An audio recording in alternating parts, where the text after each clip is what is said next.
Chapter 30. A while ago, the east of the academy had Violet Dragon Empress, the south had Metalkin War God, the west had Bright King Buddha, and the north had Holy Frost Emperor. In terms of fame, the first three overshadowed Holy Frost Emperor. Violet Dragon Empress had total authority and military power, virtually matchless among the young generation in terms of aura. Metalkin War God was enamored with fighting, true to his title. He fought numerous battles and made his enemies wail in agony. Just mentioning his title alone made people shudder. Bright King Buddha needed no introduction.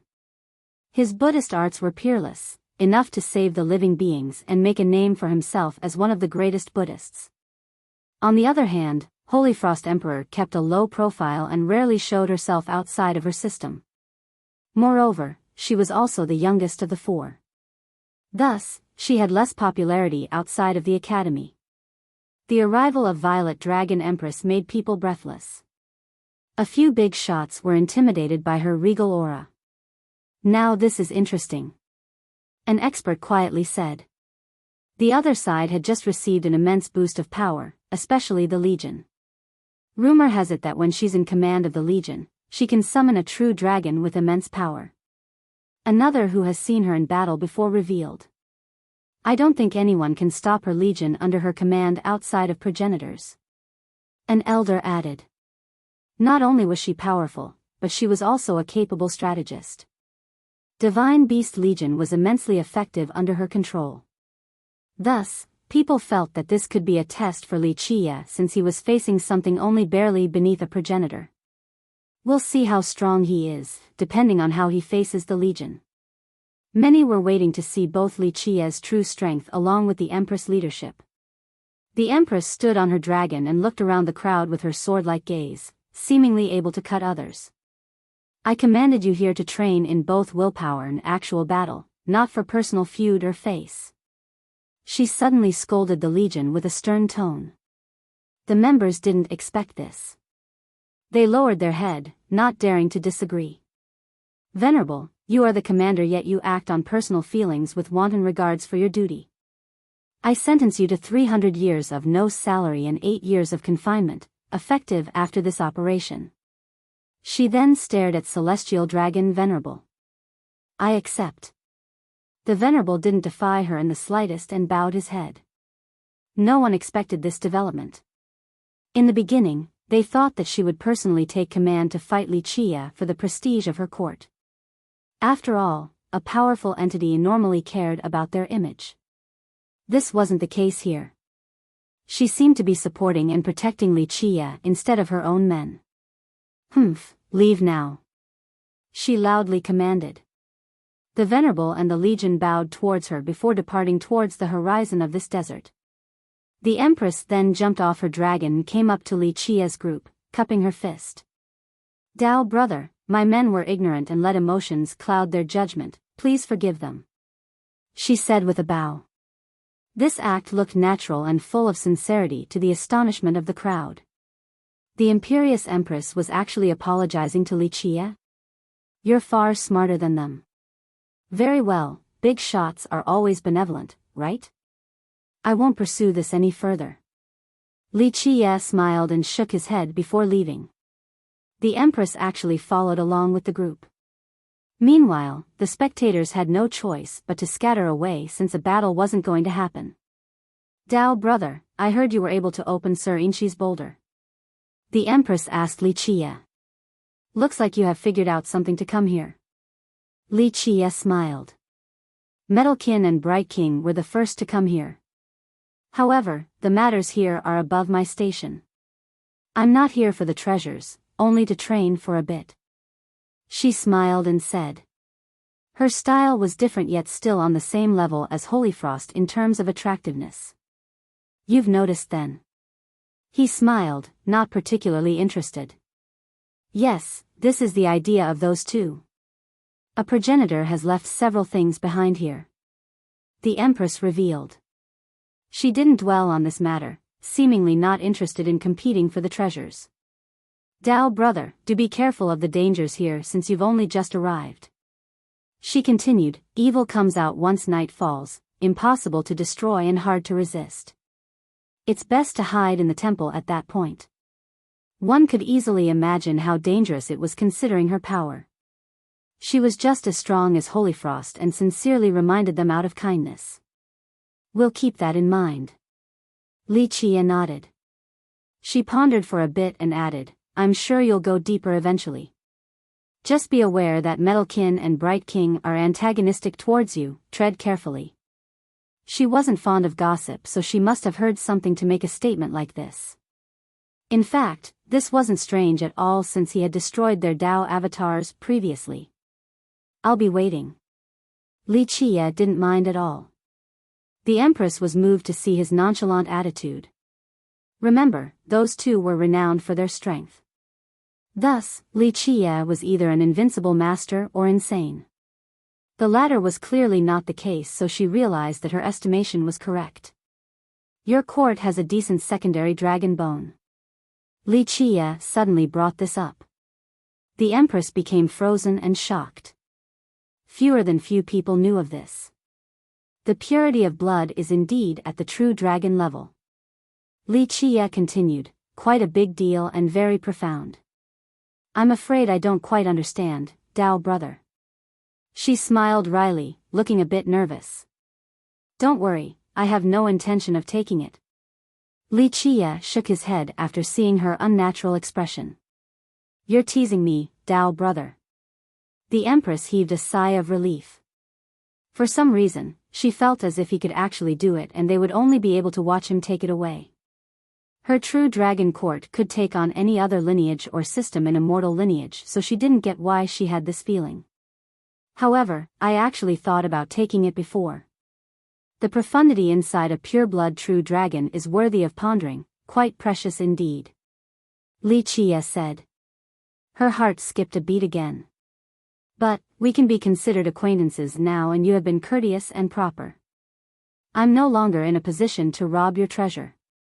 I would have had a good justification to do so if your legion attacked me earlier. I would have massacred everyone and then take that dragon bone later on. Wuxia continued on. 1. The word for secondary has too many meanings, so I'm not sure. Picking a neutral term just in case. Chapter 30-31. The Empress could finally relax after hearing this. She bowed again and said, Thank you for taking it easy on us, Dao brother. You should be thanking yourself for being smart and know who you can oppose or otherwise. It's fine to be flexible and give up at times. Wuxia shook his head. He was being quite direct, but she took it very well with a smile. In actuality, it wasn't easy for an everlasting like her to accept defeat. In the eyes of many, someone like her conceding was humiliating. Other everlastings would never be able to do something like this. Some would rather die in battle. She was much more broad-minded in this respect, knowing when to be flexible. Your court has a very good bloodline, very good. Of course, it's still no match for mine, far inferior. The bull laughed and said. Stop boasting, this girl's bloodline isn't that much weaker than yours. Wuxia stopped the bull. Still not as good as mine, see? The bull seemed immensely proud of itself. Wuxia only smiled since the bull's bloodline was indeed incredible. I have heard of your tales before, senior. The Empress cupped her fist in a humble manner towards the bull. I hope you can guide me on bloodline evolution in the future. She utilized this opportunity to trap the bull into helping her. No problem, no problem. The bull didn't even realize it and happily said, But Sir has been teaching me that there is no free lunch in this world. I can teach you, but payments will be required. For example, this dragon of yours. It pointed at the violet dragon and salivated. I've eaten many things, but not a dragon with a true bloodline. It's not quite pure, but should still be nutritious and tasty enough. Saliva started streaming down the corner of its mouth. It seemed to be imagining a plate full of dragon meat already. Raw. The violet dragon could understand and roared back at the bull. You're quite funny, senior. The Empress didn't know what to say. This was her first time experiencing the bull's black heart. I'm not joking at all. It smiled, a pot of dragon stew is so delicious. I captured an 800,000 flood dragon in the past and it wasn't bad at all. Yours should be even better, master. I thought you said you only ate grass. Lu Yanbai suddenly jumped in. Of course, but there are exceptions to everything. Just a little bit of extra nutrition by chance, you know? That's the only way your master could live for so long. The bull put on a righteous act. Only a villain can live for this long. Li Qie quipped. Gentlemen, I have other businesses to take care of and will have to leave for now. Our court welcomes you all as guests. The empress suddenly said goodbye, afraid that the bull might actually eat her dragon. After all, it didn't look like it was kidding in the slightest. What a shame, my dragon stew, the bull lamented after she left. Senior, you scared the lady away. Holyfrost smilingly shook her head. Huh, the little girl is very smart, as smart as you even. The bull said, she'll have a bright future for sure. It's a shame that you don't have the same ambition as her, no desire to become a hegemon. I have plenty already. She calmly smiled. It's only authority. Li Qie shook his head, the future is uncertain and even the greatest kingdom will fall, all one's hopes and efforts can amount to nothing but vanity, can't reach the apex. True. The bull agreed, at your level, hegemony and authority are useless and ephemeral. Nonetheless, this girl has good prospects, a capable strategist and a good commander. Divine Dragon Court will prosper under her rule if nothing out of the ordinary happens. Li Qie looked towards the Empress' departing direction. That's too bad, seems like I won't be eating dragon meat any time later on. The bull shook its head. Holyfrost pondered for a moment. In terms of cultivation, they seemed evenly matched. However, she accepted inferiority when it came to ambition and influence. Due to her peaceful temperament, she didn't mind staying at Northern Academy to search for the Tao forever. Taking over the world wasn't on her agenda. The group continued onward. This boundless golden land seemed to have no end. They weren't in a rush. Li Qie and even the bull were trying to sense something. A battle happened here, at least 5 progenitors were involved. The bull calculated the remnant traces and auras. This meteor is even older than expected. Stronger and older existences have come here, there are some seals left behind as well. Li Qie said. Right, extremely strong. The bull nodded in agreement. I'm sure that this is an ace card meant for 3 immortals now, that's why it finally flew out of the expanse. Maybe everything was prepared for the incoming days. Li Qie didn't respond to this conjecture. Holyfrost has also been studying the land. However, she couldn't compare to Li Qie and the bull, so she stayed quiet to listen and learn more. The sky slowly turned dark after a while. Dark energy flowed above, an ominous sign. All living beings here seemed to be running back to their nest after this change. The air became suffocating intense, akin to the winds before a downpour, causing people to be alarmed. Go, we need to get to a temple now. The cultivators nearby noticed the black clouds and hurried up. Why? Is something the matter? Someone who had only gotten here didn't know. Don't ask, we need to go or death awaits us. A big shot shouted and ran as fast as possible. Whoosh! An evil wind suddenly appeared in the horizon, as bizarre as can be. The sky darkened greatly, nearly turning into the night. Thick, black clouds emerged, seemingly blotting out the entire world. People felt as if a black blanket was thrown over them. The darkness is here, we need to get to a temple now. Another shouted. Fast, I know there's one ahead. One expert rushed forward.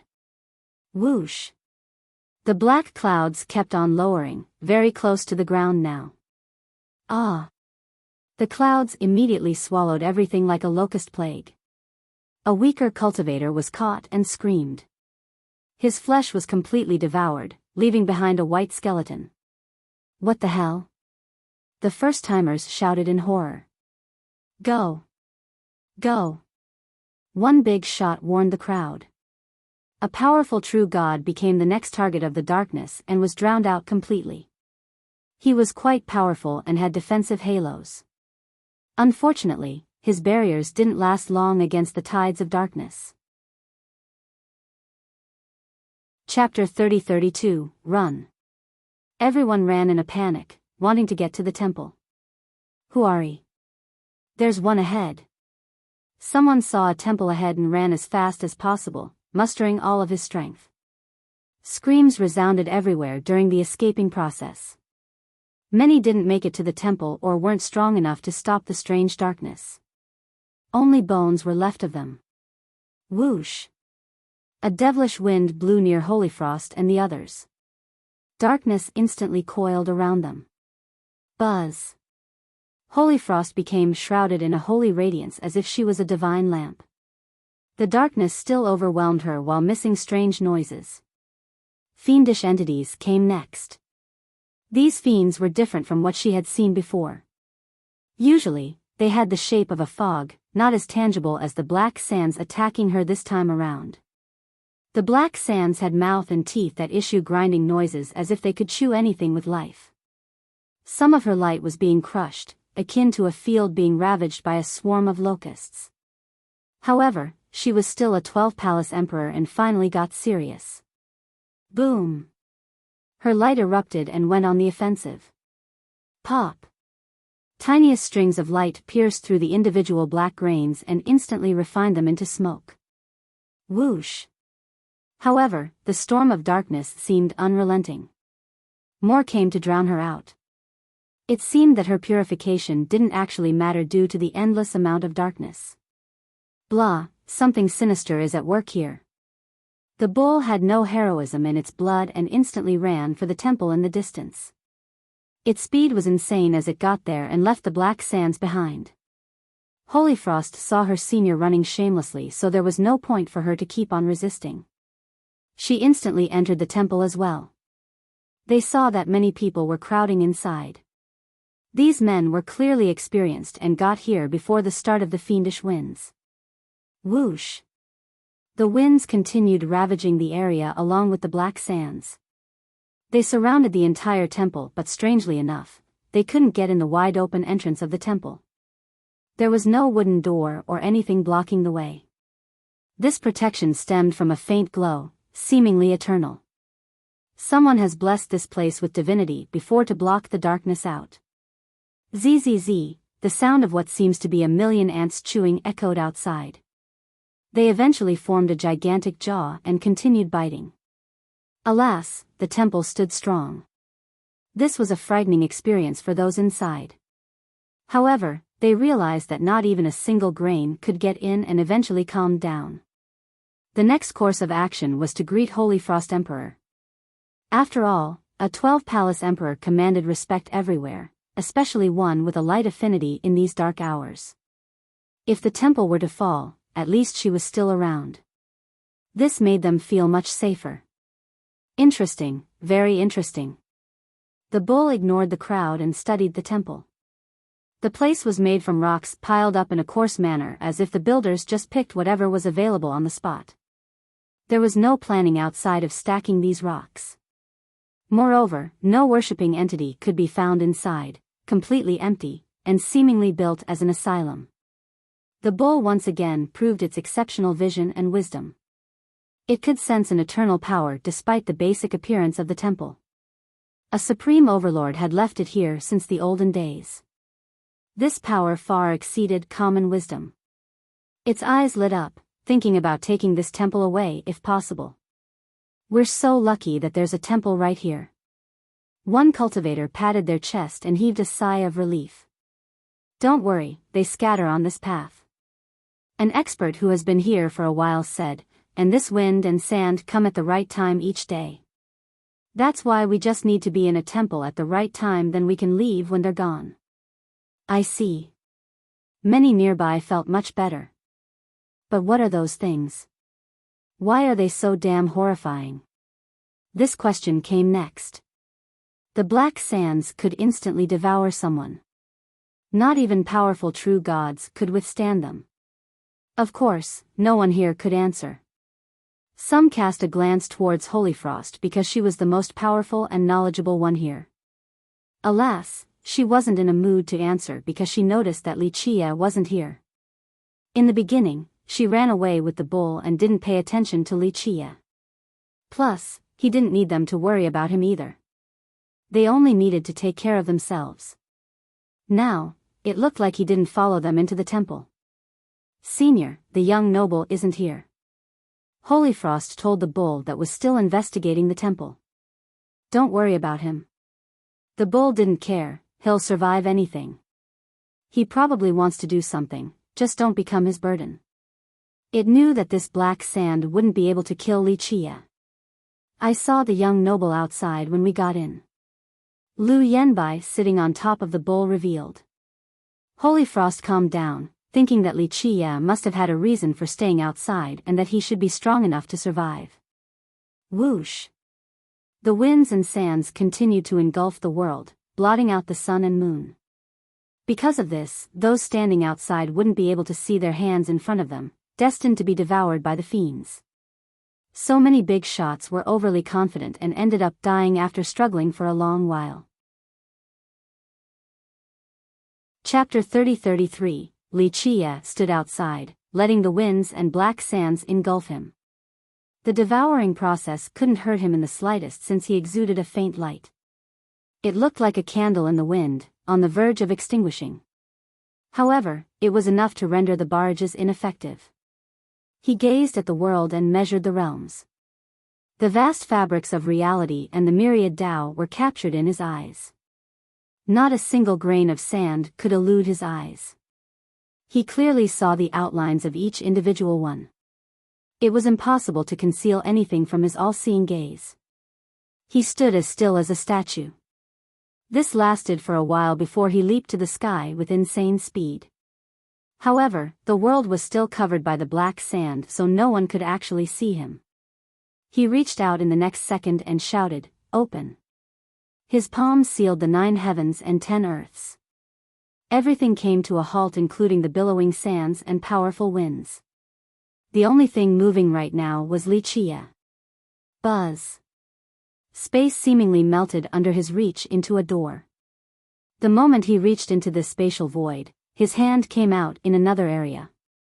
It had crossed through time and space in order to figure something out.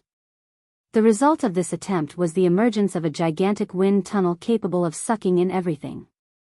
However, this wind tunnel turned out to be the source of the black sands. This didn't scare Wuxia in the slightest. He reached into the opening. Pop! The wind tunnel tried to close under the control of a supreme power in order to stop the invader. Wuxia snorted, his eyes became fierce. Tao runes appeared, turning his palm into the hand of the high heaven, the ruler of all. No one and no power could resist his reach. It successfully pierced through the defensive lines of the wind tunnel, aiming for the deepest location in there. Pop! He closed his hand but didn't get any item. The wind tunnel gradually became transparent, seemingly wanting to disappear. Too late for that. Wuxia added power to his hand, allowing it to seal the past itself. This made it impossible for the wind tunnel to escape. Open.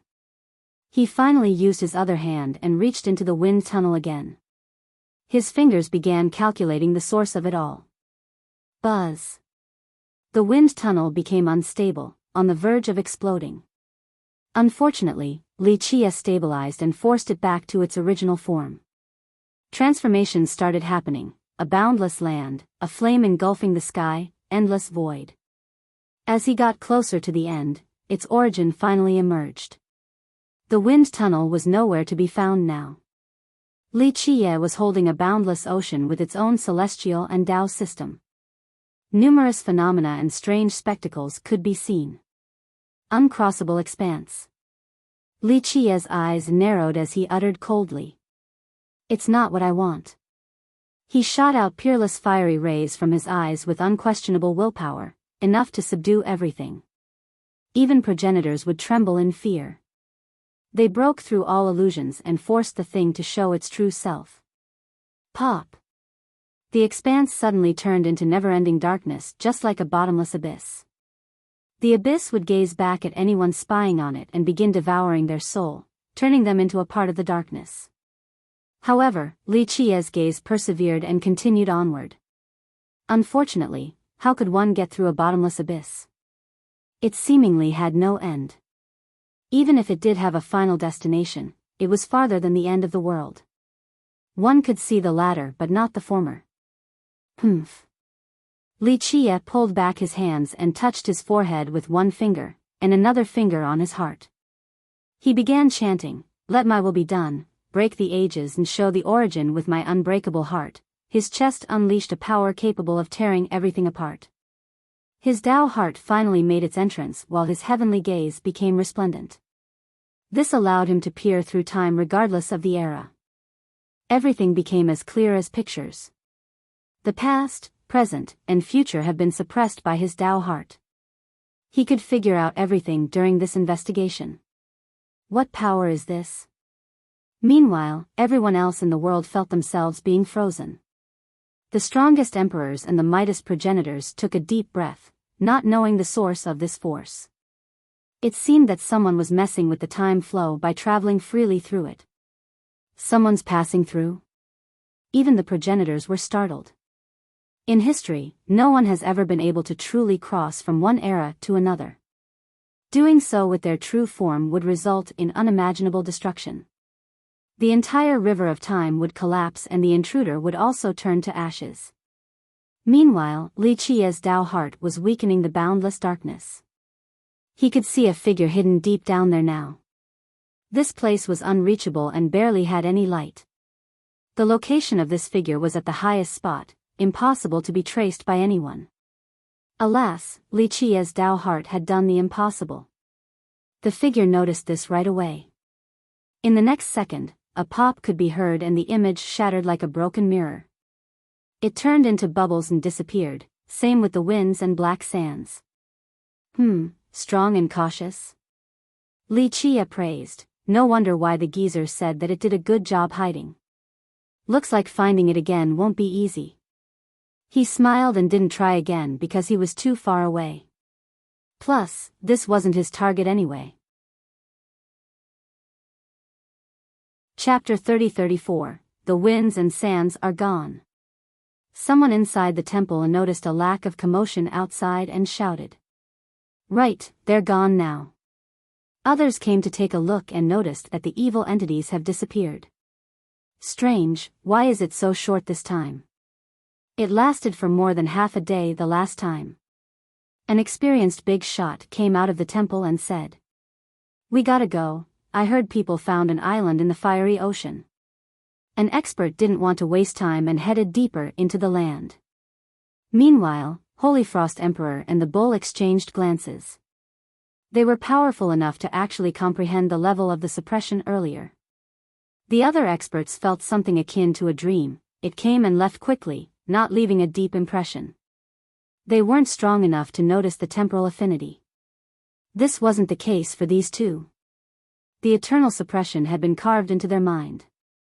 Plus, they knew the source as well and why the evil entities were gone now, Li Qia. When they got out of the temple, they found him standing outside with both hands behind his back, looking calm as if nothing had happened.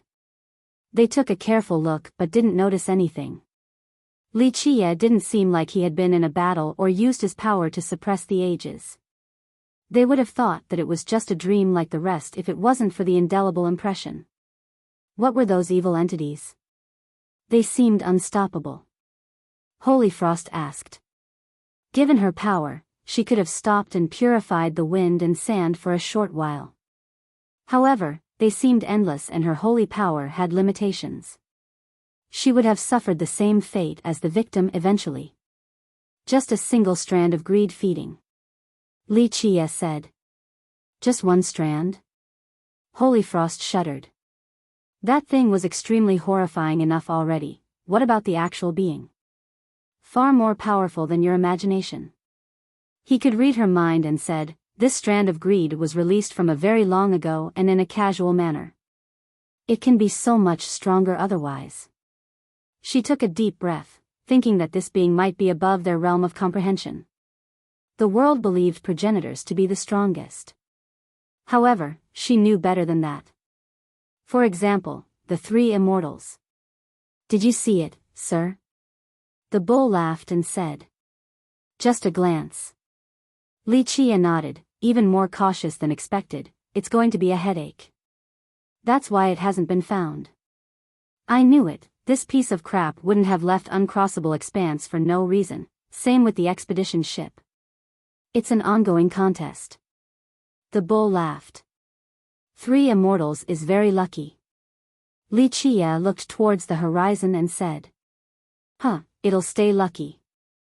The bull added, because you're here, sir. It has no chance of escaping if you want to kill it. Don't be so quick to flatter me, I won't be taking credit for this.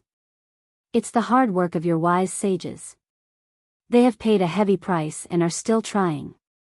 Li Chia shook his head. So have you. The bull didn't stop flattering, and in the future, your battle will determine the fate of the universe. That's the ultimate contribution, no one else can compare to you. It was truly shameless in this regard. Master, you're making it too obvious. Lu Yanbai got goosebumps after listening to her master. Little girl, you're a frog under the well right now, I'm being very serious. You'll find out later on.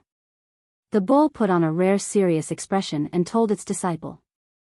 This was her first time seeing this expression because normally, it didn't give a damn about anything. Your master is trying hard in its own way. Li Chia chuckled. Others would find the bull to be an unbearable sycophant. However, Holyfrost actually felt respect for it. The bull wasn't doing it for its own sake but rather everyone else in Three Immortals. This would end up saving so many living beings here. Remember, the bull was a brilliant creature as well, extremely prestigious and noble. Alas, it threw away its pride in order to protect Three Immortals and its inhabitants. This realistic act was far more effective than the big shots who only spew false heroism and morality. Let's go. Li Chia smiled and continued ahead. The bull laughed and carried his disciple right after along with Holyfrost. Will the wind and sand return? Holyfrost stared at the calm sky and asked. That doesn't matter since those things are only tiny branches. One strand of greed is nothing, it's what coming after that's terrifying, the important part of the play. Li Chia shook his head. Holyfrost felt a chill inside. The vanguard is coming very soon, that's all I know. It's hard predicting anything else because these beings are unpredictable. Li Chia's eyes pierced through the ages as he answered. She took a deep breath and nodded. Everything will settle once you enter uncrossable expanse, peace will come. The bull said. It's not as simple as you say and I won't be hanging at the expanse or too long. We'll see how patient they'll be. Li Chia smiled. I'm sure nothing but success awaits you once you're there. The bull had complete confidence in Li Chia. I'm certainly excited since that is where I'll reach perfection. Li Chia said. Going to the expanse wasn't on a whim for him. He had his own plans outside of being curious about certain things. Most importantly, it would serve as a training and polishing opportunity for his new system, a chance to perfect it. The group eventually felt a roasting heat wave before reaching their destination, one far more direct than the previous. It was akin to having lava poured on one's cheeks. A mortal would never be able to handle this. They would instantly be turned into ashes by this point.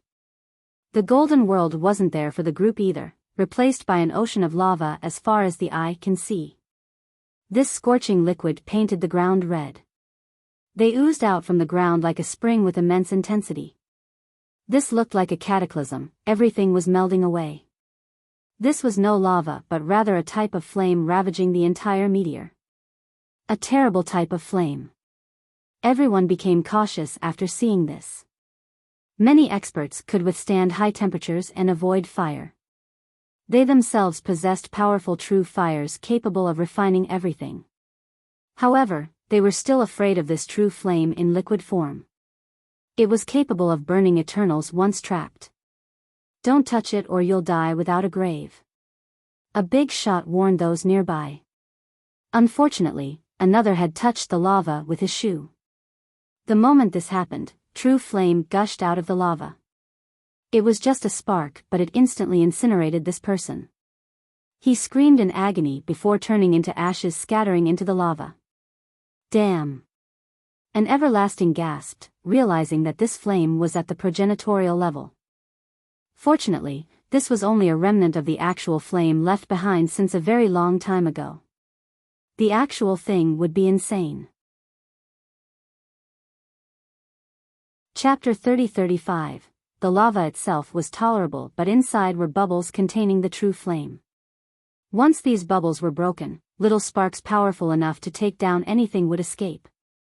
That's why those treading on the lava exercised utmost caution in order to avoid the actual flame. Look over there. Holyfrost said with a grave tone while pointing forward. Everyone looked over and noticed something deeper in the lava. There was an infusion of sword rays among the flames. There existed an adage, the water of Yellow River came from heaven itself. At this moment, it felt as if the ocean of fire came from heaven. The deepest part of this ocean was also the highest, akin to an erupting volcano. It stood at the center, tall enough to pierce the sky. The true flame was emanating from its mouth. It burned and reduced everything to lava, hence the ocean. Upon careful inspection, one would also find a sword energy lingering on that volcano. It spread 10 million miles and reached their area as well. One could see a flashing glint there as if there was a divine sword pinned in that place. It penetrated the earth and shut down all affinities. This gave the sensation that the sword was stopping this rampaging volcano. If it wasn't around, the true flame would ooze out and annihilate everything.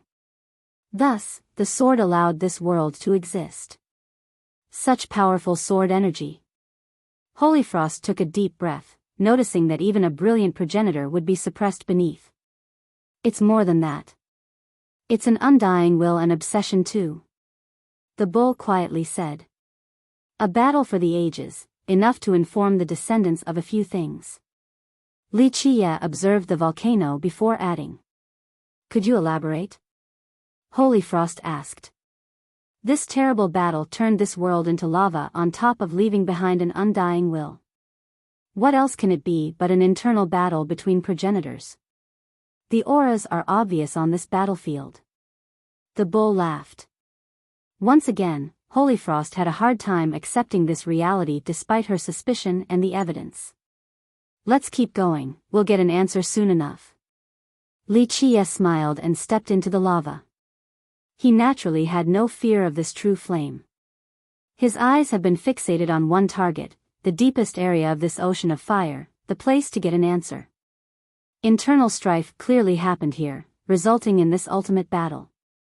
Holyfrost and the bull didn't have any trouble following him either. The ocean spanned 10 million miles.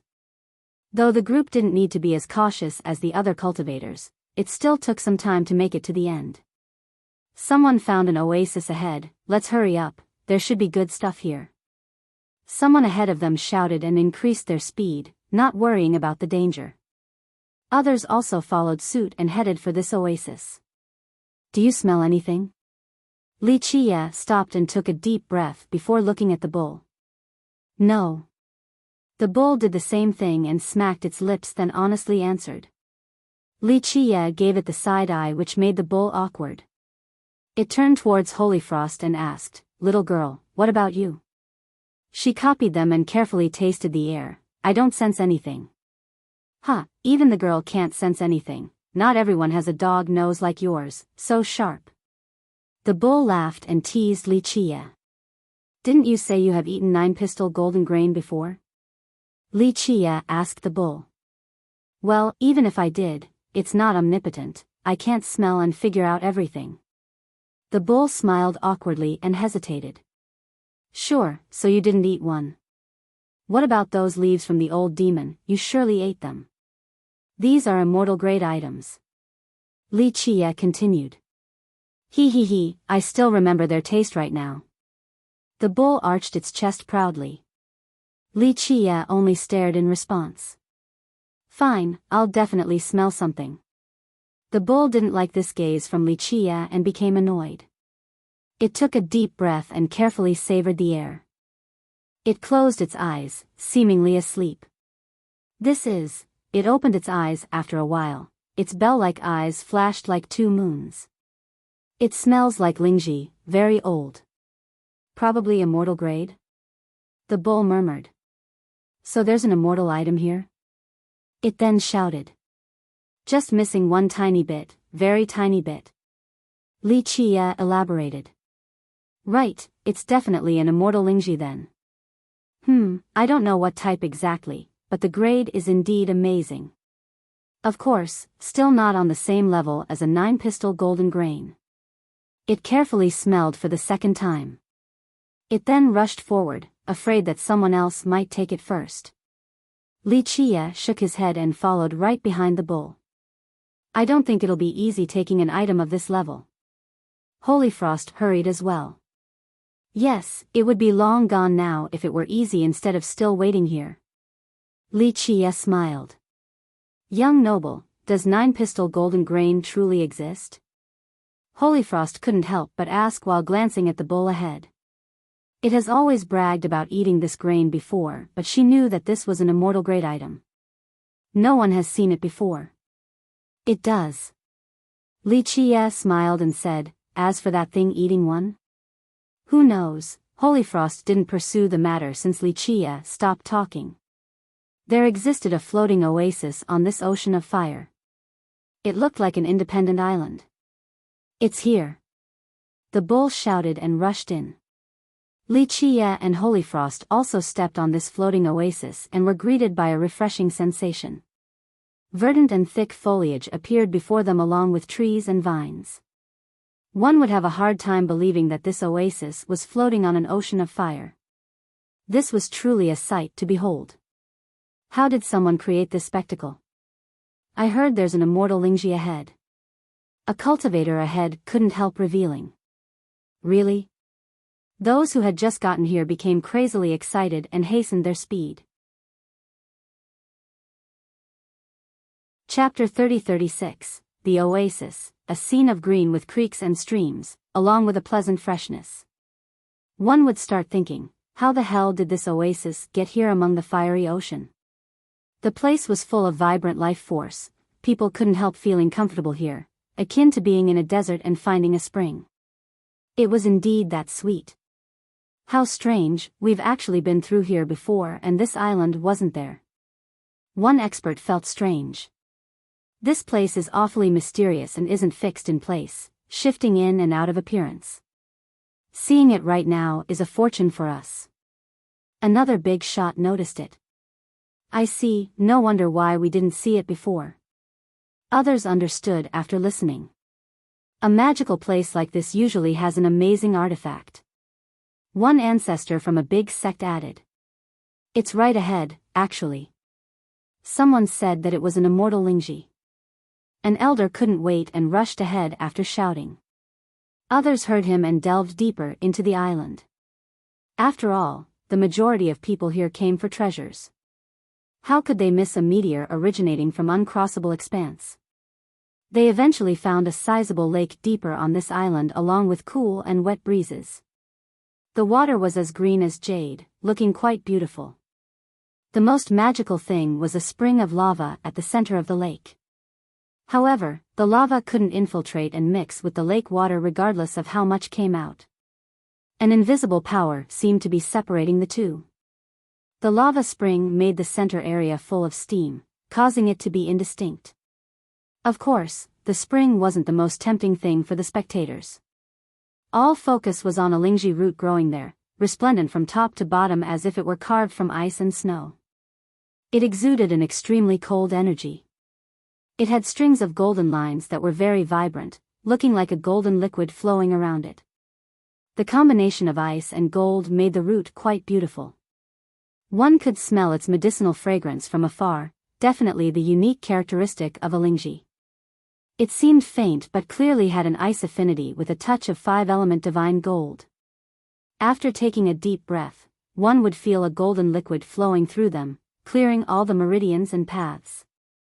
It's amazing, definitely an immortal grade. Even a fool that knew nothing about alchemy could tell that it was special. Just imagine, this Lingji grew in an extremely hot lava spring yet still had a cold affinity. What else could it be if not special? I can't believe it. A few big shots who have just gotten here had a glint in their eyes, eager to give it a shot. Everyone's heart started beating faster before this amazing item. I think I have seen this Lingji described in an ancient map before. An alchemist at the Eternal Realm murmured. Senior, could you elaborate? The ones nearby inquired. If I'm not mistaken, he pondered before answering, this Lingji is the legendary golden ice flame Lingji, definitely at the immortal grade. Meanwhile, the bull has made it here and also saw the root in the middle of the lake and shouted, golden ice flame. Not comparable to what I've eaten before, but it's not bad. My disciple, I will take it for you since it will help you become an invincible emperor. It didn't have too much patience left, wanting to take it right now. What? One can become an emperor right away after eating it? The experts nearby were shaken, almost becoming drunk. Becoming an emperor was the dream for many prodigies here. They would pay any price for it if this creature was right. Go! Several young experts leaped towards the middle of the lake. Alas, they suddenly disappeared, seemingly entering a different dimension. Ah! They screamed once they emerged again, incinerated from top to bottom before becoming ashes. What's going on?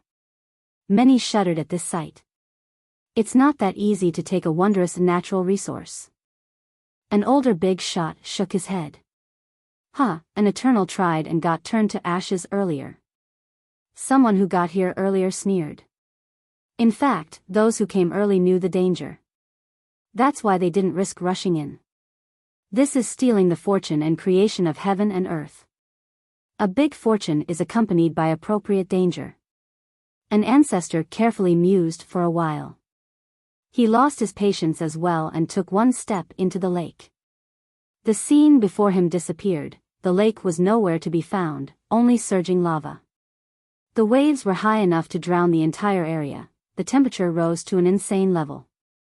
People felt as if they had returned to an ocean of fire once more. This didn't seem like an illusion at all. Taking one step meant changing the geography completely in a magical manner.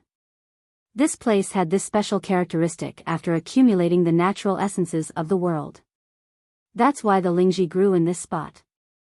A while later, the ancestor emerged again, a lot closer to the Lingji this time. In the next second, he flashed into disappearance. Can he do it? Some people became nervous, afraid that the Lingji might be taken by this ancestor. Keep watching, it's not that easy. An early arriver said. Ah! A scream could be heard not long after.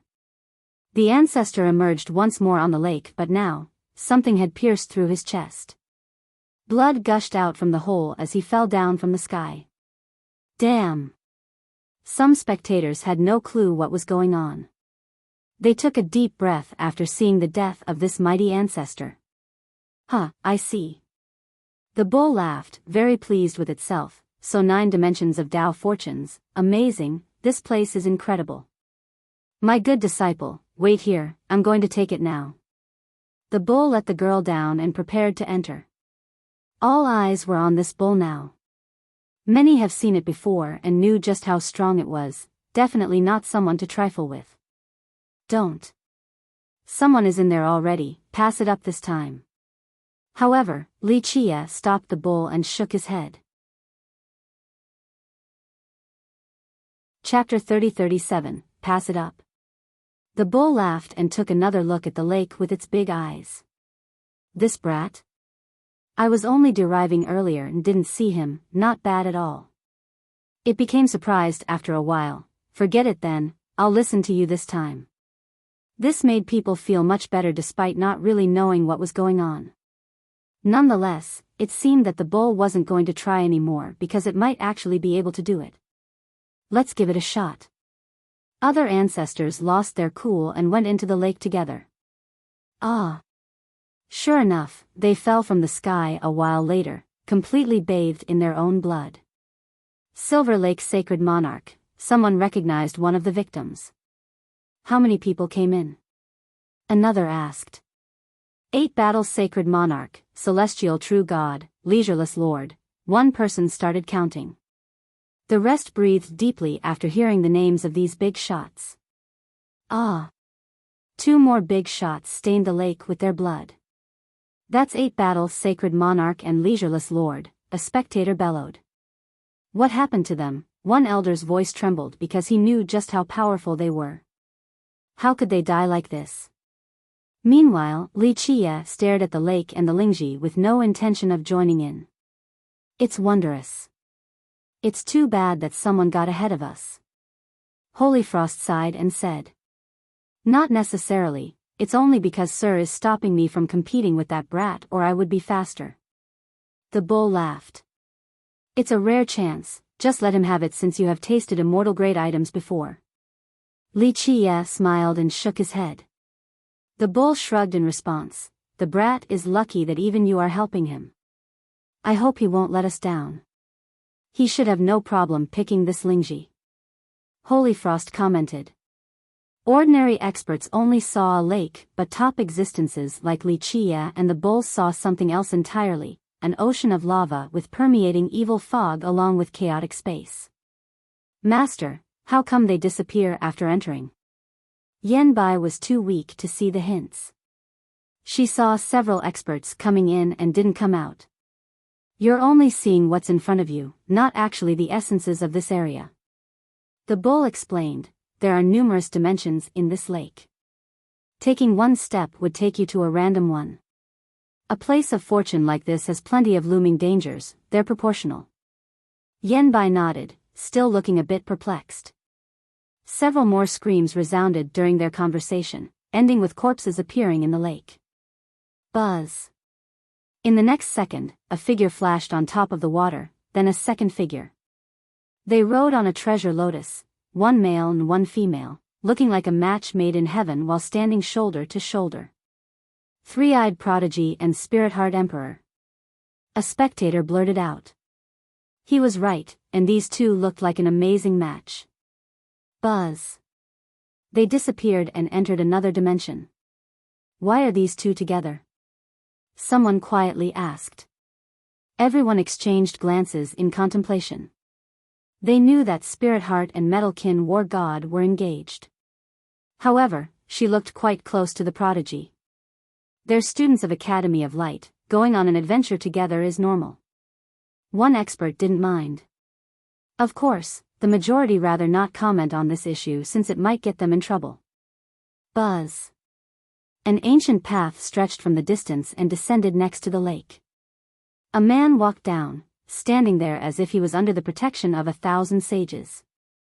Shingujan, an audience member, became surprised. Shingujan looked around and eventually noticed Li Qie's group. He told the crowd, this Lingji belongs to me. This warning naturally took the crowd like a storm. Oh, what a bold declaration. The bull looked at the guy and laughed, actually go get it first before bragging. You. Shingujan's expression grew ugly, not liking the public insult. Brother Gujan, you and I together are more than enough. A clear voice resounded. Clank. A female sword rider landed next to Shingujan. Flying sword marvel. People naturally recognized her. She was famous for her cultivation, but most importantly, she was Luminous Master's sister-in-law. This was enough to deter anyone. She snorted after seeing Li Qie's group, still holding a grudge. This just wasn't the right time to act on it. Let's go. The two shouted at the same time and entered the lake. They disappeared the moment they touched the water and appeared again in the next second. Boom! Shingujan was protected by the myriad Dao as he walked on the ancient path. Flying Sword Marvel had thousands of divine swords floating around her. One focused on offense, the other defense. They quickly made it through the first dimension. Rumble. The two made it to the second dimension with an untouchable divinity, breaking through everything as if they were dried branches. The danger here wasn't enough to hinder their path. So strong. The spectators praised. So Three-Eyed Prodigy and Spirit Heart Emperor are a team, then we have Shungujan and Flying Sword Marvel, who will be the first to get the Lingji? Someone murmured. Who knows? Three-Eyed Prodigy and Spirit Heart Emperor are almost at the 9th dimension now. An ancestor who got here early revealed. Whoosh!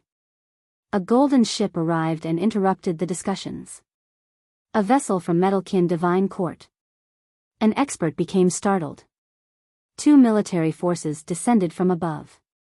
They were clearly elites, evident by their fierce aura. It was as if they had just gotten here from a tough battlefield. Unrestrained legion of the court. People took a deep breath. I heard that this legion is on the same level as Divine Beast Legion. They don't have that many men but are capable of fighting against Imperial-level enemies. Many retreated after sensing their bloodthirst. 2 people came out of the vessel, a man above 30 years of age and an old man wearing a servant robe but an official crest. Semi-Sword God, the senior brother of Metalkin War God. Someone recognized the middle-aged man. The other person is Metalkin War God's servant who watched him grow up. He's the current Prime Minister of the court. Another added. So their army is here. One more said. Violet Dragon Empress brought her legion here, so it makes sense that Metalkin War God would also summon his own. One expert commented. Chapter 30-38. The Sword God and Prime Minister of Metalkin Divine Court stood next to the lake and gazed at the Lingji in the center. His Majesty was right, there is indeed an immortal item appearing here. The Prime Minister stared at the Lingji with a golden glint in his eyes. We must take this supreme item. Though he didn't exude his aura, he was still a powerful everlasting who watched Metalkin War God grew up. Outside of being Metalkin War God's servant, he used to be an ancestor of the system, then the protector of this youth. Semi-Sword God then shifted his gaze towards Li Chia instead.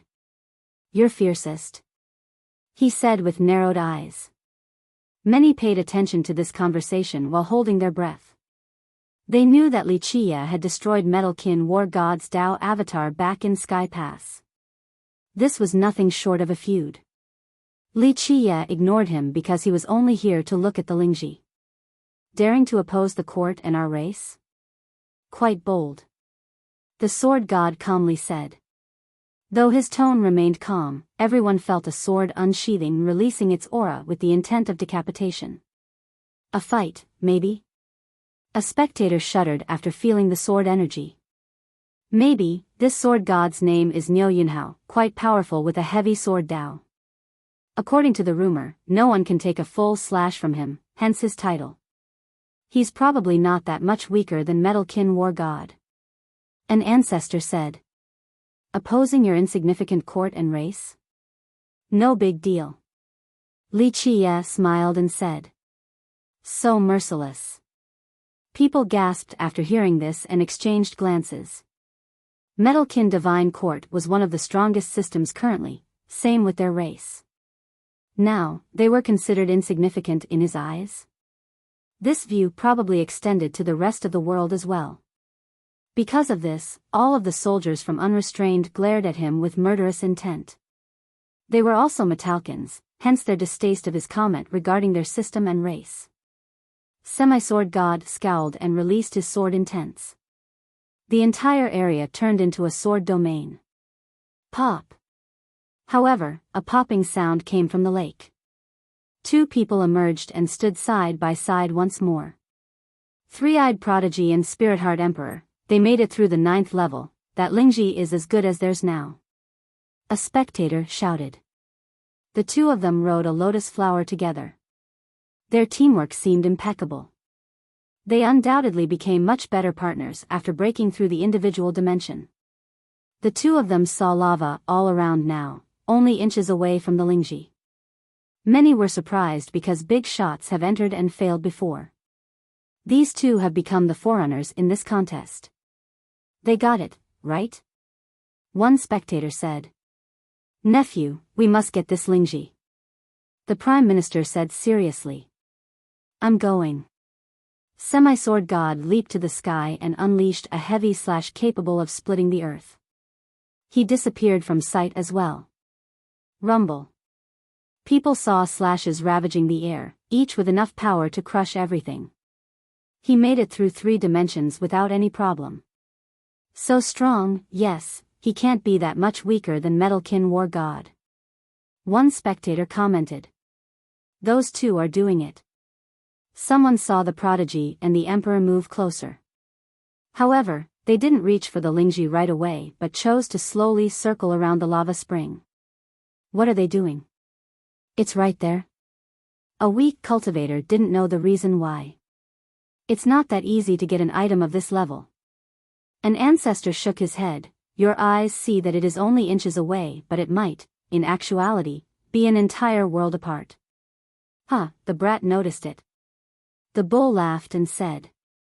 His third eye isn't there for nothing. Li Chia chuckled. If he can't see the entrance, he should change his title to Blind Eye Idiot instead. The others are catching up.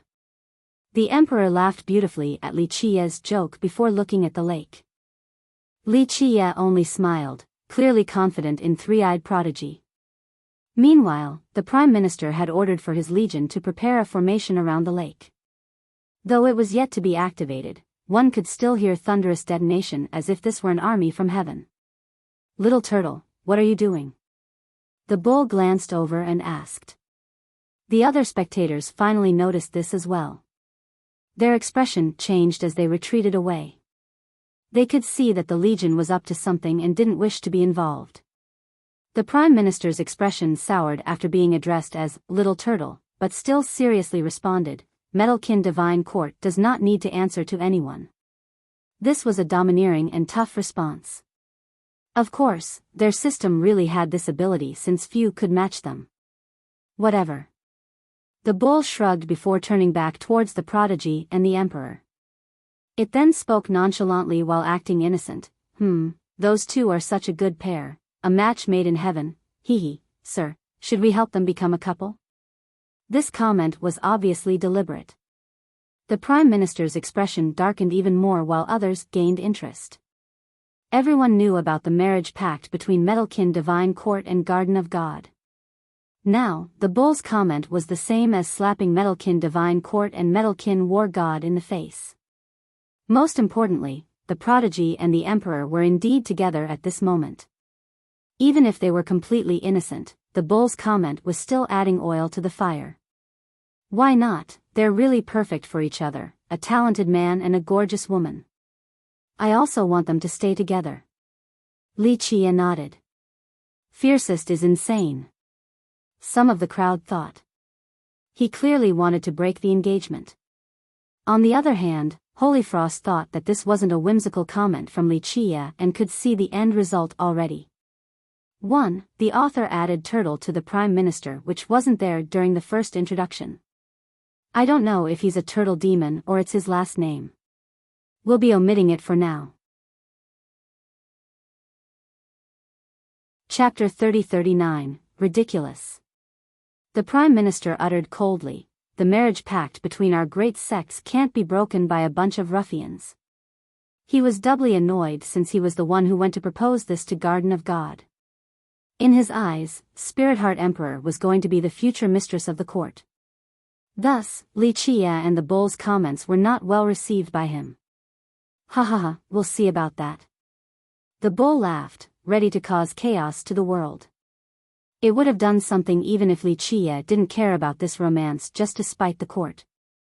A cold glint flashed in the prime minister's eyes.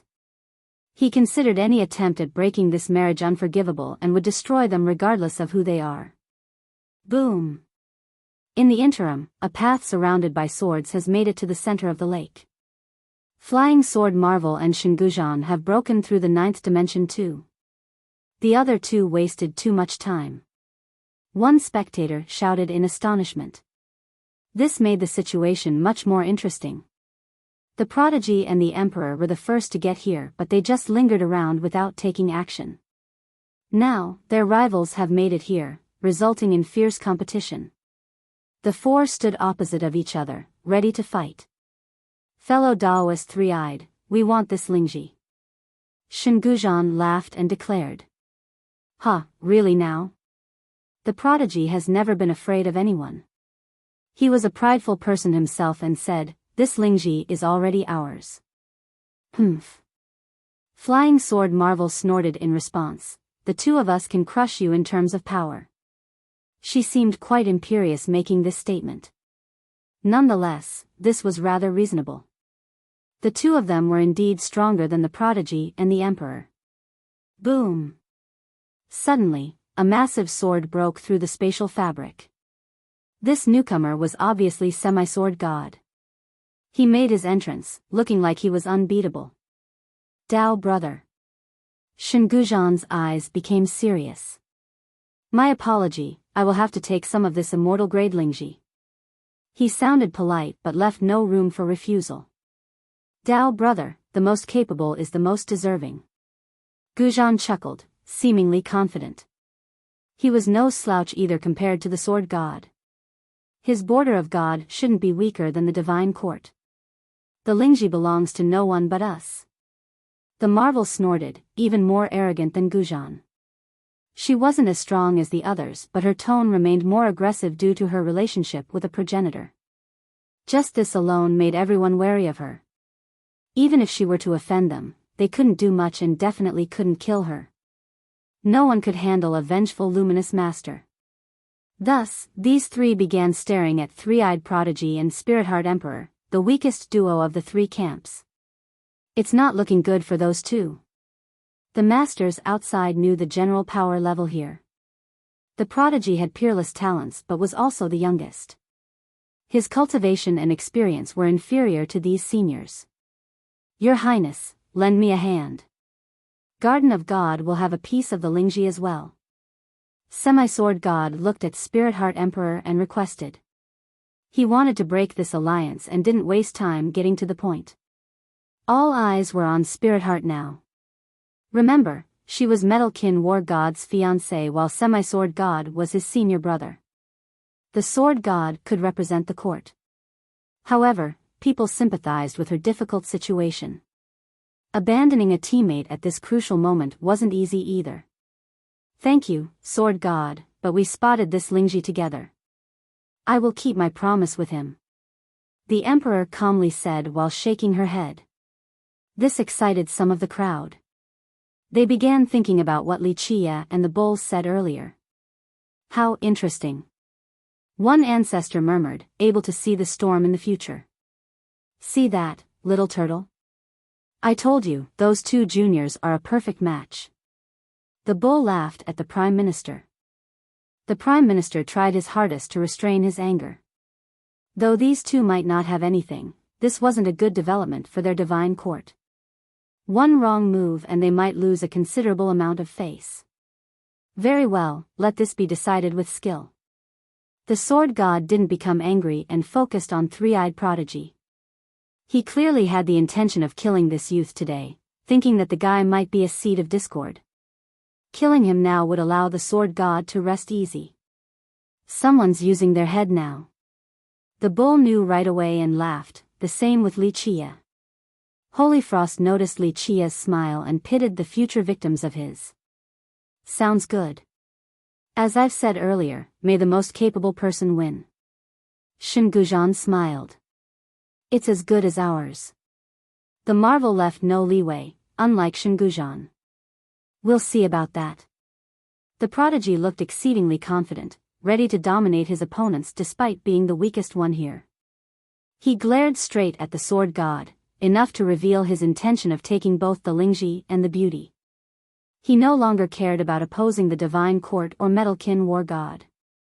She was currently by his side and chose to fight with him. Thus, this gave him enough courage to fearlessly take on anyone in the world. Show me what you got. The sword god said with an underlying coldness. Let's get started. Shenguzhan couldn't wait since his group had the highest chance of winning. Remind him. Li Chia smiled and told the bull. Brat, remember, this Lingji has its own consciousness now, so you will only have one chance before it starts running. If you don't grab it right away, you'll never catch up again." The bull loudly shouted at the prodigy. The others also heard him and exchanged glances. "Thank you, Senior. I understand." The prodigy responded and also saw Li Chia around. He became even more confident. Chapter 30-40, this is the edited version. Below is a literal version just for comparison's sake. Let's get started. Semi-sword god stared intensely at three-eyed prodigy and uttered coldly with a murderous glint flashing in his eyes. Three-eyed prodigy and Spirit Heart True Emperor exchanged glances, instantly coming to a mutual understanding without needing to speak. Semi-sword god's eyes grew colder while looking at these two. His murderous intent became stronger. In his opinion, three-eyed prodigy must die for sure. He would never let the youth leave this place alive. Die. In this split second, the duo shouted in unison and made their move. Spirit Heart Emperor was one step ahead of three-eyed prodigy. The golden wings behind her spread while issuing clanks, each feather resembled a golden saber. Her wings had golden pulses as if a million sabers were hanging there. The radiance activated her saber intent and in the blink of an eye, the entire world seemingly became engulfed in their might. "You're going down." Spirit Heart True Emperor shouted as her wings slashed vertically at the sword god. A seven-palace emperor like her was no slouch. Clank. The two wings slashed down like two sabers, capable of severing the celestials and splitting the grand Tao and primordial chaos. She also exuded her imperial aura, resulting in a loud boom. The aura billowed like a tsunami and gathered around the two sabers, causing them to become more resplendent and domineering. The sword god snorted in response, clearly not impressed. Clank. He activated his own majestic sword Tao. He simply held the sword hilt, but everyone felt as if he was gripping the entire world. One slash cut through the sky and severed the 10 directions, easily sealing everything and not allowing others to take half a step forward. Boom! Her golden sabers slammed on his massive sword yet barely moved it. Her move capable of cutting down the sun, moon, and stars couldn't break through his defensive seal. Boom! He then retaliated by exerting his pressure forward after the successful parry. Everyone felt the sky turning dark with the descent of his sword. It was as if the entire sky vault was falling down, a feeling of total suffocation. Boom! She blocked his attack, but her golden sabers crumbled, forcing her to stagger backward. However, she wasn't going to lose that easily and leaped up to the sky. Her left wing inched forward like a large and thick golden shield and smashed straight at the sword god's blade. Meanwhile, her right blade-like wing started rotating. Clank. Clank. Clank. A golden maelstrom immediately appeared in the sky as her sabers created a perilous storm. They then chopped forward without showing any mercy like the endless tides. Rumble. Her shield and slashes struck his sword relentlessly, successfully quaking this world-crushing blade. Boom! She also activated her 12 palaces, 7 of which had been lit up. The worldly essences, power, and grand Tao were absorbed by these bright palaces and moved to her golden wings. The shield and sabers exuded a brilliant radiance and showed no mercy in their onslaught. Rumble. Even someone as powerful as he couldn't help staggering several steps backward. That's a true emperor for you, having advantages unavailable to true gods. Many praised after seeing this scene. Eat this. The sword god roared after being shaken. Boom! He took one step forward and seemingly crushed the world. Clank! Another slash emerged and ravaged heaven and earth before breaking the firmament. This vertical slash caused loud booms before actually arriving. Space instantly crumbled beneath its brilliance. So strong. Many people by the lake took a deep breath, thinking that this slash could slay an emperor. Boom! The world trembled with towering waves emanating since the slash nearly penetrated the lake entirely. She had a hard time resisting this slash and staggered backward again, feeling her inner energy churn. She was undoubtedly weaker than him in terms of strength. Die.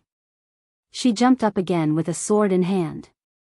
Her two wings turned into two swords for a dual slash. This ended up being a three-pronged attack. Come. He rotated his body like a tornado before thrusting his sword straight forward. The battle raged on. Despite being stronger, he would still need more than a few moves to take her down. Meanwhile, Three-Eyed Prodigy's figure flashed as he rushed for the Lingji. His speed was extremely fast, seemingly crossing through 3,000 worlds in a split second, and instantly appeared before the Lingji. You need our permission first. Flying Sword Marvel and Shinguzhan shouted. They attacked the youth in unison, one from the left and one from the right. Boom! Shinguzhan utilized a world-shaking move, a Supreme Palm Domain. This domain had the blessing of the gods and emperors. It seemed as if these invincible sages were attacking Three-Eyed Prodigy with palm strikes. One could instantly hear the roar of the Grand Tao under the suppression of these great beings.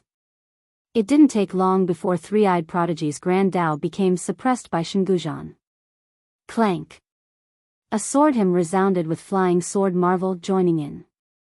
Myriad swords flew to the sky and attacked Three-Eyed Prodigy in the form of a sword domain. It's not looking good. One ancestor cried out.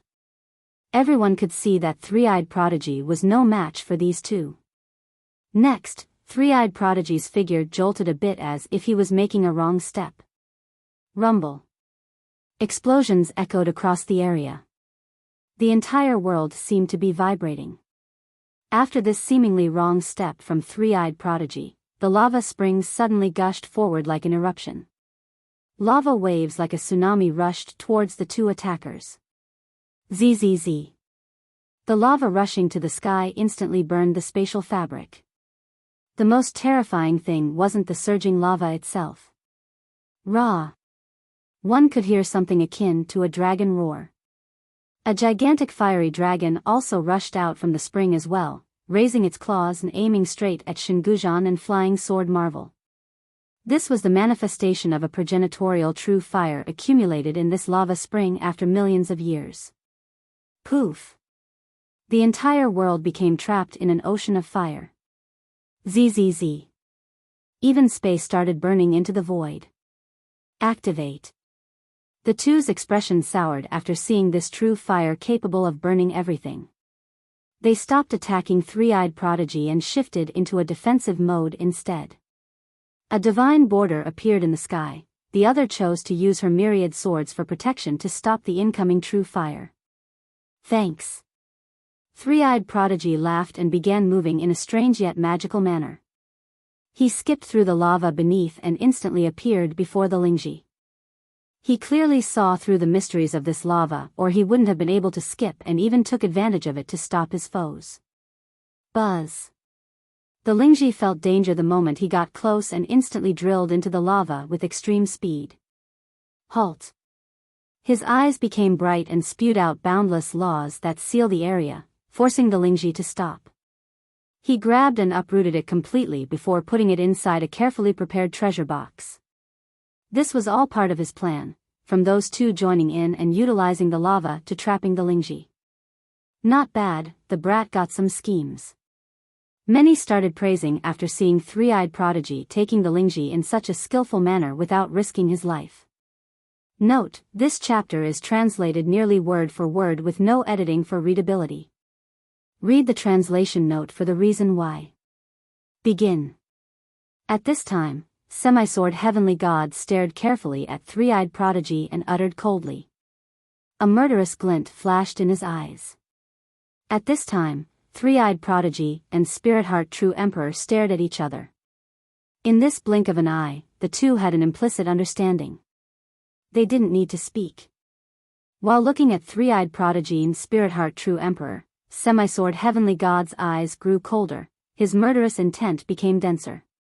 At this time, in Semi-Sword Heavenly God's opinion, Three-Eyed Prodigy must die for sure. He would never let Three-Eyed Prodigy leave this place alive. Die. In this split second, Three-Eyed Prodigy and Spirit Heart True Emperor shouted in unison and their figures flashed. Spirit Heart True Emperor was one step ahead of Three-Eyed Prodigy. The wings behind her spread. One could hear clanking sounds as the golden wings behind her opened, each feather resembled golden sabers.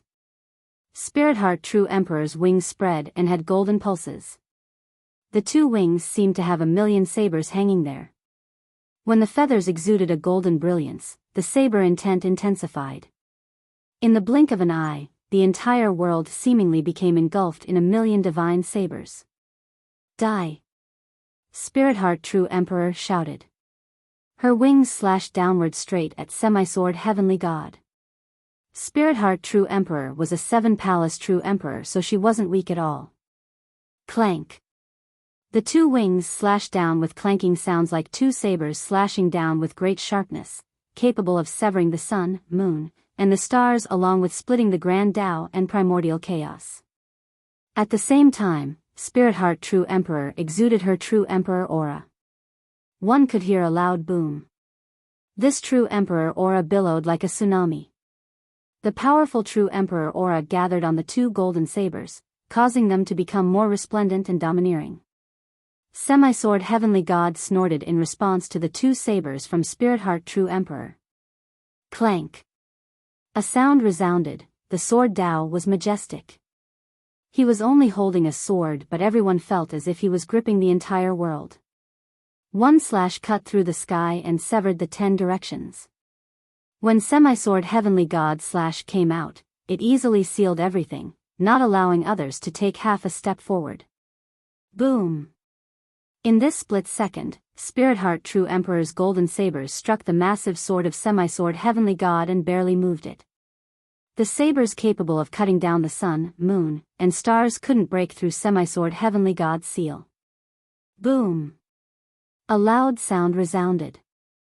When Spirit Heart True Emperor's golden saber was stopped, Semi-Sword Heavenly God's massive sword moved and came pressing down in the blink of an eye. When Semi-Sword Heavenly God's massive sword came pressing down, everyone felt the sky turning dark. This sword pressing down felt like the entire sky vault was falling down, making it hard to breathe. Boom! Spirit Heart True Emperor faced Semi-Sword Heavenly God's attack. Her golden sabers collapsed and she staggered several steps backward. However, Spirit Heart True Emperor wasn't going to lose that easily. She leaped up and in this blink of an eye, her left wing pulled forward like a large and thick golden shield that smashes straight at Semi-Sword Heavenly God's massive sword. At the same time, Spirit Heart True Emperor's right wing in the form of 1,000,000 golden sabers rotated. Clank! Clank! Clank! A golden maelstrom immediately appeared in the sky. The 1,000,000 golden sabers seemingly created a perilous storm. Next, the 1,000,000 golden sabers cut directly down. Each cut seemed like a massive golden wave showing no mercy. Rumble. Loud detonations were non-stop. Spirit Heart True Emperor's massive golden shield and the waves from the millions of golden sabers struck Semi-Sword Heavenly God's massive sword. The move shook the massive sword capable of crushing the world. Boom! Another loud explosion. In this blink of an eye, Spirit Heart True Emperor's 12 palaces appeared. 7 among them have been lit up. When the 7 palaces became bright, the worldly essences, power, and Grand Tao were absorbed by these palaces and moved to Spirit Heart True Emperor's golden wings. At this time, both the golden shield and tidal-like golden sabers exuded a resplendent light. They showed no mercy in attacking Semi-Sword Heavenly God's massive sword. Rumble. Even someone as powerful as Semi-Sword Heavenly God couldn't help staggering several steps backward. Many praised after seeing this scene, "That's a true emperor for you, having advantages unavailable to true gods." "Eat my sword!" Semi-Sword Heavenly God roared after being shaken by Spirit Heart True Emperor. Boom! Semi-Sword Heavenly God took one step forward and seemingly crushed the world. Clank! Semi-Sword Heavenly God slash emerged and ravaged heaven and earth, then broke the firmament. This vertical slash already caused loud booms before actually arriving. The slash was invincible. In the blink of an eye, space instantly crumbled beneath this heavy sword. So strong. Many people by the lake took a deep breath after seeing this scene. This slash could really kill a true emperor. Boom! The world trembled. Towering waves emanated from the lake. The entire lake seemed to be pierced completely. Spirit Heart True Emperor had a hard time resisting this slash. She staggered several steps backward, her inner energy churning. There was no doubt that Spirit Heart True Emperor was considerably weaker than Semi-Sword True God in terms of strength. Die! She jumped up again with a sword in hand. The two wings turned into two swords for a dual cut. This three-pronged attack headed straight for Semi-Sword Heavenly God. Come! Semi-Sword Heavenly God rotated his body once like a tornado before personally thrusting straight at Spirit Heart True Emperor. In this split second, Semi-Sword Heavenly God and Spirit Heart True Emperor fought fiercely. Though Semi-Sword Heavenly God was stronger than Spirit Heart True Emperor, Spirit Heart True Emperor wasn't a weakling. If Semi-Sword Heavenly God wanted to defeat Spirit Heart True Emperor, he would need more than a few moves. While Spirit Heart True Emperor was attacking Semi-Sword Heavenly God, Three-Eyed Prodigy's figure flashed as he headed for the Lingji. His speed was extremely fast, seemingly crossing through 3,000 worlds in a split second. He instantly stood before the Lingji. You need our permission first. Flying Sword Marvel and Shingujan shouted as Three-Eyed Prodigy crossed through the lava spring. They attacked Three-Eyed Prodigy in unison, one from the left and one from the right. Boom! A loud explosion shook the world. Shingujan made his move, a Supreme Palm Domain. This domain had the blessing of the gods and emperors. It seemed as if these invincible sages were attacking Three-Eyed Prodigy with palm strikes. One could instantly hear the roar of the Grand Tao under the suppression of the gods and emperors. In the blink of an eye, Three-Eyed Prodigy's Grand Tao seemingly became suppressed by Shingujan. Clank! A sword hymn resounded with Flying Sword Marvel joining in. Myriad swords flew to the sky. Her figure slightly moved and a million swords attacked Three-Eyed Prodigy. In this blink of an eye, a sword domain turned into a net. A million swords wanted to kill Three-Eyed Prodigy. It's not looking good. One ancestor cried out after seeing this scene. Everyone could see that Three-Eyed Prodigy was no match for these two. However, in this blink of an eye, Three-Eyed Prodigy's figure jolted a bit as if he was making a wrong step. Rumble.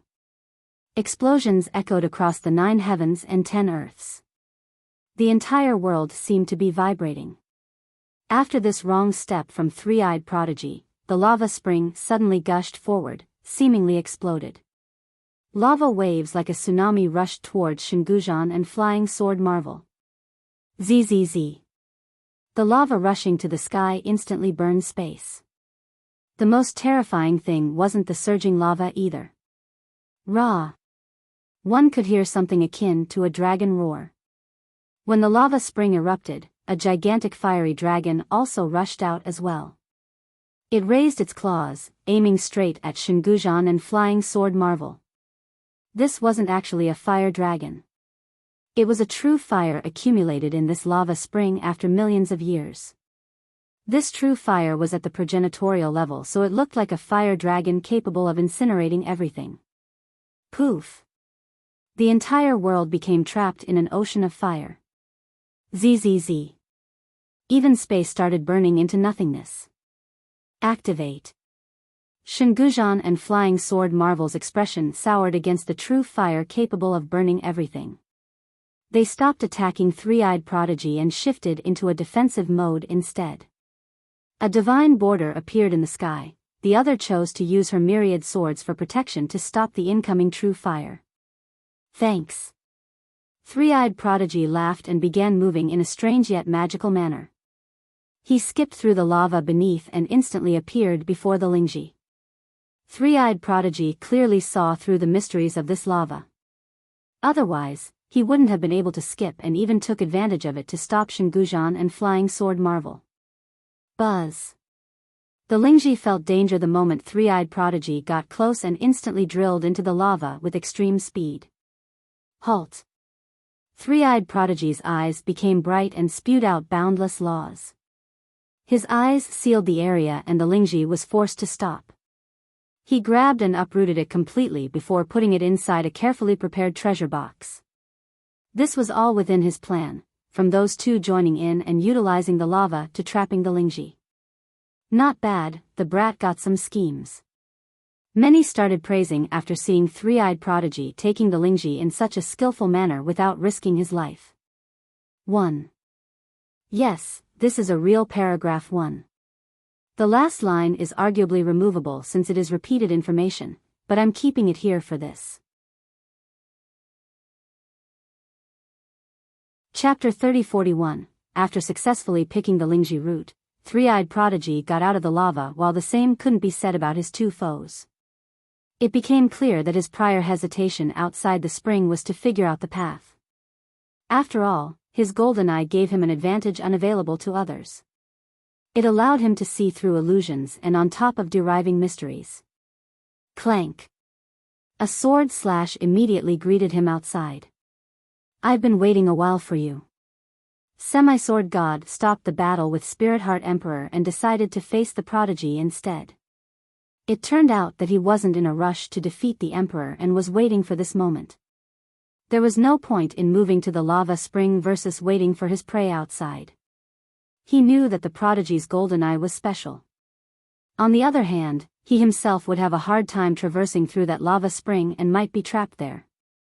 Plus, the guy waited for so long, thus he might have been able to understand the mysteries here.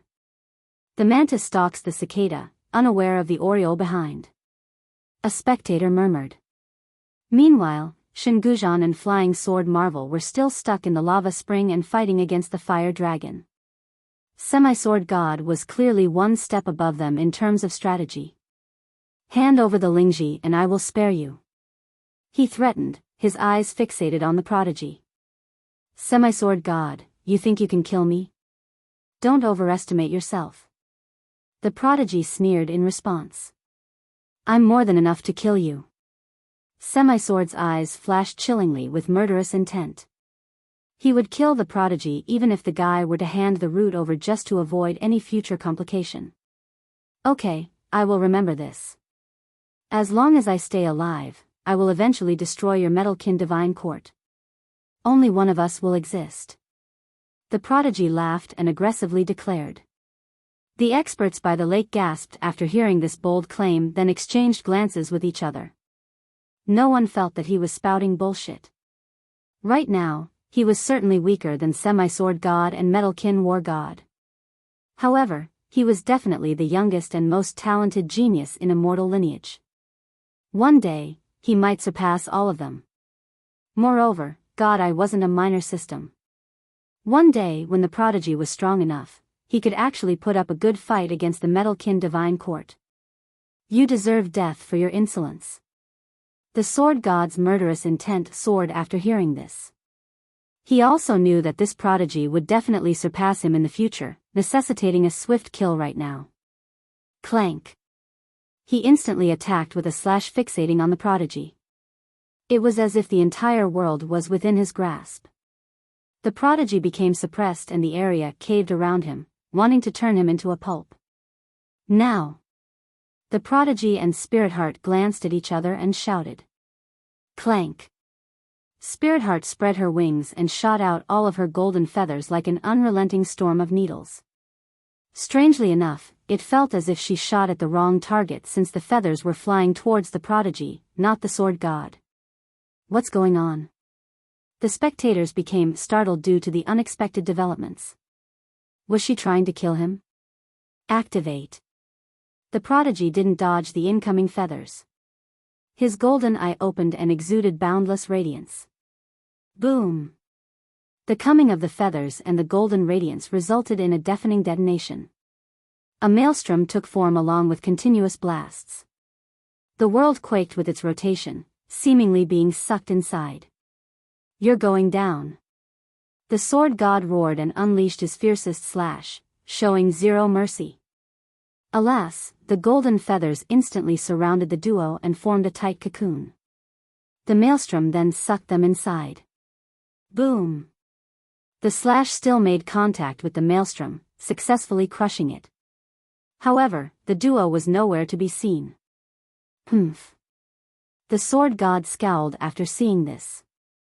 They could see that the two have left behind a backup plan in order to escape. They were certainly the weakest among the three sides, yet still managed to leave with the Lingji. Well done. The bull laughed and praised, the brat is talented and has some brains, maybe he'll accomplish something in the future. Li Qie smiled and didn't comment. However, his expression clearly showed his satisfaction towards the prodigy's fine display. So they had a good plan going in. Many ancestors felt the same way. The prodigy wasn't a brute that only relied on his cultivation. Didn't I say before? A perfect pair made in heaven. The bull raised its voice again so that everyone could hear it. Many glanced over at the Prime Minister, aware of the blatant provocation. Nonetheless, they agreed that the prodigy and the Emperor were a good match. They showed impeccable teamwork as well. In fact, if it wasn't for the engagement, they felt that these two should just get together. Their sects were similarly prestigious and he was strong and talented enough to be her Tao companion. Plus, no one has seen Spirit Heart together with Metalkin War God before. The only thing between them seemed to be a marriage pact between two systems. The Prime Minister's expression soured once more. Pop. Three-eyed prodigy and Spirit Heart Emperor finally got out of the lake and landed on shore. The prodigy took out his treasure box and was met with a chilling aura. Ice Flame Lingji. Someone shouted after seeing the root in his hand. Miss Spirit Heart, it's yours. The prodigy smiled and held it in front of her. I do not dare to take it all for myself since you have contributed as well. We get 1/2 each. She shook her head. This Lingji is of the cold affinity, so it's more suitable for you. You can just take my half. He hurriedly said. I don't think that's fair. She shook her head again. What the hell are you two going on about? I will decide for you. This immortal Lingji is the brat's promise token to you. If your seniors don't agree, I will personally go there and beat them until they agree. The bull instantly shouted after seeing their hesitation. Many instantly clamored after hearing this and started looking over. Spirit Heart turned red because of the attention. She was still an innocent maiden despite being a powerful emperor. Chapter 3042, that sounds perfect. If the lady has no objection, take it. Li Qie nodded approvingly at the bull's interference with a smile. Her face became redder as a result. Well. The one hesitating and overwhelmed with embarrassment was actually the prodigy, not the emperor.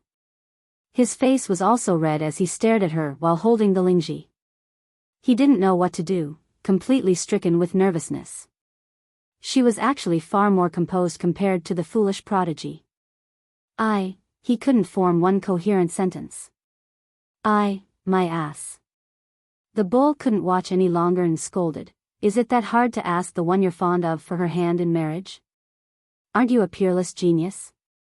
He became more anxious after the word marriage was brought up and started stammering. I. By this point, even a fool could tell that he liked her, the fiancée of Metalkin War God.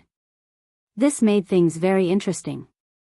Of course, this type of matter happened all over the world, but it was special this time around. The three involved were famous cultivators with great power. To a certain extent, their marriage was not just a personal issue. It also pertained to the benefits of their systems. The Prime Minister naturally didn't like this development. He had already taken care of the marriage agreement back then. It looked quite unfavorable for both Metalkin Divine Court and Garden of God. He raised his hand and ordered his troops to surround Three-Eyed Prodigy. Clank. They unsheathed their weapons, resulting in blinding reflections everywhere. Prime Minister, what are you doing? Spirit Heart Emperor's eyes became serious. Your Highness, I'm under the Master's command to get this Lingji. I must bring it back. He bowed towards her. Sore losers. You want to use force now? The prodigy laughed while looking at the troops around him. He was completely different than earlier, as if they weren't the same person. Your Highness, Master also wishes for you to come to join him. The Prime Minister bowed towards the Emperor again. No one can interfere with my business. Leave. The Emperor's eyes turned cold. Your Highness, please think of the overarching situation and the marriage pact. The Prime Minister repeated. You can go talk to the elders about the marriage pact. Her expression remained fierce, still as authoritative despite being weaker than the Prime Minister. Her cultivation wasn't as strong as some everlastings right now, but she would certainly surpass them soon enough. That's why she could act like this against the Prime Minister. Unfortunately, he couldn't force her to do anything since she has yet to marry into their system. She wasn't one of them yet, and plus, he didn't want to completely get on her bad side. The listeners nearby took note of her attitude. Did you hear that? A storm is coming. One ancestor said. Many have heard about the marriage pact back then. Spirit wasn't an emperor at the time, only a regular disciple without authority. She might not have wanted this marriage even though Metalkin War God was an exceptional man. After all, she was brilliant herself. Now, they realized that perhaps she didn't like this marriage alliance at all. Ha ha ha. The prodigy suddenly laughed, extremely pleased with her response so far. He became spirited and looked around in a haughty manner. I've heard of unrestrained legion long ago, that it is capable of killing emperors. But from what I'm seeing right now, only a bunch of dogs and cats. Attack! The Prime Minister uttered. Boom! The legion activated their formation. Vitality and energy rushed to the sky. Bolts immediately descended and turned into an ocean of lightning. Rumble. A figure took form in this ocean. What's that? Someone shouted in astonishment. Colossus formation, the legion's best. A knowledgeable ancestor revealed. Boom! The Colossus immediately attacked with a palm strike. Lightning bolts poured down like a waterfall towards the prodigy. No big deal. The prodigy guffawed and leaped to the sky. His arrogance erupted in full force as he became shrouded in flames, turning into a mighty god. The aura of an everlasting billowed and struck all the spectators. Let's not forget that he was a half-step everlasting despite his age and truly deserved his fame. Boom! He retaliated with a crimson palm strike and nullified the lightning bolts. Watch! Next, the spirited youth gathered the momentum of heaven and earth. He raised his hands and the celestials answered the summoning. Each step of his created another grand Tao. This profound movement technique allowed him to infiltrate the grand formation of unrestrained legion. Rumble. He killed his way through the formation, causing one section to collapse after another. It didn't take long before he made it to the core and crushed it all together. Boom. The formation collapsed so the lightning colossus fell down. The troops appeared again. This formation was certainly impressive, but the prodigy's golden eye could see through everything with precise calculation. The mysteries of the arrays were instantly solved with a single glance, so taking it down only took a few moments. Die. He raised his palm and gathered the lightning energy from the formation before throwing it back at the troops. Ah! Screams echoed through the area. Many soldiers got penetrated by the bolts and fell down in their own puddle of blood. Stop. The Prime Minister summoned a gigantic shield to stop the lightning waves in order to save the lucky survivor. You might survive today, but not forever. The prodigy sneered after seeing this. I'm afraid you won't have a future past today. The Prime Minister revealed a sinister smile. Who's going to stop me, you? You can't kill me while I have a 70% chance to kill you. The prodigy let out an egoistic laugh. And if I join in? A calm voice answered as three figures walked out of the pond, Semi-Sword God, Shingujan, and Flying Sword Marvel. The Sword God had aided the duo, allowing them to escape from the lava spring. Chapter 3043. Within the trio, Semi-Sword God must kill Three-Eyed Prodigy at all costs. The other two didn't like the prodigy either, evident by their expression. Though they have yet to attack, they slowly surrounded him in a triangular formation. It's not looking good for the prodigy. The spectators could tell that he might not leave this place alive. The sword god's animosity was understandable. He naturally didn't want to see the prodigy steal his junior brother's woman. Killing him here would end T8s. As for the other two, they have just been tricked and lost to the prodigy. There was no friendship to speak of here. All of you want to come together? The prodigy's eyes narrowed as he laughed. Nevertheless, he showed no sign of fear, still looking as haughty as ever. Not to that extent. Shingujan smiled. I have no ill will towards you, but you must hand over the Lingji and I will leave right away.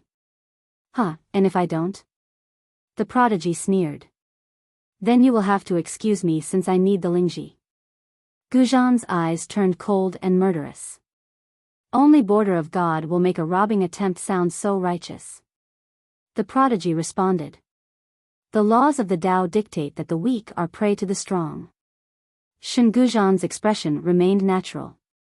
No one would disagree with this statement since it was indeed the truth. However, many chose to not make this grim reality explicit. I'm afraid it won't be easy to keep me here. I will pay back this debt in the future. The prodigy uttered coldly. You're right, I know that your golden eye is amazing, so I had prepared something for you. Shingujan laughed.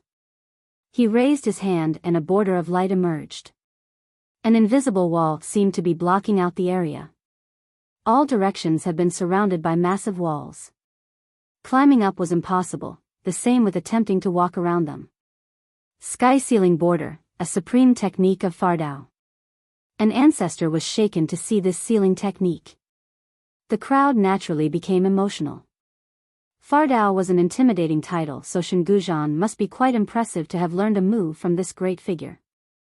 I don't think even your great eye can break my border in a short time. There's no escaping for you. Gujan slowly said. Not bad at all.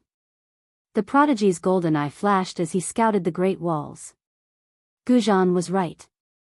He had no chance of breaking this technique in a short time. So how about it? Hand the Lingji over and we'll have nothing to do with each other. Gujan smiled. Everyone watched with bated breath, aware that the prodigy wouldn't be able to win in a serious fight. Death would be inevitable.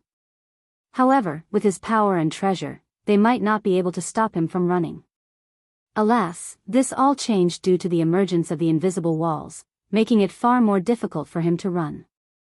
If he wanted to survive, the best course of action would be to acquiesce and hand the Lingji over to Shingujan.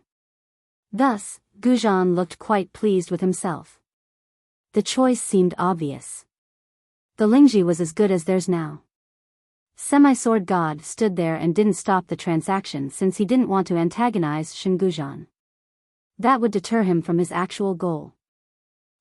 Looks like I have no other choice. The prodigy snorted. A smart man knows when to be flexible. Gujan said, it's not humiliating at all because you have won earlier by trapping us in the lava spring. You win some and lose some, no need to mind it, Dao brother. Gujan wasn't in a rush since he was so certain of success by this point. 3 against 1, not quite fair. Spirit Heart Emperor said flatly before spreading her golden wings and moving next to the prodigy. The Prime Minister and the Sword God's expression darkened, but there was nothing they could do. The prodigy looked so happy because she chose to be on his side. His battle spirit rose again, ready to face any enemy. Come together. I, Three-Eyed Prodigy, will take on anyone. He laughed and heroically declared. The other side exchanged glances real fast since a battle might start at any moment. Fellow Daoist Spirit Heart, let these men deal with their stupid issues. Flying Sword Marvel smiled at Spirit Heart and said. She blocked in front of the Emperor, clearly asking for a fight while letting the rest take on the prodigy. If it's a fight you want, that's what you'll get. Spirit Heart said sonorously. Let's play then. Flying Sword Marvel put on a prideful expression. Go. Semi-sword god released his murderous intent. The atmosphere became awfully tense. However, the battle seemed one-sided. The prodigy had no chance of winning despite having the emperor as an ally. Little brat, you can die for all I care, but you're dragging the little miss down with you too. The bull suddenly joined in. The prodigy's expression became serious. He was satisfied to have her by his side, but the bull was right.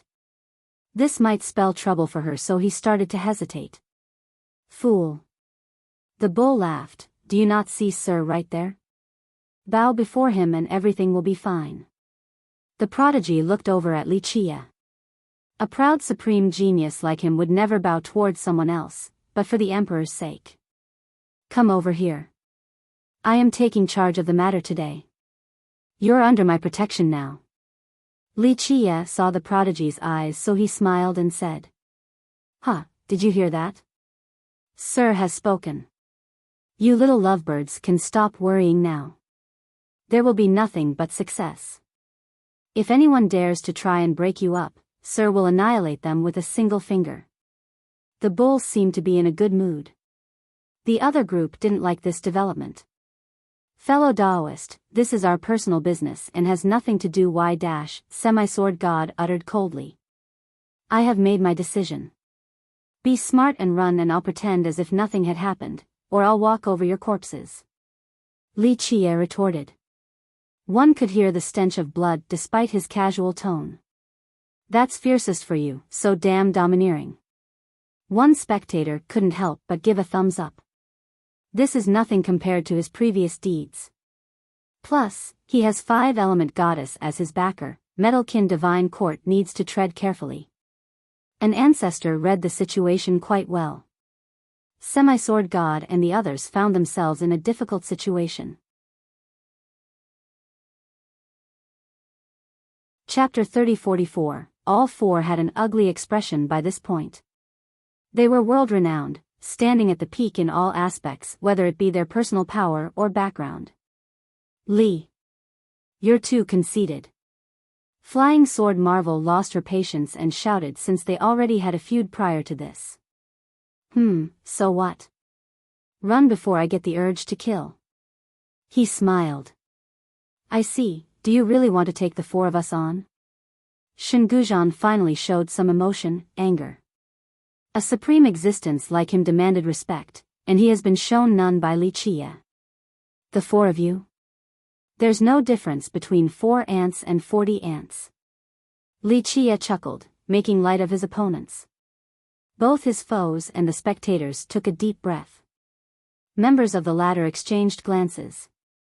Semi-sword god and the others were top experts in this generation, yet Wuxia claimed that he could kill 40 of them with no problem.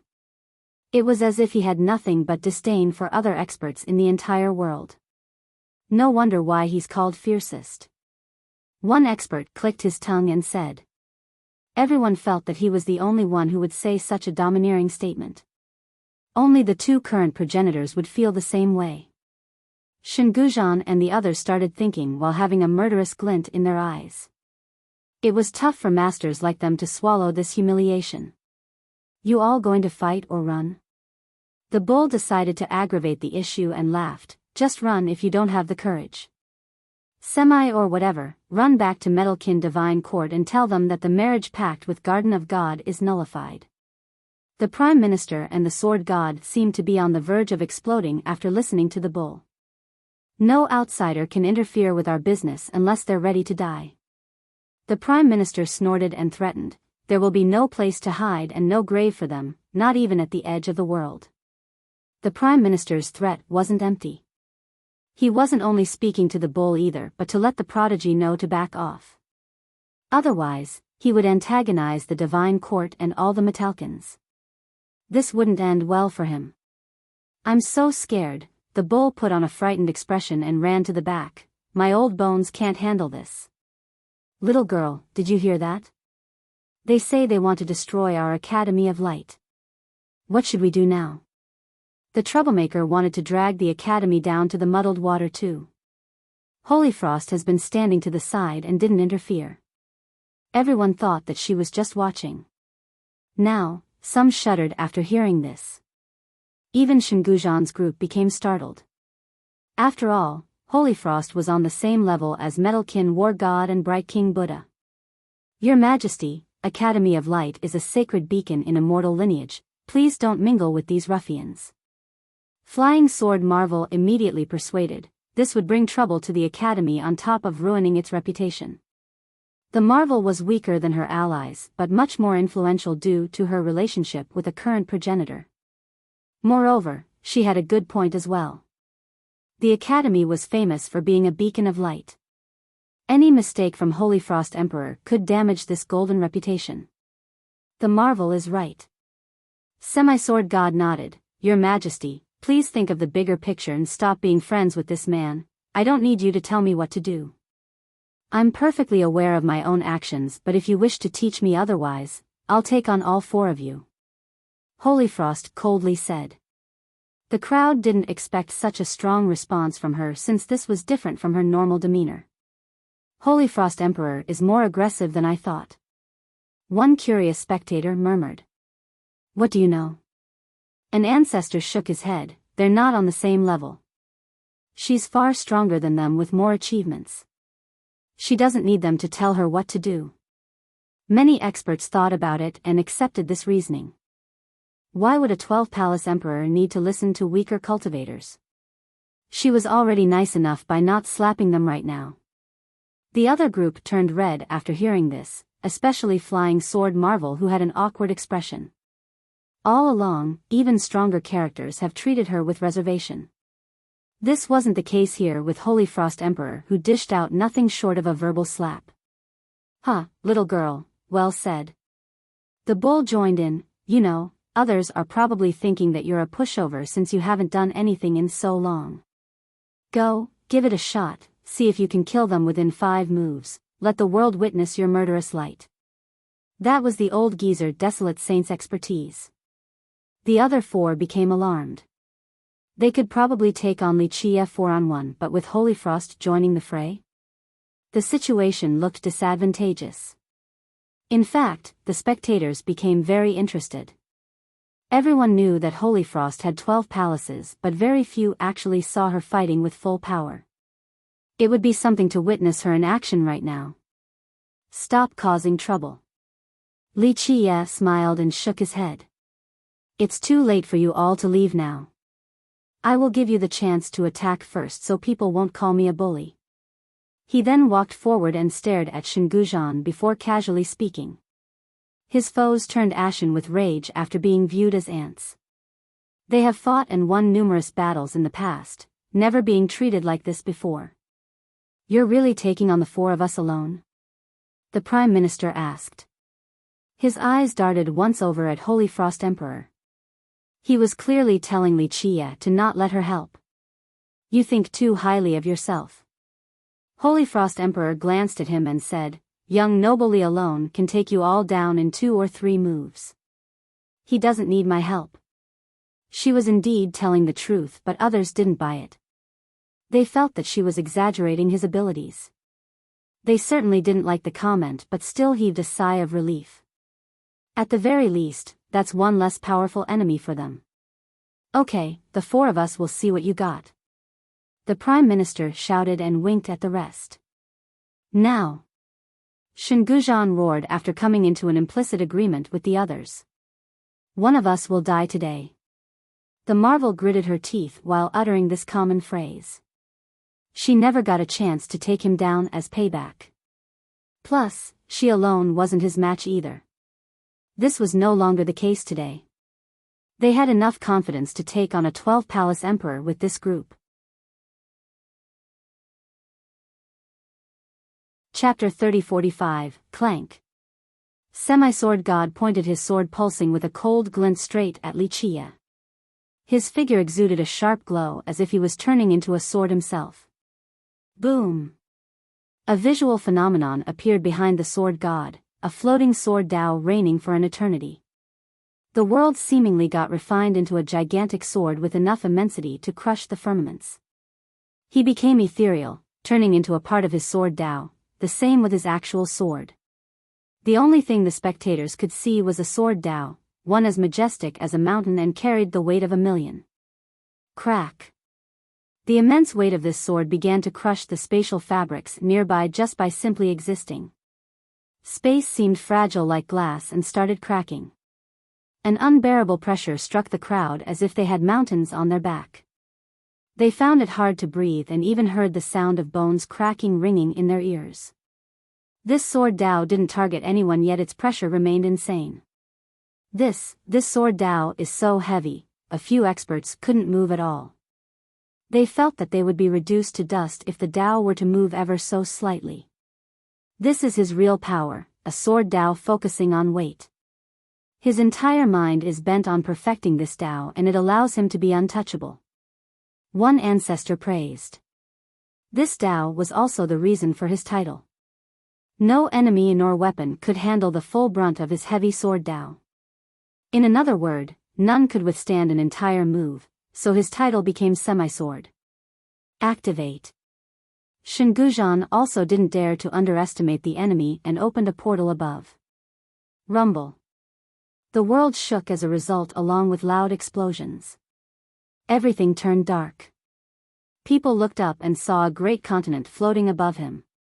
It poured down numerous heavenly waterfalls consisting of supreme laws, capable of locking all existences. The continent was filled with an ancient aura, as if a mighty existence presided there. Its descent could suppress the gods and devils along with all the Daos. Because of this, many felt their own grand Dao letting out a feeble cry. Their vitality and energy disappeared from sight. There seemed to be something blocking their meridians and hindering their movements. Fardeo's continent, an eternal, took a deep breath, aghast. A legendary land left behind by Fardao with a suppression affinity. A sect master felt the same fear. This is our progenitor's land, meant to seal evil. Shenguzhan used his vitality to lift this continent while looking down on Wuxia. He powerfully declared with pride. This also served as an intimidation tactic. The weaker cultivators couldn't help feeling fear because the continent was left behind by the mighty Fardao. Clank.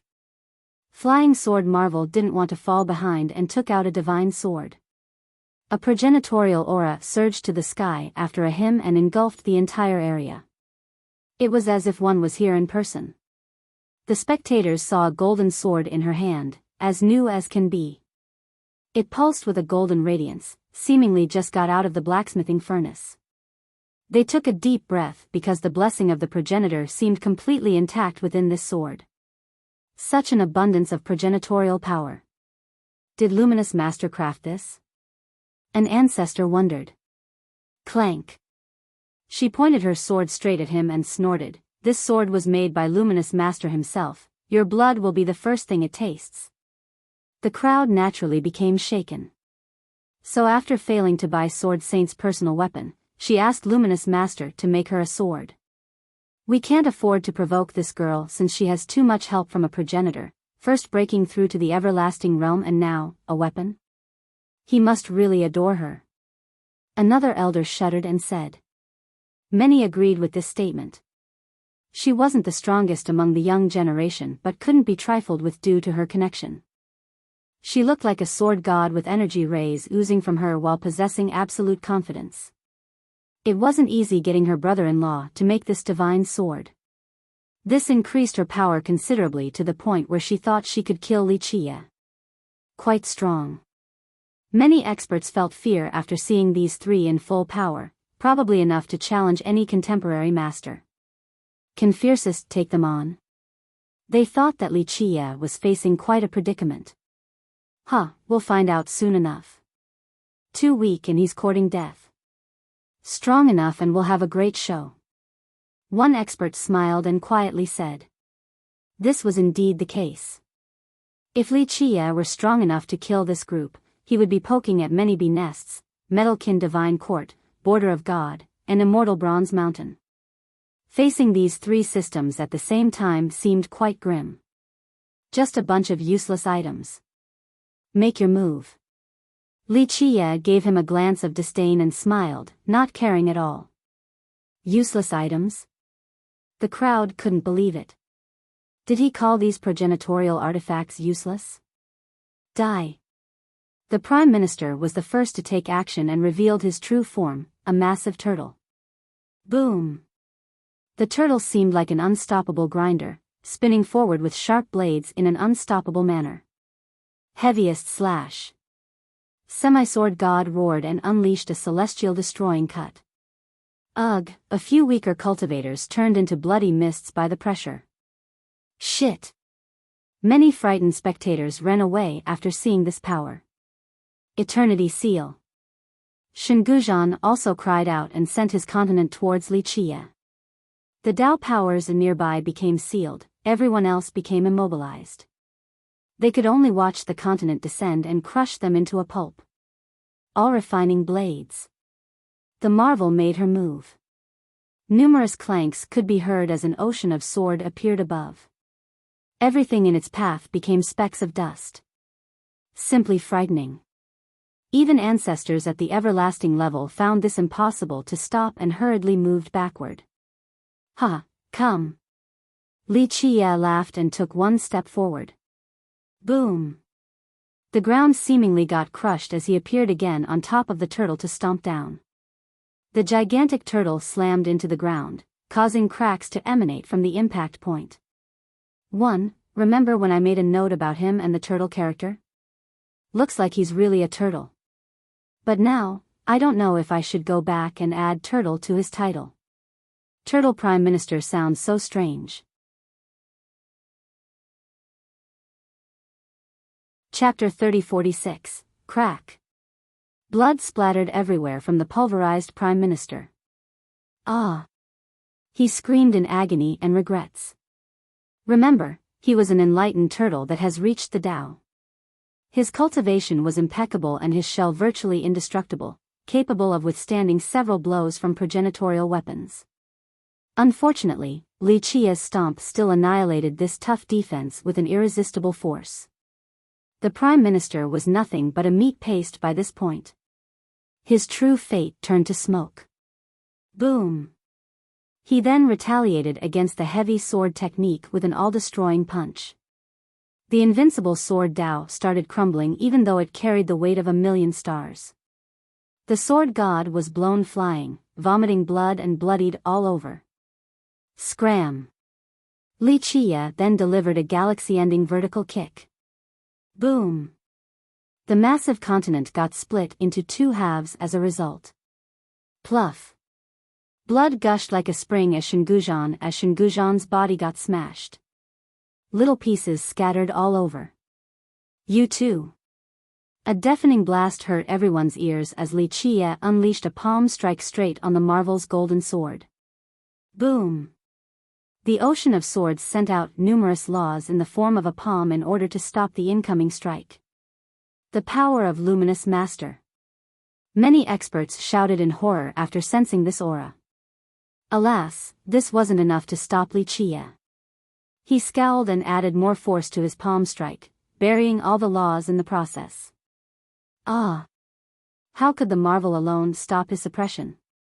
She immediately turned into bloody mist. Clank! The golden sword exuded a blinding radiance that surrounded this bloody mist. It then pierced through space and escaped into another dimension. Wuxia watched this act without pursuing the issue. Not a single one knows how to fight. He stood there calmly as his robe fluttered to the wind. The entire world became silent, people lost the courage to breathe loudly. For experts lost in the blink of an eye. The Prime Minister became a meat paste and died instantly. Shinguzhan and Semi-Sword God had their artifact and body destroyed. Flying Sword Marvel was rendered into blood yet fortunate enough to be saved by her progenitorial sword. In this entire process, Wuxia used nothing more than physical moves. Everyone trembled while smelling the stench of blood. One could hear the sounds of teeth chattering. Some dropped down to the ground, paralyzed. The 4 losing combatants were considered invincible. Many considered their cultivation as a lifelong goal. Alas, most would never be able to reach this level. Now, all 4 couldn't stop a single move from Wuxia, 1 dead, 3 grievously wounded. His casual comments still echoed in their mind. Though he didn't have a single aura activated right now, he looked like the ruler of the world. Everyone else was nothing more than ants. He did refer to them as ants prior, but most didn't agree and attributed this statement to his arrogance.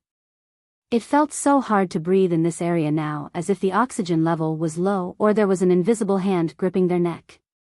Meanwhile, the bloodied survivors were as pale as can be, not just from blood loss but also from fear. They realized that they have messed with the wrong guy who was a terrifying existence. Unfortunately, there was no medicine for regrets. Run. The sword god and Shingujan exchanged glances and decided to flee. Famous experts normally cared about their reputation, but now, this was a crucial moment between life and death. Reputation and honor no longer mattered. Staying alive was the most important thing. Too late for that now. Li Qie smiled and flashed into disappearance. The two of them used all of their strength to run, but this wasn't enough. He stood before their path in the next second. Another grim realization struck: he was far faster than them. Escaping was impossible. Take him down. The two of them crazily roared. There was no other choice but to fight. The sword god turned into a sword illuminating the area, large enough to shoulder the firmament. Shingujan became blessed and protected by the myriads gods and sages. His power soared to the next level. Foolish. Li Qie smiled and covered the entire sky with a palm strike. Rumble. The world exploded, the mountains crumbled, the water in the river evaporated. Crack. Both the massive sword and the boosted state of Shingujan started to disintegrate beneath his palm. Splash. The grievously wounded duo suffered insane damage, blood splashed out as their flesh turned into powder. Stop. A furious roar interrupted the battle with enough intensity to threaten the gods. Clank. A whirling saber appeared from the distant horizon. It instantly appeared again above Li Qie and cut down with full force. The stars were as soft as tofu and got obliterated in the process. The saber energy rained down and would lacerate any target into nothingness. Metalkin War God. Someone recognized the voice right away. Amitabha. Next, a golden avatar of a Buddha appeared above as well. The chant ended with this avatar forming a Buddhist palm strike crashing down on his head. Bright King Buddha. Another spectator shouted.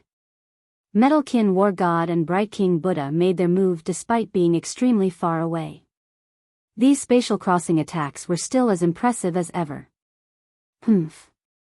Li Qie didn't bat an eye and swung his hand in response, another showing of his domination. Chapter 3047, Boom. The swing could break anything as if they were dried branches. The saber energy was reduced to nothing despite being Metalkin War God's treasure. The palm strike didn't stop there and aimed straight at the Buddhist seal above. Boom. The resulting explosion from the impact resonated for a while across the area. The seal instantly crumbled in a magnificent manner with cracking noises everywhere. The great Buddha avatar started cracking as well. Boom. The entire thing collapsed into scattering golden pieces. Metalkin War God and Bright King Buddha's spatial attacks weren't shabby at all, but Li Qie's casual strike easily dealt with them. Ah! Miserable screams resounded as Semi-Sword God and Shingujan were utterly annihilated by the palm strike. Only remnant bloody mists remained of them. Ugh! A while later, a spectator couldn't help vomiting. 2 top everlastings had been taken down. The unbearable stench of blood was awfully nauseating. This battle ended in the blink of an eye, 3 dead and 1 barely escaping with half of her life. Bright King Buddha and Metalkin War God tried but failed to save the victims. It seemed that if Li Qie wanted to kill someone, no one else would be able to do a thing about it. He stood there as nonchalant as ever, akin to having just stomped a few ants. On the contrary, the spectators became white, their legs trembling with fear. Those who have never seen him in action didn't buy his title at first. Fiercest seemed like an exaggeration. Now, their frightened heart realized that he was even more terrifying than their imagination. Some had nothing but respect in their eyes while staring at him. Others tried to avoid looking straight at him. Just one casual glance from him was enough to make them tremble. The weaker cultivators were already on the ground, unable to stand up. Three-eyed prodigy and Spirit-Heart Emperor felt the same as the rest after seeing Wuxia in action. They knew that he was terrifyingly strong but didn't have a good grasp of his actual strength until now. I'm so lucky. The prodigy was also pale and felt his palms sweaty contrary to his rather celebratory mood. He came to look for trouble back then after Wuxia made some unsavory comments towards Spirit-Heart Emperor. He was proud back then and didn't think much of the guy. Fortunately, his golden eye noticed something right away, allowing him to run for his life. Otherwise, he would probably be dead right now due to his haughty nature without a chance to fight back. He started appreciating his golden eye even more. Spirit-Heart took a deep breath and felt fear against this great existence.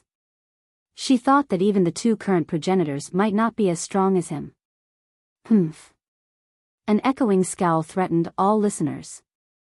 It's Metalkin War God. Someone recognized the voice. They could sense the fury in this scowl and felt a little sympathy. His senior brother was killed by Wuxia and he couldn't stop it. Two figures appeared on the horizon, Bright King Buddha and Metalkin War God.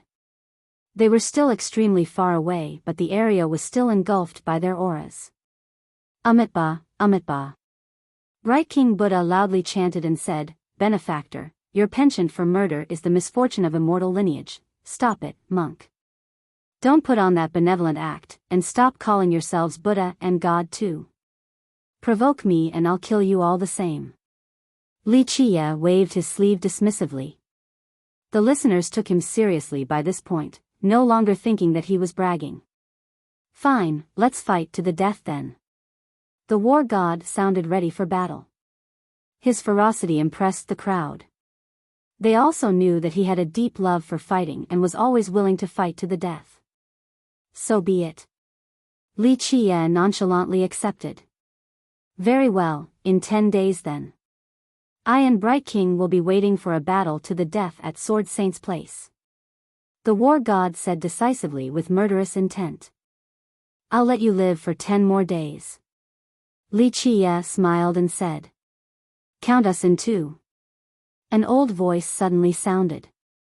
Winds and clouds immediately blotted out the sky with 5 figures within, 5 old men standing as proud as 5 mountains. Guan Yunsheng. A spectator revealed. The 5 ancestors from Cloud Mountain. They have been gone for so long, why are they appearing again? An ancestor murmured. You don't know? Fiercest killed Guan Yunsheng's son, they're probably here for revenge. Another quietly murmured. These 5 ancestors used to be famous during their era. Even the progenitors back then referred to them as Dao brothers. They finally showed themselves once more with vengeance in mind. Okay, doesn't matter to me. In 10 days, bring as many people as you can. I'll deal with you all together. Wuxia smiled and said. The crowd smiled wryly in response. Fiercest kept true to his domineering style regardless of his opponents. Humph. Guan Yunshen didn't like Wuxia's arrogant demeanor at all. Prepare your funeral because your last days are coming soon. I will take your head as an offering to my son. He truly despised Wuxia, wanting nothing more than to eat his flesh and drink his blood. This was understandable. He finally had one son during his old age and doted on the boy. Now, his child was dead. That's why he invited his 4 friends in order to have revenge. These invincible everlastings have been reclusive for so long but they answered their friend's call. We'll see about that. Wuxia said indifferently. Amitba. In 10 days then. Bright King Buddha accepted. Chapter 3048, Better wash your neck. Guan Yunshen declared. His murderous intent swept through the area, causing people to shudder. That's my line. I'll be using your skulls as wine jars. You all have 10 days to arrange your funerals. Li Qie laughed and turned to leave. Huh, did you hear that? Sir is merciful enough to not kill you dogs right now. Make use of these 10 days. The mischievous bull mocked them before leaving. Three-eyed prodigies group also tagged along with Li Qie. Though Li Qie's words were awfully antagonizing, Bright King Buddha and the rest needed to stay calm. Why? Because they haven't prepared well enough to fight against this foe. At the same time, the spectators didn't dare to carelessly comment on this situation. Both sides were extremely strong, especially Li Qie. He killed emperors and gods like ants. It was too early to discuss the incoming battle. Most could appreciate the superlative est in his title now. He wasn't only fierce but also definitely the number one in this regard. No one among the young generation was fiercer or more brutal than him right now. Wait a minute. The heavenly change heralds a monster. The character for monster and fierce is the same. Can it be? He'll be a source of calamity? An expert suddenly thought of a famous prophecy recently. Not necessarily, the successor of Heaven Calculating Pavilion has a different interpretation. An ancestor who took part in the banquet shook his head. He might actually be the savior, who knows? Remember, this line came from Jade Zenith progenitor, so the interpretation from the successor of her pavilion should be the authoritative source. It's too early to say. Another chose a conservative view. As the group moved on, Li Qie looked back at Spirit Heart Emperor and the prodigy with a smirk and said, "When's the celebration date?" "And no such thing." The prodigy vehemently denied, blushed, afraid of the emperor becoming embarrassed. She, on the other hand, remained calm and smiled. Her cheeks also turned slightly rosy. Pop. The bull didn't hold back from stomping the poor prodigy's head. He saw stars all over and nearly fainted. A circular welt formed on top, indicating the bull's mercilessness. "Why did you hit me?" he yelled in response. "Idiot. There's no cure for you. How many people in the world are lucky enough to have Sir himself preside over their marriage ceremony? This is the best opportunity in your life since you're under his protection. Nothing will be able to stop your marriage, your future will soar exponentially. Many years from now, looking back, you will realize that his presence at your ceremony is the greatest glory, the luckiest day in your life. Not just 3 immortals but in all the realms and worlds, I don't think anyone else is so lucky." The bull loudly reprimanded without holding back while feeling disappointed. The prodigy just stood there and took it, unable to respond. He occasionally stole glances at Spirit Heart Emperor. Meanwhile, she looked a bit embarrassed and didn't say anything either. How the hell did an idiot like you become the number 1 genius? More like number 0. The bull said with disdain. "It's okay, stop bullying them." Li Qie chuckled and shook his head. Ultimately, the prodigy was still too young and didn't have thick skin like the experienced bull who didn't care for others' opinions. People will get together as long as the love is there. Li Qie looked at the two and smiled. "The two of you are a good match. The path towards the Tao is long and arduous, so treasure your time together." I understand," the prodigy said and looked over at the emperor right when she was staring at him. They quickly averted their gaze due to the embarrassment.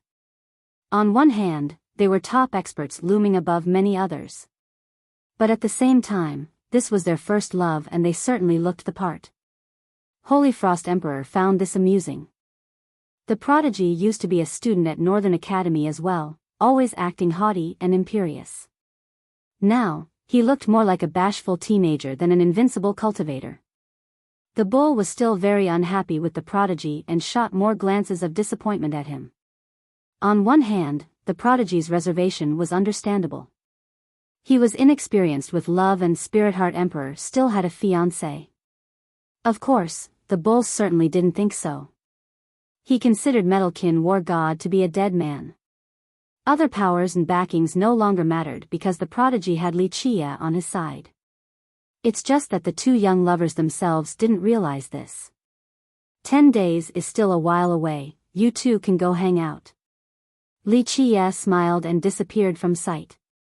The prodigy and Spirit Heart didn't expect this at all. Get used to it. The bull said, a master's action is impossible to predict. You'll have many things to learn. This undependable and Blackheart bull could still act like a senior at times. It would occasionally help out the juniors that it likes. Let's go take a look since there are many magical places in this ocean of fire. Spirit Heart suggested. Okay. The prodigy agreed right away. However, the bull suddenly pulled it to the side and stared at him strangely. Brat, you better make use of these 10 days. What do you mean? The youth was confused. Idiot. The bull smacked his head again so the stars returned. It continued, gotta win her over, stop being so foolish. Isn't 10 days too early? That's not good, he glanced over at Spirit Heart. What's not good about it? Do you not want to? I can see you acting like a tail, always tagging along with her and wanting nothing more than to take her home. The bull said with a disdainful gaze. But she's still Metalkin War God's fiancée, the youth said helplessly. I can't believe this. The bull said, that guy will be a corpse in 10 days, and that's the best case scenario. If it goes bad, Metalkin Divine Court or maybe that entire race will turn to ashes. Stop worrying about that crap, everything is fine since you have Sir as your backer. Right, but it looks bad if we get together right away after his death. The prodigy remained worried about morality. God. The bull continued, cultivators go against heaven itself. Who cares about customs and conventions, they're meaningless. 10 days, that's all you got. Do you think Sir has time to wait for you? You better do it as fast as possible and have a ceremony ready, then invite Sir to preside over it. That's the best way. The bull said seriously, having a better plan than most people. 10 days, he felt a headache coming on since he didn't have the ability to move so fast with Spirit Heart Emperor. There's really no saving you. I thought that you would be a decent talent due to your innate gifts, Sai, you're just not clever enough. The bull shook its head. The prodigy didn't know what to say. The two returned and the emperor smiled.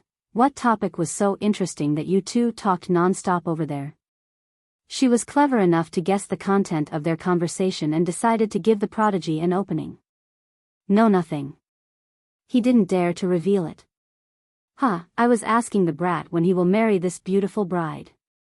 The bull laughed. No dash. The youth instantly refused, frightened. The bull was at a loss for words and shook its head. Teaching this kid proved to be impossible. Chapter 3049. The fiery ocean also consisted of regular expanses of water, verdant green and full of sea spray and wind containing a salty taste. This was rather refreshing and made some smack their lips to savor. One in particular was an external entity, not part of the fiery ocean. No one could see without prior permission, not even the powerful emperors. Li Qie walked on top of its water with a simple on his face, delving deeper into its territory. He eventually came across a little island, green and peaceful like a pearl. He went to a beach there with delicate white sands. Walking barefooted here felt like walking on cotton. The sun above sent down bright rays to bathe this wonderful beach and seafront. This place was as beautiful as could be, a true paradise. Relaxing in a soft chair beneath a coconut tree and drinking iced tea felt as relaxing as can be. In the next second, Li Qie was already doing so, sipping on a teacup. The ice was an 8,000-year-old crystal found on an immortal peak. The tea leaves were found on a phoenix roost tree, and only the best type with a violet color. It took 30,000 years for one leaf to form. The process had 8 refinement stages. The first used Black Dragon Dao Flame. The second used Mythical Turtle True Flame. The third required Netherine Flame. Not to mention mortals, even an emperor couldn't make this tea. Only a progenitor could do so. The water consisted of the finest grade of chill water infused with frost dragon's Dao, then finally topped off with the ice crystals from the immortal peak mentioned prior. Only Li Qia had the privilege of drinking this tea. Of course, the tea brewer could enjoy it as well. The finest type of tea. Li Qia sighed and said. This tea actually made him sigh with pleasure. Meanwhile, a youth nearby was very busy. He looked relaxed, wearing loose pants suitable for the beach. However, he still emitted an aura akin to the flow of the stars. The finest tea requires someone of your level to appreciate it, teacher. The youth smiled and said. I suppose this is worthy of my sparing the old men from your clan. Li Qia smiled and took another sip. I already told him that his path of revenge is suicidal. The youth smiled wryly and shook his head. Unfortunately, he didn't listen. He didn't have a son until his old age, so hatred blinded his eyes. Well, this tea is worth it. Li Qia said. Teacher, do as you please. I won't interfere because the Grand Tao is long. There will always be problems popping up. If progenitors care about every little thing, they will die from fatigue. The youth sighed and said. True. Li Qia smiled. That's why a few brilliant men chose not to establish their Tao system and preferred to be alone. They know that descendants can be unfilial and disappointing. Everyone has their fortune, just leave it to fate. Plus, progenitors aren't omnipotent anyway. The youth said. Right again. Li Qia nodded. Difficulties exist in all situations. For cultivators, being from a prestigious clan is good, but their burden is heavier as well. An eagle carrying a mountain on its back will eventually fall. Alas, no one can truly be worry-free. The youth sighed. Carrying a mountain is not easy for regular birds, but a golden pang has no problem doing so. You're this golden pang. Li Qia chuckled. I'm forever honored to receive this praise. The youth said. So why don't you create your own system? Li Qia asked. I've thought about it. The youth carefully responded. Everyone has a personal agenda, wanting to prolong their legacy. The first death isn't the end, only when they're forgotten by all. The ones to remember you the most will probably be your descendants and members of your system. It's a shame that not all descendants will grow up well. Li Qia laughed.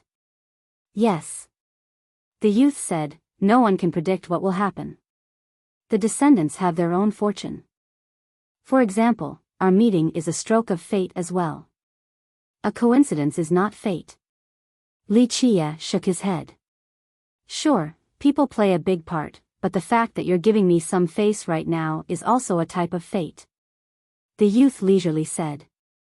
I suppose. Li Qia nodded and stared at the youth. It's a waste that you're using your peerless talents on food all day long.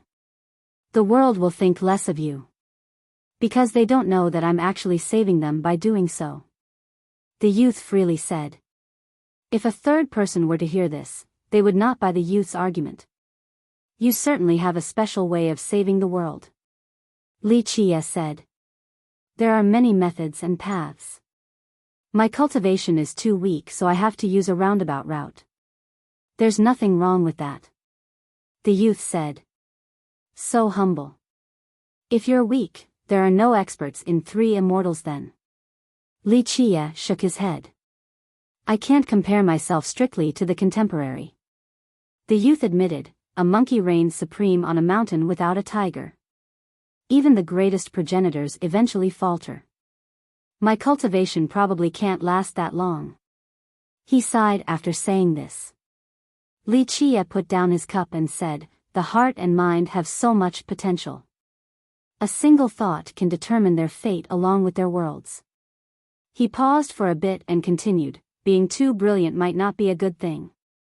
The highest trees will face the strongest gales. The ones chosen were picked for a reason. You're right, teacher. I hope that everything will be fine in 3 immortals since I can't do much for its inhabitants. The youth smiled wryly. You put on a carefree act, yet your mind is still worrying about others. Whether it be fishing in the ocean or cutting wood in a perilous land, your ears are still listening to the motions back in Three Immortals. Li Qie shook his head. I don't want to. People are selfish, so if I had a choice, would rather be by myself. Alas, I was born with too many restraints.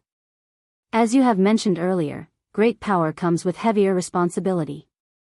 Li Qie nodded and didn't say anything else. A brief silence ensued.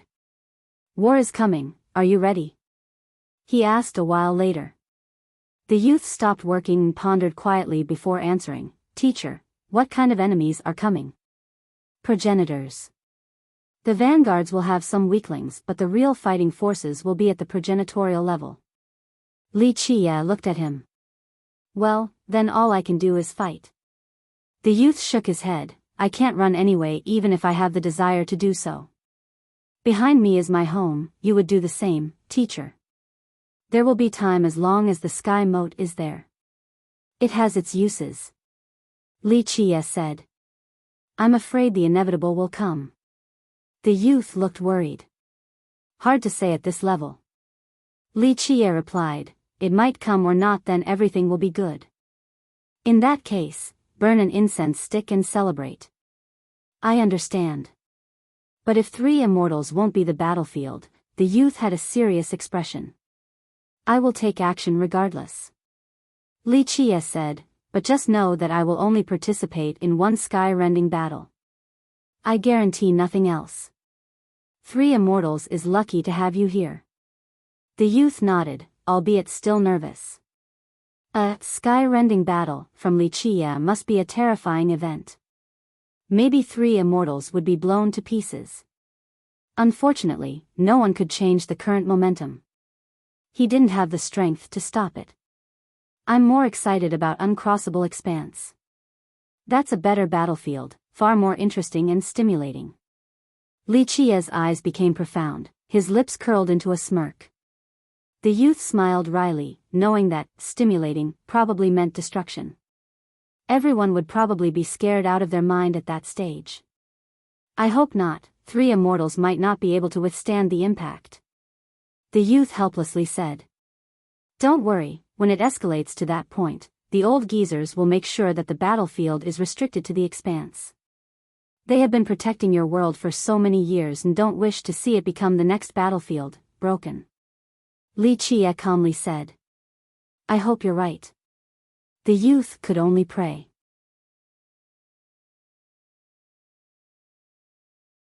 Chapter 30-50. 10 days have not passed, but many have secretly debated the outcome. Some even started betting. The odds seemed even for both sides. Fiercest is unfathomable and rising so fast, he'll win for sure since he's unbeatable. Those betting on Li Qie had a simple reason. 2 hands can't take on 4 fists. Bright King Buddha, Metalkin War God, and the 5 ancestors of Cloud Peak, that's 7. Who can take on the 7 of them right now? The other side had a simple reason as well. They have the number advantage, but did you forget that Li Qie killed the last combatants with a single move? Semi-Sword God is Metalkin War God's senior brother. A supporter of Li Qie snorted. Listen, I'm not refuting his unfathomable fierceness. An ancestor remained neutral and analyzed. This next group is not shabby at all. Bright King Buddha is an abbot, the leader of Buddhism. He naturally has unstoppable treasures, same with Metalkin War God, who is the leader of the court. He paused for a bit before moving on. The other 5 are even more impressive. Their 5 Dao as one is nothing short of wondrous, impossible to break. I don't think Fiercest can come up with a way to stop it. I have heard of this before from my ancestor. He said that even progenitors admire this art. A junior added. It looks like the outcome is still unclear. Many felt that the 2 sides were evenly matched. Nevertheless, more and more people bet on Li Qie due to current events. He had an unstoppable momentum recently. Some thought that only Luminous Master and Orchid Sage could match him in this generation. Others believed that he was only below these 2. That's still an extremely high evaluation. Of course, the other camp had many supporters too. The 7 came from powerful systems and had friends everywhere. These friends came to support them and even started a slogan, Bright King Buddha's the best, Metal Kin War God's the greatest. Boom! The conversations about the battle were interrupted by an explosion causing the fiery ocean to quake. Many dropped their task and looked up. What's going on? Some became afraid since this meteor was still very dangerous. Boom! The fiery ocean quaked again. It's coming from deeper inside. Look, it's that peak over there. An expert shouted and pointed ahead. Deep in the fiery ocean existed a towering mountain looking just like a volcano spewing out endless lava. This seemed to be the source of the fiery ocean. A divine sword pierced the mouth of the volcano. Its actual form wasn't that large, but its presence and aura were immense. Once one got close enough, they would see laws rotating around the sword. This was a type of eternal suppression. It represented a supreme will that would always be there regardless of how much time has passed. Its indomitable Tao could never be moved by anything. Its sword energy ravaged the area. Anyone who dares to get close would be grievously injured by these tyrannical rays with haste. Buzz. Strings of light came from the mouth of the volcano at this time. They were sharp and blinding, seemingly cutting the world apart. Sword Saint's Peak is opening. Someone shouted after seeing the bright radiance. Many started heading in that direction. Clank. Clank. Clank. Different golden rays rushed to the sky and formed a great tornado with metallic powders, akin to a swarm of locusts. This torrent of metallic laws darkened the sky as a result. Metalkin War God. Everyone knew that only the War God could do something like this. The metallic pieces fell onto the volcano and latched onto the sword. The energies emanating from the sword suddenly materialized into physical form. It was as if the metallic pieces were magnetic, latching onto both the sword and its energy.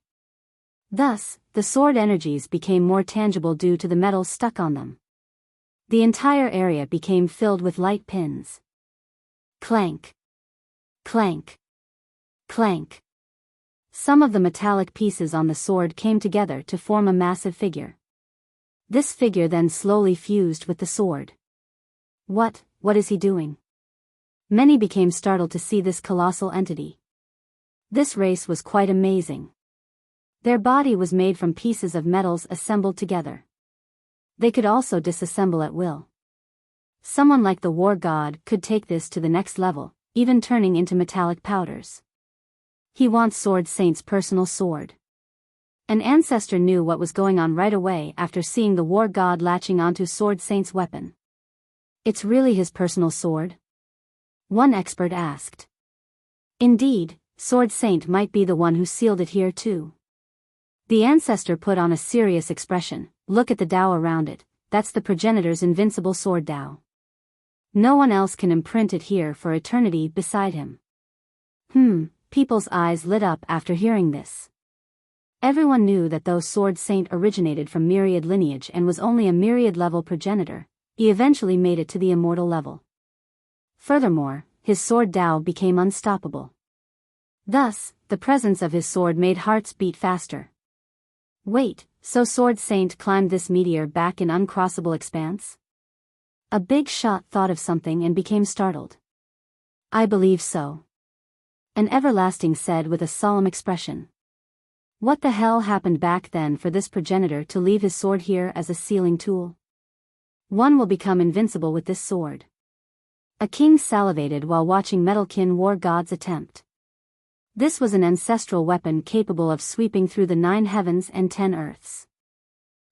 It's not that easy to get it. So many masters have tried to reach that volcano only to be hurt by the sword energy.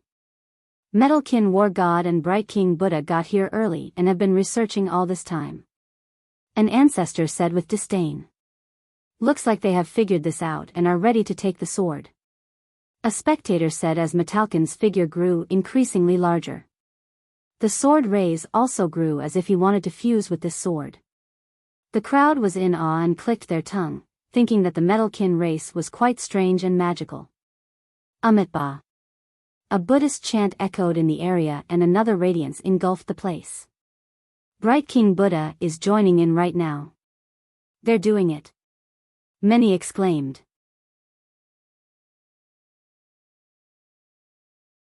Chapter 30:51. The boundless Buddhist radiance traveled across the fiery ocean and a golden form appeared, Bright King Buddha. He wore a yellow kasaya, a mighty treasure worn by the generational abbots of Lankavatara Temple. The kasaya had 13 other treasures engraved on it. Each was resplendent and had a rich Buddhist affinity. Their light could blind others. The Buddhist avatar had his hair tied up in the conventional style. He sat on top of a golden lotus with 88 petals, looking quite majestic. His light could scare away any darkness. This illumination turned the world into a Buddhist kingdom. People couldn't help wanting to prostrate. Many experts in the fiery ocean placed their palms together and bowed towards him. Amitabha. Some started chanting too. These chants echoed for a while across the horizon. The place became sacred, making others want to join this holy doctrine. It made people think of a popular adage: the Buddhist ocean might be boundless, but turn back and the shore awaits you.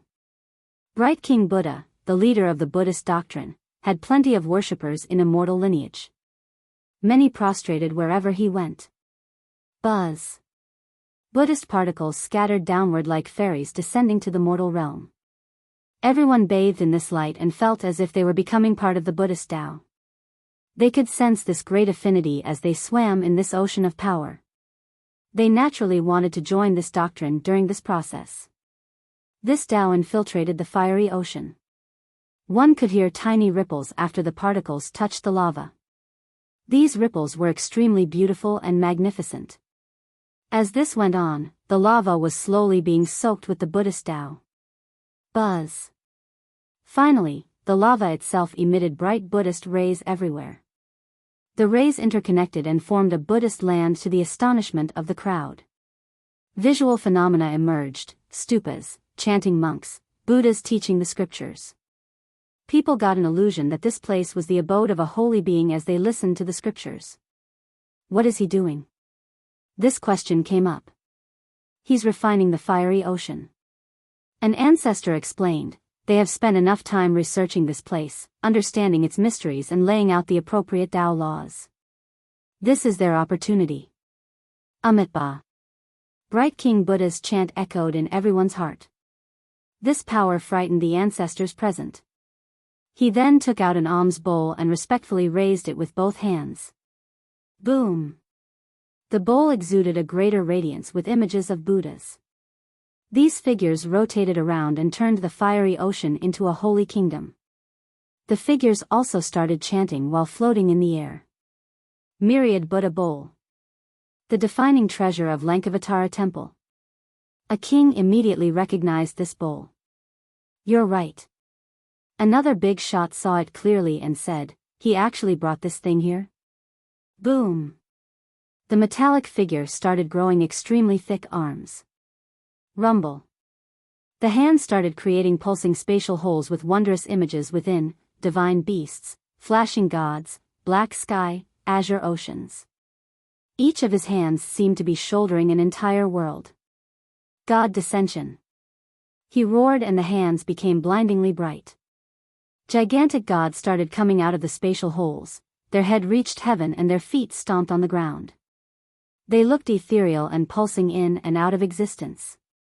Nevertheless, their sacred aura was powerful and oppressive. They landed on different places of the fiery ocean, surrounding the whole thing with their aura. God Dissension is a secret technique of Metalkin Divine Court, so powerful. An Eternal murmured. What are they doing? A confused spectator said. Many didn't understand the method of these two, so they watched with bated breath. The two exchanged glances before nodding seriously. Begin. They shouted in unison with enough force to break the world. Boom. The fiery ocean shook once more with continuous detonations. The gods all over the place tried to lift up the whole thing. Rumble. People felt as if the ocean and the ground were being lifted up. Is this really happening? One shocked spectator asked. Yes, an ancestor confirmed. Activate. The duo crazily shouted once more. Boom. A portal opened within the Buddhist bowl with the help of numerous Buddhas. A heavy creaking noise could be heard as if a great gate was being opened. Buddhist affinity inside the gate turned into a maelstrom. The fiery ocean also exuded the same affinity. Waves of lava started rushing towards the bowl to the astonishment of the crowd. The gate of Buddhism began devouring all of the lava. Each wave was tall enough to strike the stars in the sky. However, this bowl seemed bottomless and could handle the massive influx. People's jaw dropped to the ground after seeing this. Up! Metalkin War God roared, and all of his hands grabbed the hilt of the sacred sword. He stabilized his feet and got ready to pull. Everyone felt the earth sank a little as a result. Creak dash, he pulled with all of his might and the sword was being lifted from the volcano, inch by inch.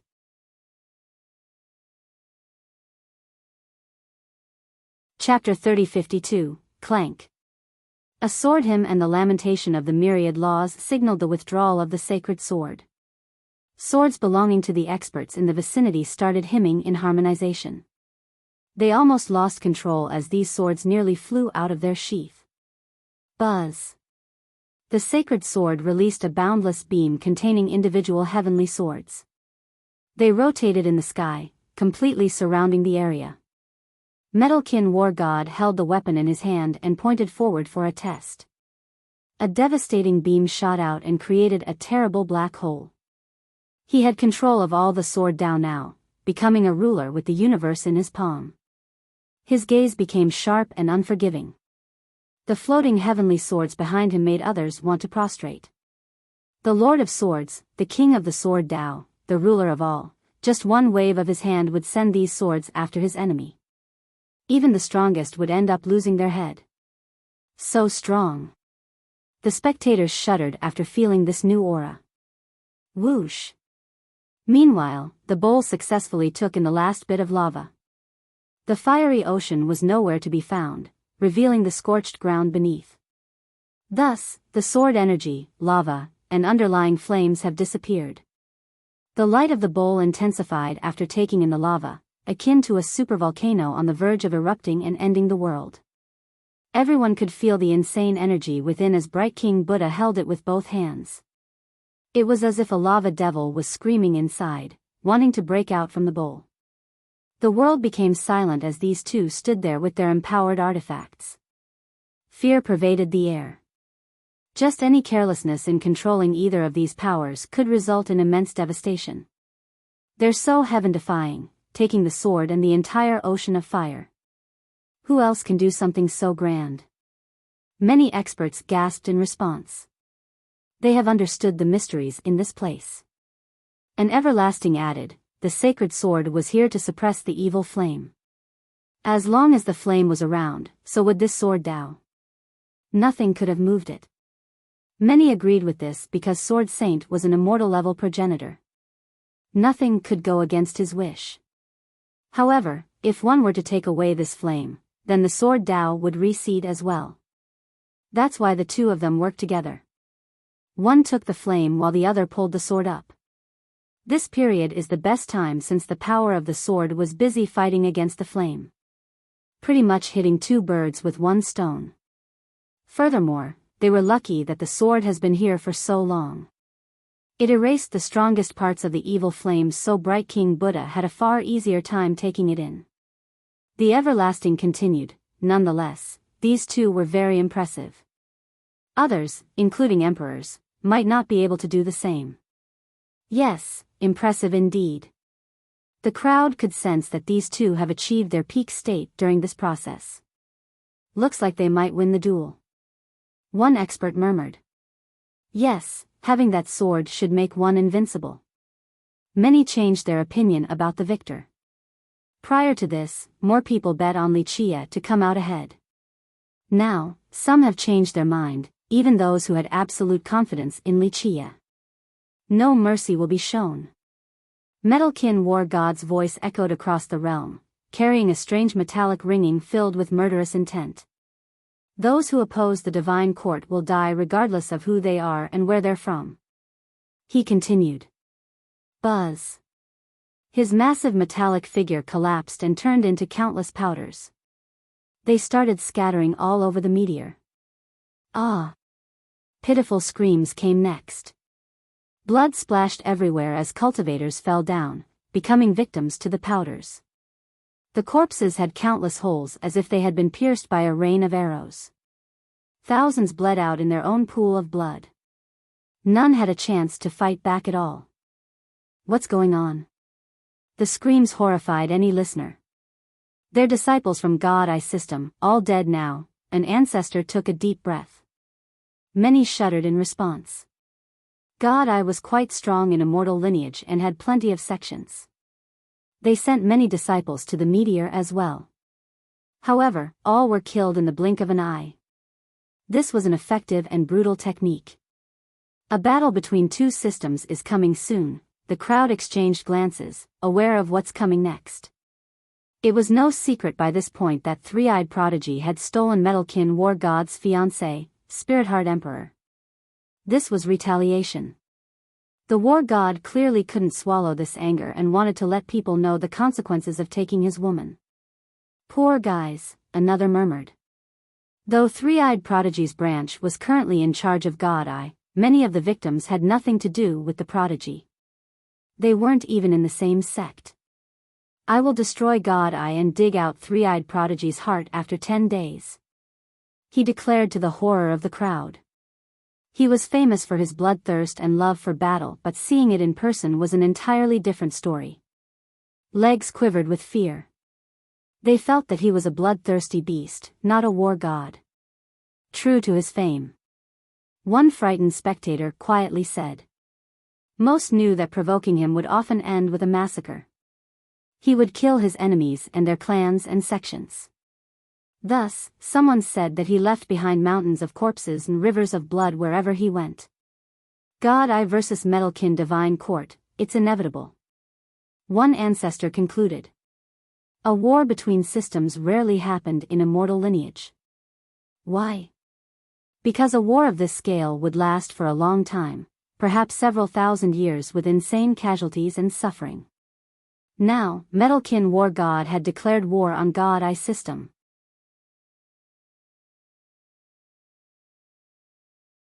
Chapter 3053, 10 days passed by quickly enough. Many have come to witness the fight. In fact, people have arrived several days ago to get the best spot.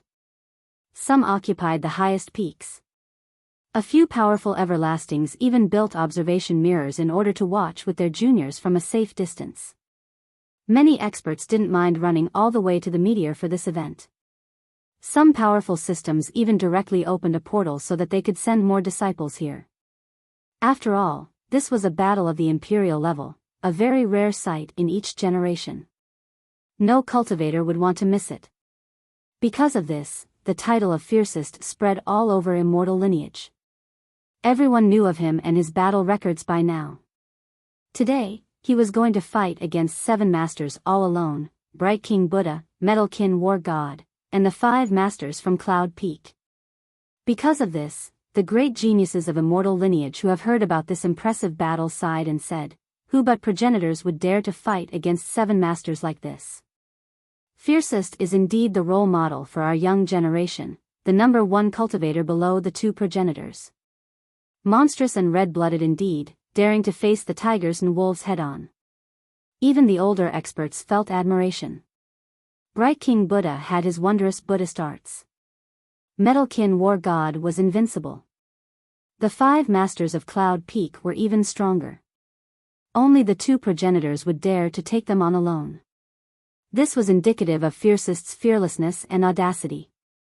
He's too rigid. A big shot from the last generation shook his head, too much pride going against the 7. He might actually be stronger than them, but the risk is too high. One wrong move and death is the result. No need for this. True, Fiercest has been unstoppable since his Tao debut. His potential is limitless and becoming a progenitor is a certain thing. However, he is just too hot-headed and overly confident, this will be his downfall. Why can't he just back off a bit now and wait till his wings are fully grown before fighting? An ancestor felt the same way, thinking that this choice was out of blind pride and arrogance. He's suicidal, probably doesn't know how strong his foes are. Just Metalkin War God alone has more battle experience than he does. Fiercest's battle record is insignificant in comparison. Those who didn't like Wuxia started gloating and couldn't wait to watch the guy die. Metalkin War God also had a lot of fans. One became vocal, he's the one who gave himself the title Fiercest. He won't be talking anymore, only his screams filled with regrets will be heard across the realms. Of course, Wuxia still had his own supporters, but most people were bullish regarding the Seven's chances. These discussions sprung everywhere. At this moment, Wuxia was nowhere to be found. On the other hand, Metalkin War God has been staying on top of the volcano with the sacred sword next to him. People could sense his battle intent from far away. Anyone who entered his domain would be attacked by this aura, akin to being smashed in the head by a huge hammer. The weak would have their heads smashed open and brains flying everywhere. Even the strong would start seeing stars. That's why the spectators didn't dare to come close. Only a few could withstand his ferocious battle intent. So strong. Everyone got chills after seeing this. Metalkin War God was an uncaged beast, ready to devour people. True to his title. Some felt admiration after this experience. Only those who actually saw his battle intent in person would appreciate how apt his title was. On the contrary, Bright King Buddha, who was also sitting there on top of a golden lotus, looked like an ordinary monk. His golden aura was confined to a 3-meter radius around him. His eyes were closed, palms placed together. He seemed to be in a state of Zen while chanting Buddhist scripture. Nevertheless, people still felt an aura of inviolable holiness about him and instinctively felt admiration. He resembled a merciful monk with a deep love for all living beings. Such a benevolent person was worthy of respect. In fact, Bright King Buddha wasn't actually that old. Though he was renowned and his speeches and tales were widespread, he wasn't a typical old and enlightened monk. He was actually quite handsome, but this was overshadowed due to his peerless attainment in the Buddhist Tao. Everyone saw him as a great monk with unfathomable cultivation. This was completely understandable due to his aura and accomplishments so far. He's really the most talented abbot in the history of Lankavatara Temple. One spectator said after noticing that the Buddha could sit there casually and still suppress the firmaments. The two have been waiting there for a while now. However, others didn't see the 5 masters from Cloud Peak just yet and started wondering. This is the key. A big shot said, keep in mind that Guan Yunshan is Orchid Sage's senior uncle and had taught him before. This Li guy is courting death for provoking Guan Yunshan, it's the same as opposing Orchid Sage. The sage won't let it go if he were to kill Guan Yunshan. Another person murmured.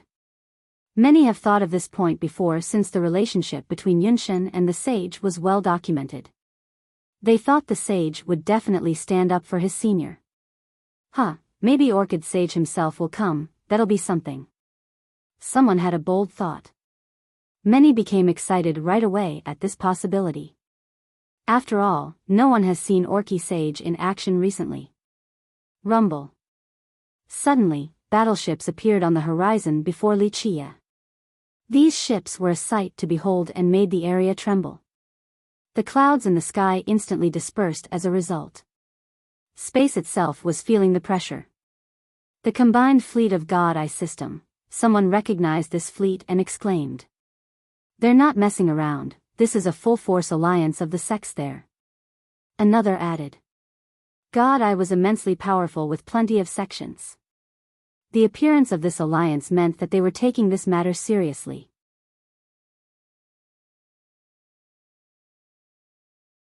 Chapter 3054, Rumble. One ship came after another. It didn't take long before the fleet blotted out the sky in an endless manner. They seemingly sent enough to overflow this meteor. So many were shaken at this sight. So this is the strength of a mighty system, those from smaller sects became envious. People put on a serious expression as a result. A system could have tens of thousands of sections. One sect might have full authority, but to mobilize a combined fleet was a difficult matter. Internal conflicts and politics usually delayed any means of mass mobilization. This wasn't the case for God Eye, a testament to their solidarity and the firm grasp Three-Eyed Prodigy's branch had with regards to influence. Its beginning. Many realized that another type of shocking battle was about to take place. Metalkin War God killed all the disciples from God Eye on the meteor several days ago. This system clearly wouldn't just sit idly by after this transgression. Moreover, the War God even threatened to destroy God Eye. Things have escalated to the level of war. The Metalkins were a powerful race, but so was the Three-Eyed race. These races made up the majority of their systems, hence the great solidarity displayed. God Eye's system is no slouch, they won't let provocation go unpunished. One spectator commented after seeing the strength of the fleet.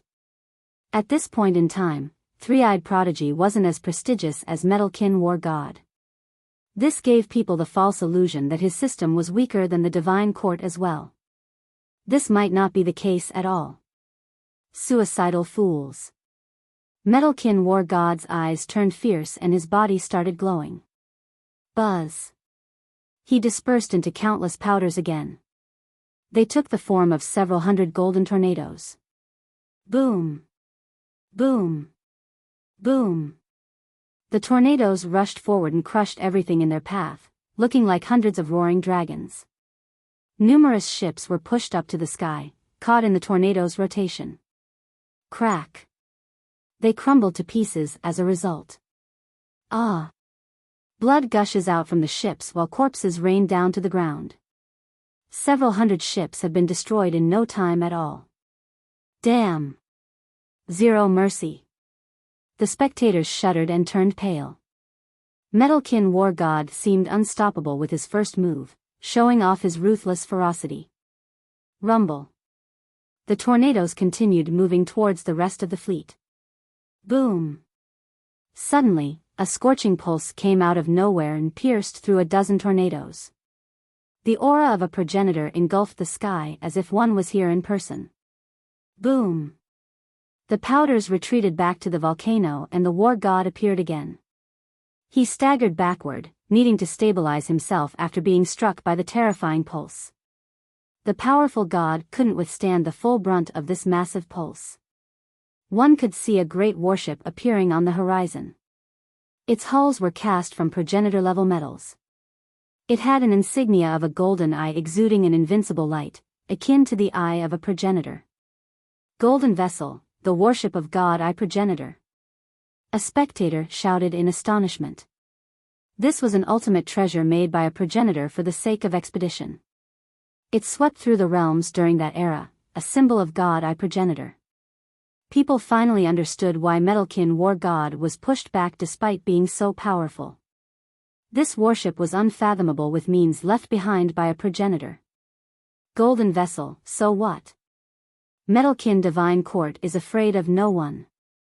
The war god's expression became serious as he raised his hand up. Rumble. A Tao portal as large as the sky vault formed above him. Boom. A great army could be seen on the other side. Countless chariots pulled by horned beasts rushed out of the open portal. They were made from precious metals. The riders had an impressive aura and intense bloodthirst. Some chariots were old with battle marks and scars. Some still had arrows pinned on them. They have clearly been through numerous battlefields. Millions came out and formed a mighty army, also filling up the sky. The Divine Court's army. The spectators became frightened once more. The two camps occupied the area completely. One side had chariots and the other, warships. Tens of million soldiers have gathered in this place. Their battle spirit overwhelmed the land. People felt as if the air was getting thinner, making it harder to breathe. It's really happening, I think millions will die today. The spectators from the distance had a solemn expression. Many have never seen such a magnificent sight before, a battle between two systems consisting of millions and millions of soldiers. A war over one woman. One spectator quietly mumbled. Systems never carelessly waged war against another due to the sheer scale. Alas, one was happening today.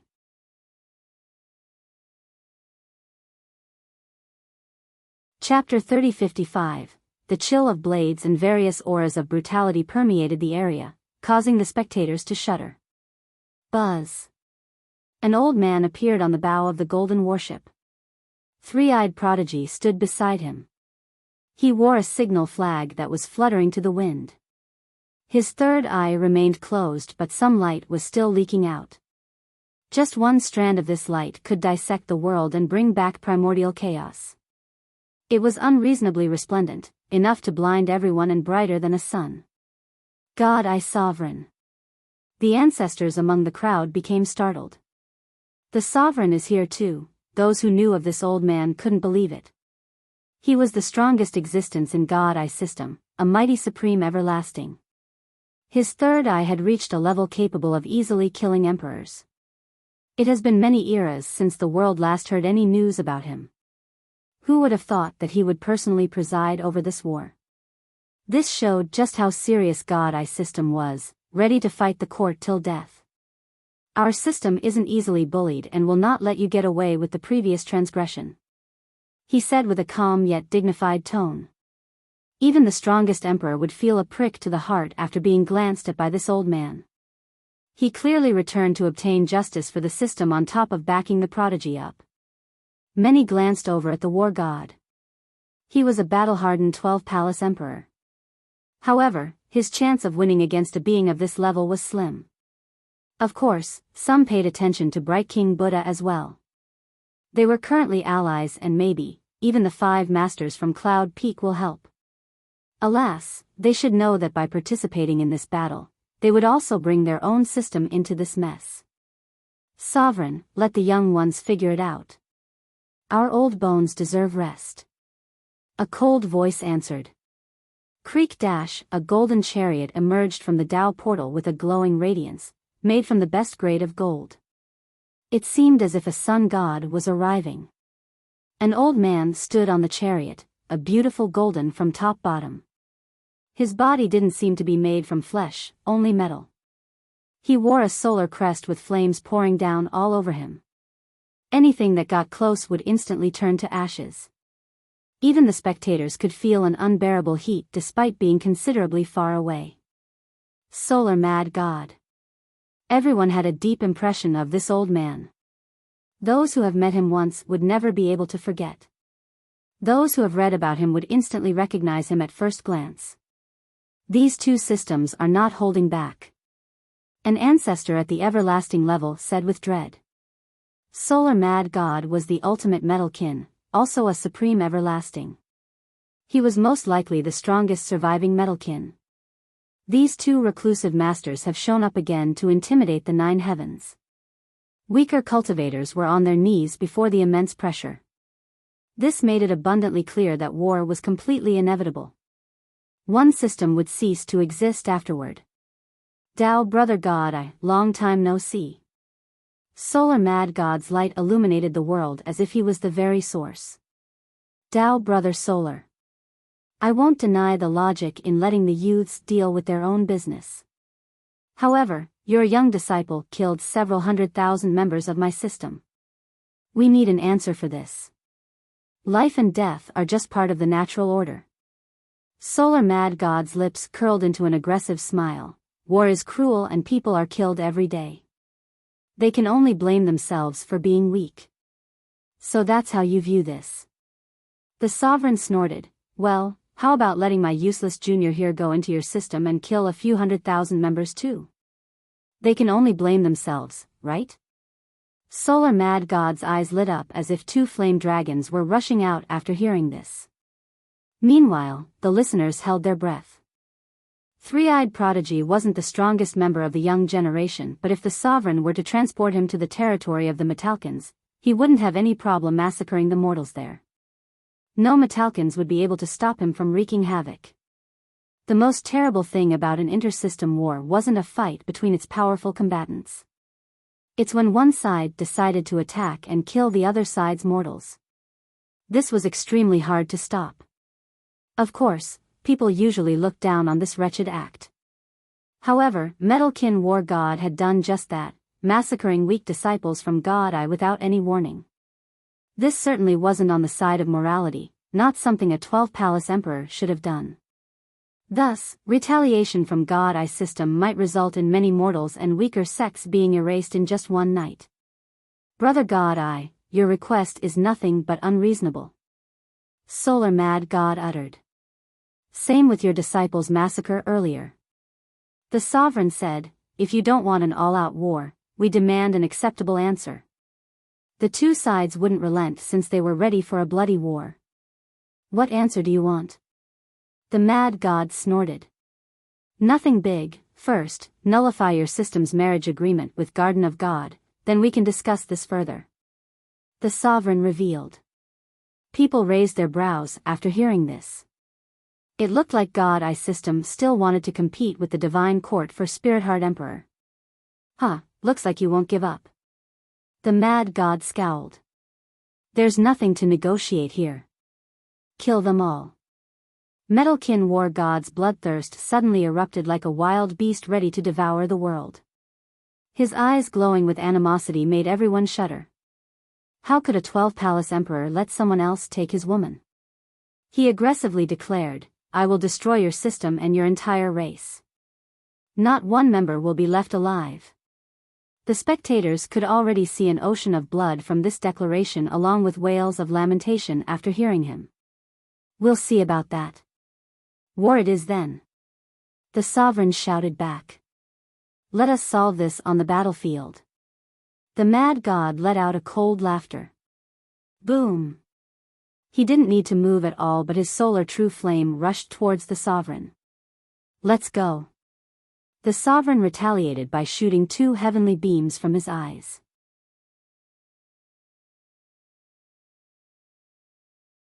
Chapter 3056, Boom.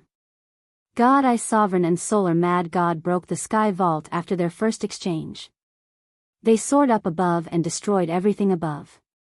The sovereign opened his third eye and unleashed a devastating explosion. A gigantic eye seemed to be opening. Everything else became as small as specks of dust, completely under the great eye's vision. Boom! This golden eye derived the myriad Tao. A true dragon soared and roared, a phoenix crossed the sky with wings as sharp as blades, a black tortoise resided and defended an entire area. He became the lord of mythical beasts, wielding enough power to tear all apart. The solar god wasn't afraid in the slightest.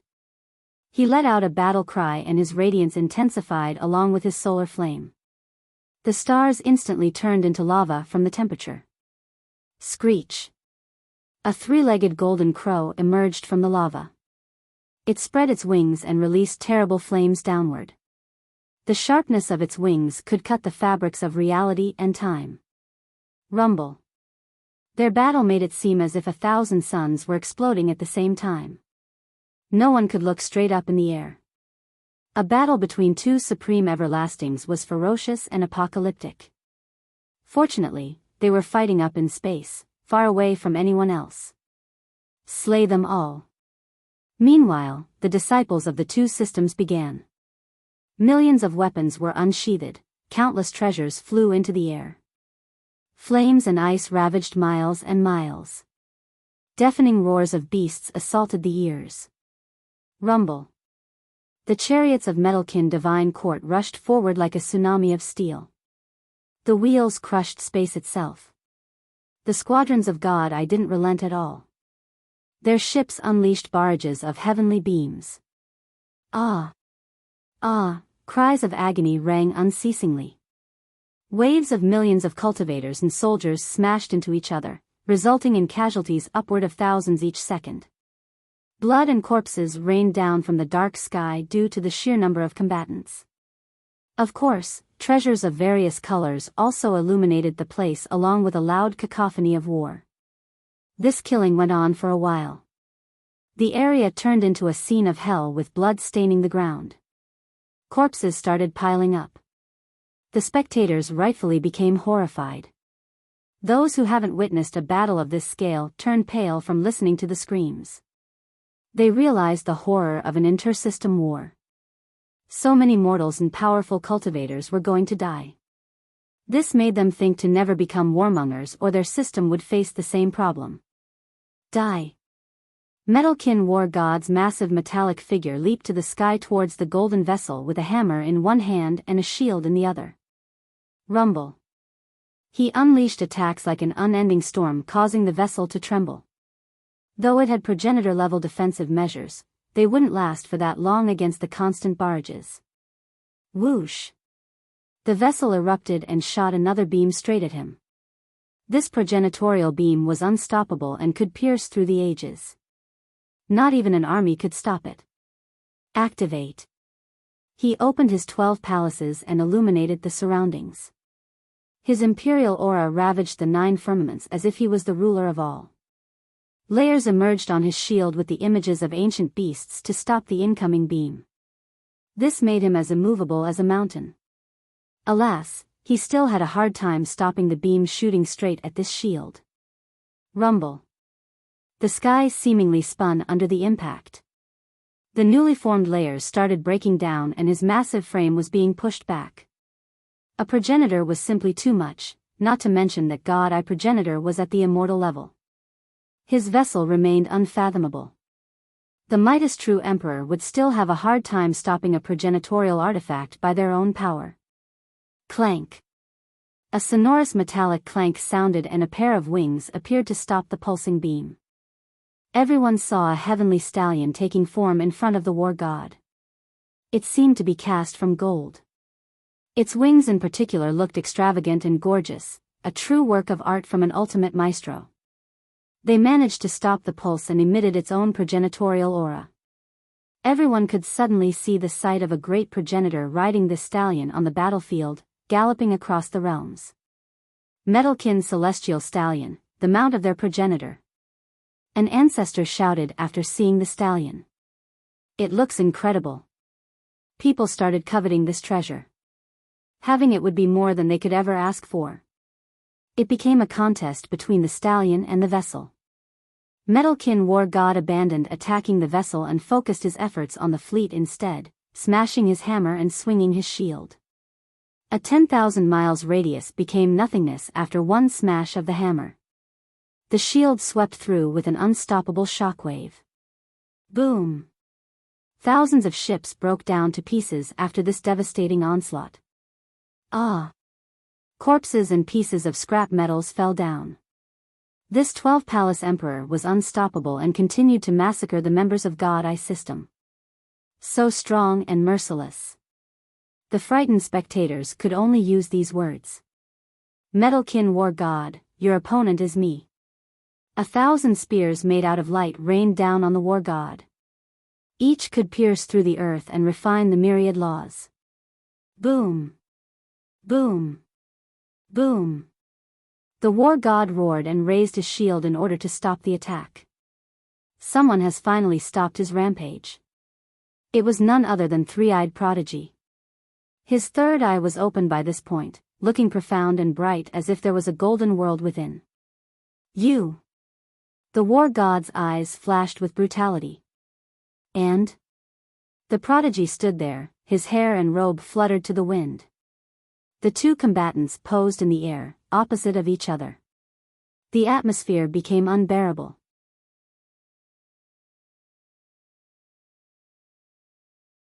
Chapter 3057. The spectators themselves became nervous while watching the two combatants in the air. Everyone knew that the prodigy was interested in Spirit-Heart Emperor, going as far as to court her. However, she was Metalkin War God's fiancée. This became a battle of love, something even fiercer than a normal battle. Their expression contained nothing but coldness and bloodlust.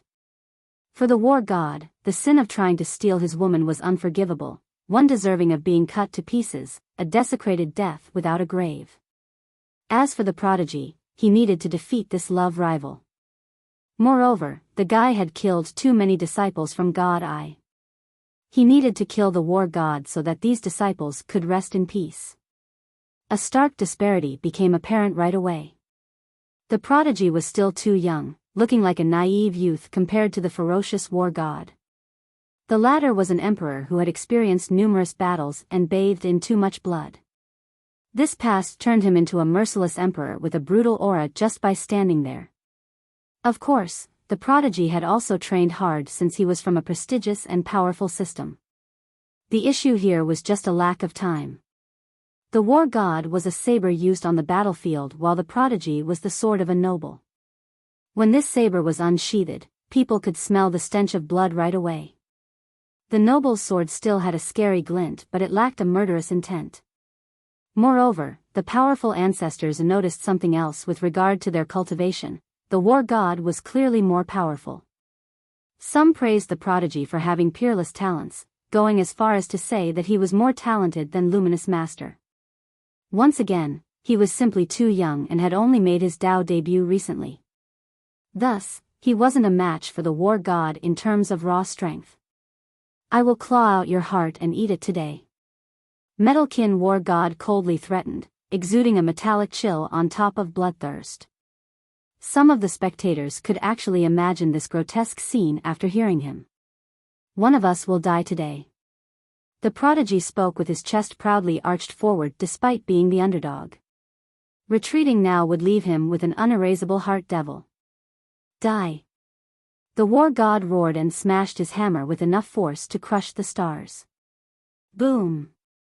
He also thrust his shield straight for the prodigy's chest. It crushed through the void and appeared in front of the prodigy in the next second. This dual-pronged attack encompassed the power of a true emperor without holding back. Each technique was his best, intending on pushing the prodigy off the edge of life. Activate. The prodigy roared and focused his golden eye. A world emerged with a golden ocean. This ocean appeared between the two combatants, and after a deafening blast, a tsunami initiated towards the war god. The might of this golden ocean was enough to crush the entire world. Boom! The hammer and shield struck the ocean instead, causing it to sink downward with waves splashing in all directions. The war god continued his assault and channeled the energy from his 12 palaces into his attacks. His great form resembled an enraged dragon with chaotic energy. Boom! Boom! Boom! He wouldn't stop smashing forward with both the hammer and shield. There was no technique this time around, only raw destruction. The golden ocean was mighty, but it started yielding. Deep marine trenches formed everywhere. Boom! It eventually lost its defensive rigidity, so the mass of water poured down. The prodigy staggered dozens of steps backward, crushing the spatial fabrics beneath his feet. Ugh! He spat out several mouthfuls of blood and became pale, suffering serious injuries. The spectators gasped after seeing this. The war god was tyrannical indeed, living up to his fame. In fact, other 12 palace emperors might have a hard time fighting against him because he was too versed in battle. His frenzy state made it hard to counter. The guy was born for battle. The worst part was because of his cultivation level and bloodlust. He became a machine of war, prone to annihilate more than just his enemies. Even their systems faced danger. I can already taste your blood and heart. The war god raised his hammer towards the prodigy. Some knew that this wasn't an empty threat. In fact, drinking blood on the battlefield has been his style. Most emperors wouldn't do something like this because they, more or less, cared about their reputation. They wouldn't and couldn't do it. This wasn't the case for Metalkin war god. This made others fearful of him, not wanting to become his enemies. Too early to start celebrating, wait until I'm dead. The prodigy retorted. Despite the clear disadvantage, the prodigy wasn't afraid of any threat at all. He remained imperious and proud, the style of a true master. Plus, a half-step everlasting like him was no weakling in the first place. His future potential is limitless if he can survive today. An everlasting nodded approvingly after seeing the prodigy. It was only a matter of time before this youth would surpass Metalkin War God. Buzz. The prodigy summoned an ancient mirror with a long and narrow oval shape. It looked more like a vertical eye and was made from unknown materials. The surface itself wasn't that bright yet still gave off a profound presence as if another world was inside. Thus, when he held this mirror, it was as if he was holding an entire world, quite an extraordinary feeling. Soul Dao Mirror. The everlasting observing the fight recognized the mirror right away. Soul Dao Mirror?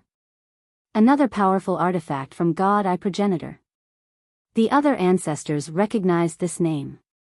This particular artifact was very useful for those who were in possession of a golden eye. It still won't save you. I don't care what treasure you take out or who you call for reinforcement, your fate is sealed.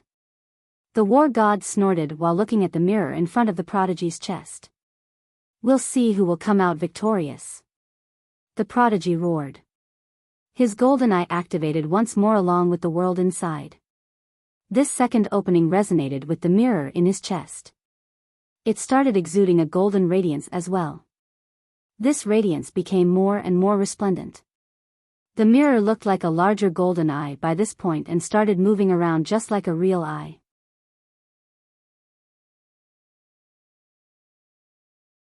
Chapter 3058, Boom. The mirror has fully activated so its progenitorial aura soared to the sky, causing the prodigy's sleeves to wildly flutter. Behind him was a chaotic expanse just like the start of a world. The primal gods were being born. The expanse started shaking and rumbling with explosions. Gradually, a figure started to emerge. Boom. This was the physical manifestation of a progenitorial aura. It surpassed the myriad realms and loomed above all creations. The grand Tao of the world lamented at its coming. God I Progenitor. Many immediately recognized the great figure. This avatar form was still faint and only had a general outline, but its aura seemed so real. The weak couldn't get up any longer, forced to stay on the ground. Pop. An indistinct sound popped. It wasn't particularly loud or special, but it felt like the world itself was moving. In this split second, a being seemed to be opening its eyes to look at this primordial world. Boom. The next sound was the complete opposite, as loud as can be. The figure of the progenitor opened its third eye. Everything else seemed dimmed in comparison regardless of how bright they used to be. 3 separate radiances were shot out and forced the world into a halt. One came from the prodigy's golden eye, another from the mirror, and the final one from the progenitor's figure. Boom. Everyone felt the meteor being pierced by the 3 beams at the same time. All affinities were forced into submission, completely frozen as a result. Trinity Seal. The prodigy roared and leaped to the sky along with the 3 vision beams. His hair pointed up straight while his vitality and energy turned into a raging storm. Damn! Many blurted out. These 3 beams were capable of piercing through an entire system. Boom! The beams struck the war god's shield and instantly crushed it into smithereens. Keep in mind that this shield was a mighty imperial artifact. Break! The war god suddenly threw his hammer forward. His gigantic form changed into a sharp golden drill. It began spinning and building momentum for a powerful thrust. Rumble. It could pierce through heaven and earth since it was as sharp as possible. The hammer thrown earlier finally disintegrated before the might of the 3 beams. The latter continued forward to hit the golden drill. Rumble. The drill rotated at an insane rate, but it couldn't move forward at all. In fact, the 3 beams were pushing it back. Die. The prodigy roared and the 3 beams exploded at the same time, releasing the most domineering light. Strangely enough, it was as if the world was falling into darkness relative to its brightness. Fiery sparks splashed everywhere with pure destruction. This area seemed doomed by this point. The large drill got blown flying towards the horizon before smashing into the ground. Once everyone calmed down, the 3 lights were no longer there and a regular hue returned to the sky. The prodigy was panting for breath this time. This move clearly expended a large amount of his energy. Did the war god lose? Everyone gasped in disbelief by this shocking scene. Who would have thought that the war god would lose the previous exchange so badly? He's still only an emperor. It's too hard to touch a progenitor without special means and treasures. That's why progenitors are untouchable. One person whispered. So strong, he'll definitely become a Fardao if he lives long enough. An ancestor commented. No one refuted this statement due to the prodigy's talents. He only needed time to reach that realm. Boom! As people were wondering whether the war god was alive or not, the ground suddenly sank down due to a mighty stomp. The war god appeared above again before anyone could react. He was bloodied all over, especially in his chest area due to a gaping wound. That move earlier nearly penetrated him. The spectators thought that if they were in his shoes, they would have been rendered to ashes now. However, he was terrifying and tough indeed to survive that blow. He looked to be full of vigor still, a testament to his strength. The prodigy raised his brows after seeing this. The guy surviving was within expectation, just not his resilience. Buzz. The hole on the war god's chest swiftly closed. His metallic form became shiny again with no visible wounds. So strong, it's not that easy to kill a metalkin. A spectator was horrified at this recovery rate. Most knew how hard it was to kill a metalkin. They could come back together even after being blown to multiple pieces. Their physical constitution far exceeded the average. This was one of the reasons why they became a leading race in immortal lineage. A bit capable. Unfortunately, you're facing me today, there's no escape for you. The war god aggressively said. He spoke with such conviction as if this was predetermined. People could see the prodigy being crucified to the ground already. Armors. He shouted and numerous armor plates appeared and latched onto him. Clank. He finished adorning this set of armors that had the power of a progenitor. This made him look even more unbeatable than before. The progenitorial aura manifested into divine flames. Boom! Visual phenomena also took form, prostrating gods, rotating celestials, the accumulation of the myriad Tao, the praying from 3,000 worlds. These images added power to the armor, making it seem like the toughest and heaviest armor in existence. Progenitorial law and primordial energy engulfed the war god. He looked like an entity that had just come out of the chaos, capable of creating worlds with a single wave.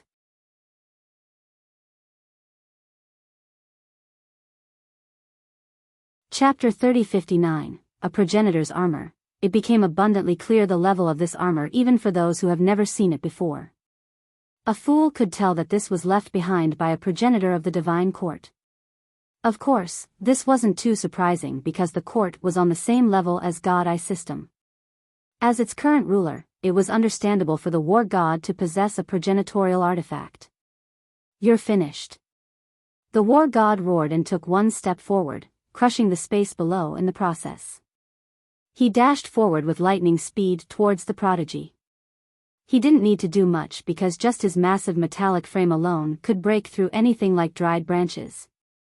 Rumble. The space in front of him collapsed into void zones from the pressure. Trinity Seal. The prodigy had no choice but to face him head-on. The three blinding beams once again shot forward. Activate. The war god commanded the visual phenomena to block in front of him. Boom. The beam struck these images and buried everything in the vicinity, leaving behind terrible black holes. Unfortunately, the powerful beams couldn't break through this time. The crowd expected this since both artifacts were on the same level. The prodigy needed to be far stronger than his foe for this to be successful. Die. The war god punched straight at the prodigy's head. This punch crushed the myriad laws with a torrential force. The startled prodigy roared and shrouded himself in flames before releasing dozens of treasures and armor plates. It didn't take long before plenty of barriers appeared to stop the tyrannical punch. Rumble. These treasures didn't amount to anything and crumbled as a result. Only the mirror in front of his chest was left. It exuded a divine flame in order to stop the punch. Boom! The punch smashed into the bright flame, resulting in an explosion by the mirror. It remained intact, but the prodigy couldn't withstand the shockwave. He got blown flying with blood splashing everywhere. Numerous bones were broken. Got you. The war god didn't give him any time to catch his breath and crossed through space for another meteoric punch. The prodigy's golden eye channeled a light into the mirror. This created a massive golden barrier. Boom! It broke down instantly. However, the force of the punch weakened quite a bit as a result, albeit still devastating. I'm done for. The prodigy knew that he wouldn't be able to stop this punch from mangling his head. An everlasting ancestor shook his head and sighed. The prodigy still couldn't take on the war god. Clank! A golden flash interrupted this moment of life and death. It was a pair of divine wings sweeping the prodigy away from the punch. Bam! It still got struck by the punch and started bleeding. Nevertheless, this newcomer saved the prodigy and retreated 10,000 miles away. This naturally took the crowd by a storm. They eventually calmed down and saw a girl floating in the air. Her wings saved the prodigy earlier. Spirit Heart Emperor. They shouted after recognizing her. Metalkin War God naturally took note of this. His eyes turned as cold as the blades. Everyone exchanged glances while holding their breath. This development fully captured their attention. This was more shocking than the fight earlier because Spirit Heart was the war god's fiancée, yet she chose to save the prodigy. Her wings had blood all over, damaged by the previous punch. Nevertheless, she still stood there proudly. What an interesting development. One spectator whispered. The world came to a pause, the atmosphere became tenser. Metalkin War God stared at Spirit Heart with nothing but mercilessness. He would still kill her all the same despite their marriage arrangement. A hint of red returned to the prodigy's ashen face. Though his bones have crumbled, he stopped feeling pain. My life wasn't wasted. He coughed a mouthful of blood as he strugglingly stood up straight. He arched his broken chest, still looking as proud and spirited as ever. Those who stop my path will die. The war god said mercilessly. I'm not afraid. She answered with a strong demeanor befitting that of an emperor. Then die. The war god took one step forward and sent out another destructive punch towards the duo. The gods would shudder before this apocalyptic attack. No mercy at all. The crowd in the distance gasped in response. Trinity Seal. The broken prodigy roared. He was full of spirits despite the grievous injuries. Boom! 3 beams shot out again. Meanwhile, the emperor used her wings to protect the prodigy like a cocoon. Feathers also rushed out like an ocean of swords towards the war god. Alas, their combined effort proved to be futile. The feathers got crushed, the same as the 3 beams. The prodigy got mangled once more, pieces of his flesh left the body. Spirit Heart Emperor didn't fare any better after being blown away. Her wings were broken now from the punch's shockwave. Death. The war god's target was the emperor, not the prodigy this time. He was determined to kill her. You dare? The prodigy bellowed and gathered all of his remaining energy into his third eye. Buzz. The golden eye suddenly turned red like blood. Heavens will rewrite. He revealed the name of this technique. In the next second, all of his vitality and energy was drained by his own eye. His black hair turned white right away, his youthfulness taken away from him.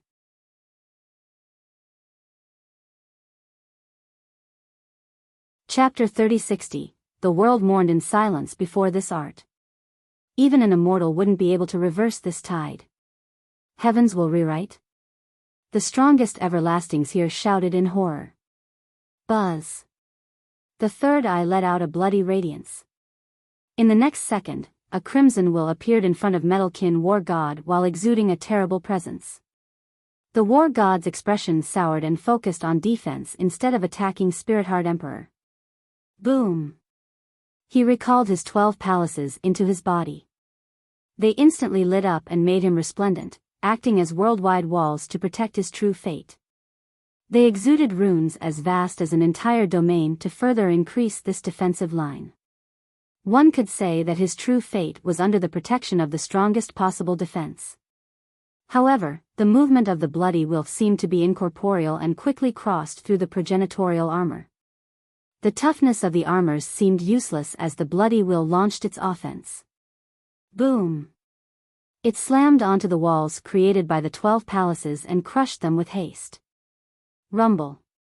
The metallic frame of the war god got blown miles and miles away. His blood painted the azure sky red. One could see him falling down on the horizon and slammed into the ground. The spectators became speechless. None expected the prodigy to reverse the losing situation. This seemingly invincible technique left a deep impression on everyone. Even someone like the war god got blown flying right away.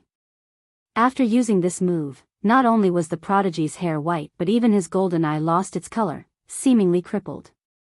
He spat out blood and started falling down. The emperor was fast enough to rush over and hold him. "Run, hurry," he murmured before everything turned dark, losing his consciousness. Spirit Heart hurriedly took out a spirit pill and placed it in his mouth in order to save his life. She was aware of the consequences after using this technique. Heavens will rewrite. A group of everlasting ancestors took a deep breath. The strongest move of God Eye Progenitor, capable of bypassing all defenses to attack the true fate. One of them said. So heaven-defying. I can't believe that he learned this technique despite his age. God Eye Sovereign is probably the only other user in that system. The spectators were in awe after witnessing this technique for the first time. It rendered a progenitorial armor useless. For millions of years, only a selected few could actually learn this technique. The prodigy was one of them. Alas, it was extremely dangerous to use. The prodigy wasn't strong enough to withstand the backlash.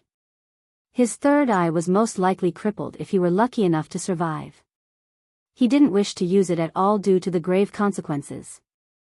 His golden eye was his entire cultivation, the pinnacle of his lifelong efforts. He would no longer be three-eyed prodigy without it.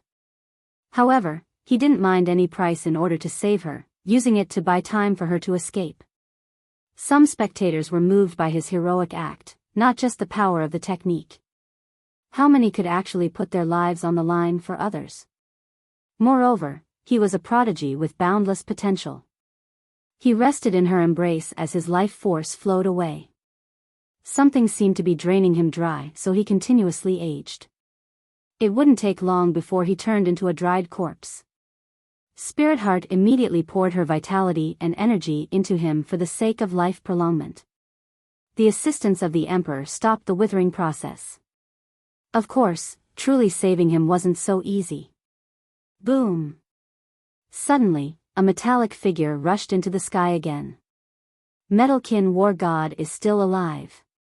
A spectator shouted. People didn't expect him to survive the move earlier. Clank. He removed the progenitorial helmet and revealed a bloody hole on his forehead with blood dripping down. Though his skull was made from metal, the move still nearly penetrated the entire thing. He placed some healing paste on the wound and put the helmet back on. Unfortunately, your cultivation is too weak to destroy my true fate. Spirit Heart became startled and decided to carry the prodigy and run. Whoosh! Unfortunately, the war god stopped their path and threatened, I'll send you to the Yellow River to be a dead couple there. Boom! He unleashed another brutal punch without showing any mercy to his fiancée. She knew that she had no chance of escaping or stopping the attack. Everyone gasped in response, thinking that the Emperor alone couldn't stop him. So merciless. One spectator murmured. Buzz. However, a pleasant buzz heralded a bright radiance sweeping away the hazes of the world and bringing hope to the battlefield. Boom! The punch was stopped by a barrier of light. A woman appeared in the sky, the creator of this crystallized barrier. It was thick enough to separate one world from another, saving Spirit-Heart Emperor and Three-Eyed Prodigy. Holy Frost Emperor. People blurted out. A battle between top emperors now. The first reaction from the audience was the potential for a top fight. Rumor has it that she had 12 palaces as well. Holy Frost, you are courting death. Be smart and leave. The war god's eyes turned cold and aggressive, not afraid of a same-level emperor in the slightest. Fellow Daoist metalkin, since you are a student of the academy, I advise you to leave and never show up again.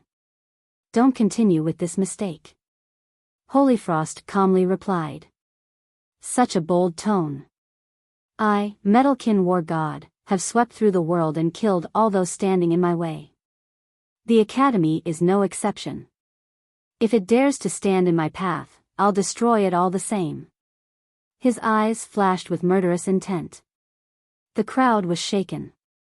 No one has dared to provoke the Academy like this for millions of years now.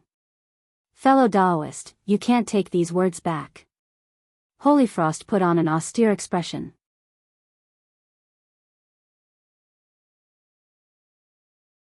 Chapter 3061, I am destined to become a progenitor and no one will stand in my way. The Academy is no exception. The war god didn't change his mind at all and uttered coldly. Rumble. Snow-white pillars of light suddenly descended from above. Waves of light emanated from the pillars, akin to the opening of multiple worlds. Rumble. Troops descended from the individual pillars. Boom. The full army was assembled and their sacred light illuminated the entire battlefield. The soldiers all wore armors as bright as snow, engulfed in a sacred light like a legion from the heavens. Their majestic presence invaded the area, ready to deliver judgment to evil and darkness. The white sky looked like a kingdom of the light with coursing lightning bolts. Where did this legion come from? The crowd was dazzled by this spectacle. Most have never seen this army before. The Legion of Light from the Academy. An ancestor said. A gray-haired high elder took a look then breathed in deeply. I just don't know what's going on. This legion hasn't shown up for a long time until now. Why are they here? The Academy has a legion? Don't they just have students? The young cultivators found this hard to believe. Idiot, you think that system is just a school? It is a massive system possessing highly coveted sacred land with plenty of mines, alchemy gardens, and resources. It has always been a target. People would have robbed them long ago if they weren't strong enough. An ancestor shook his head. The young ones agreed with this comment. Just that sacred mountain alone had plenty of beasts and fruits. Everyone wanted the resources there. Thus, it had to be strong enough to defend itself from greedy invaders. This legion has a long history. It just doesn't show up that often because the Academy is always neutral in intersystem conflicts. An ancestor explained. Boom. An eagle-lion hybrid emerged with the Academy's sacred director riding on top. I heard someone wanted to destroy our Academy. Time for us to stomp on the heathens today then. The director roared before taking out an old horn of unknown material. Dao brother, this is a misunderstanding, just a big misunderstanding. Solar Mad God who was fighting against God I Sovereign saw the horn and immediately left his battlefield. Don't let him blow it. The ancestors from the divine court became aghast and shouted at the war god. Alas, it was too late. Oh, the horn echoed across the meteor, reaching every corner of immortal lineage. Boom. More pillars of light descended from above and started exuding halos. Another legion was transported here, one full of beasts and riders. A bestial aura instantly engulfed the area. Myriad beast monarch and my legion answer your summon. A man riding a skeletal beast appeared with a great legion behind him. Rumble. Numerous ships came out from another pillar. On top of the leading one was an old man wearing a violet robe. The Legion of Celestial is here to offer our service. Next came a group of giants from a different pillar, Each was the size of a mountain.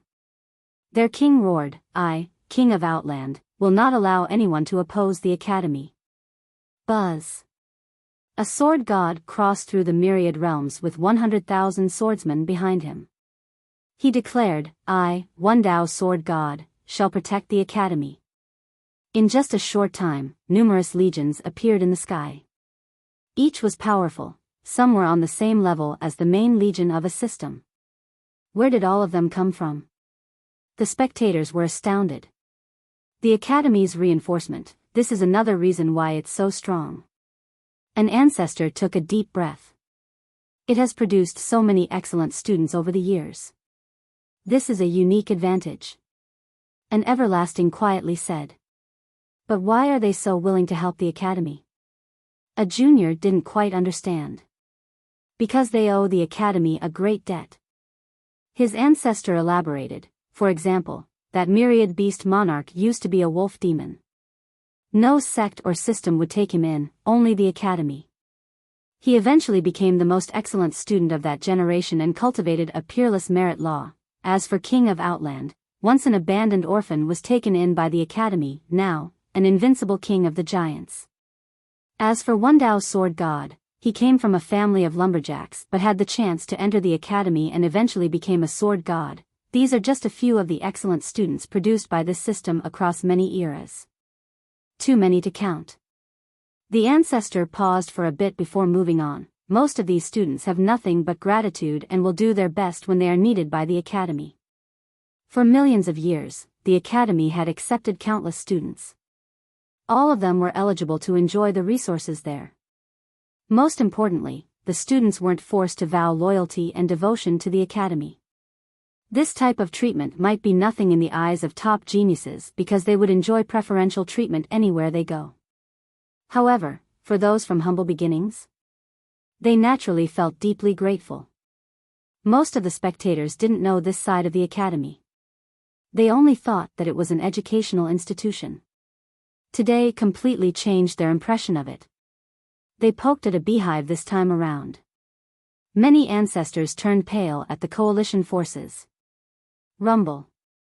The legions began circling and surrounding the Divine Court's army. The calamity is coming, this will be a mobilization test. Sacred Director personally presided over the various legions, ready to flank the enemy from all sides. It's just a misunderstanding, fellow Taoists, our Metalkin Divine Court meant no respect to Academy of Light, none at all. The court's ancestors were scared out of their mind. The battle stopped and the Metalkin Legion instantly retreated and reformed their formation. Boom! Several palaces started approaching from the horizon. Ancient figures resided within. Count Immortal Demon System in if this is a punitive expedition against Metalkin Divine Court. A pleasant and attractive voice came from a beauty in one of the floating palaces. Longevity King. Those who recognized her became startled. What is Immortal Demon doing here? These old men from Longevity Hall are coming out too. Ancestor-level characters didn't understand. They exchanged glances because this force from Longevity Hall was also very reclusive with many ancestors that have lived for a long time. Why would they all come out now? 1. The characters for Outland here means beyond the Great Wall, so anything outside. It's hard to incorporate this meaning into a title, but Outland seems close enough if you find any errors, broken links, non-standard content, etc.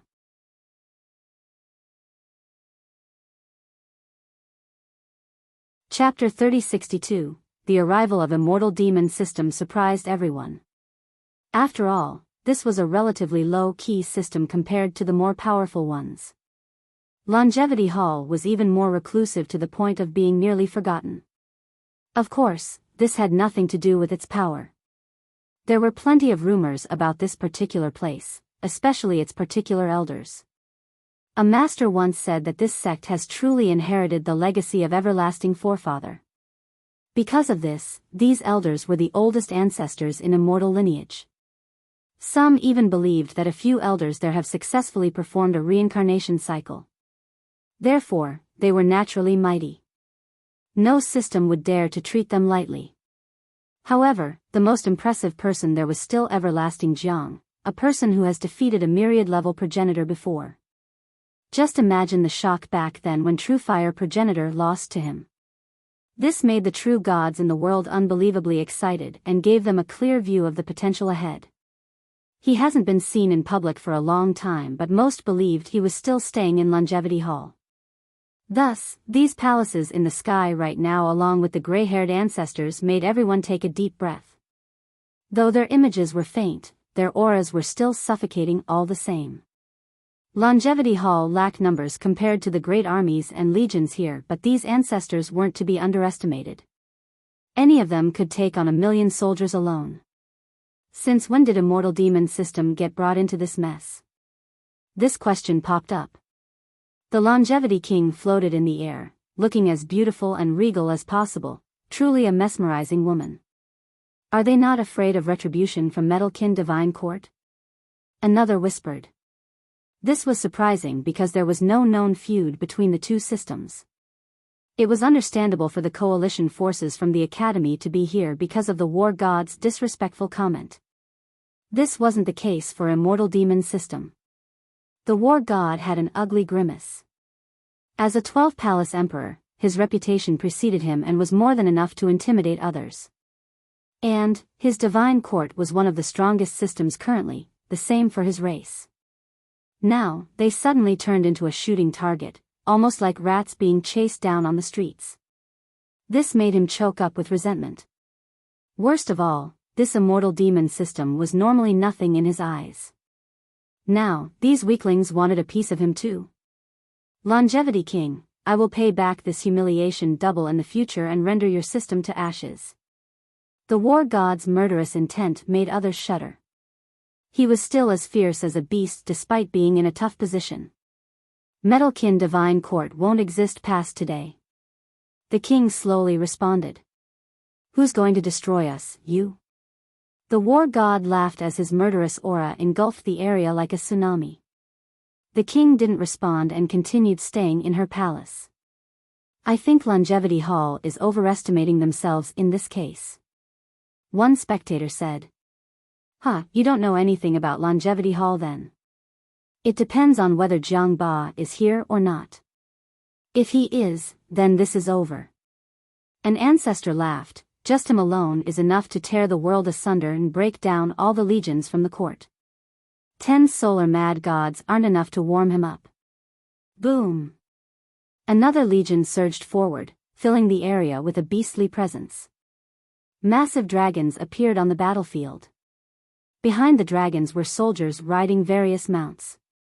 Divine Beast Legion. Surprises kept on happening today. Wait a minute, even the high ancestors from True Dragon Court are here. An ancestor took a deep breath while looking at the massive dragons. I'm completely lost, so True Dragon Court is bringing their legion here too? A junior became perplexed. What do you want, Violet Dragon Empress? The War God shouted. You have messed with the wrong people. Three-Eyed Prodigy and Spirit-Heart Emperor have earned that person's grace and are untouchable.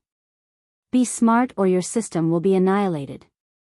The Empress looked at him and said.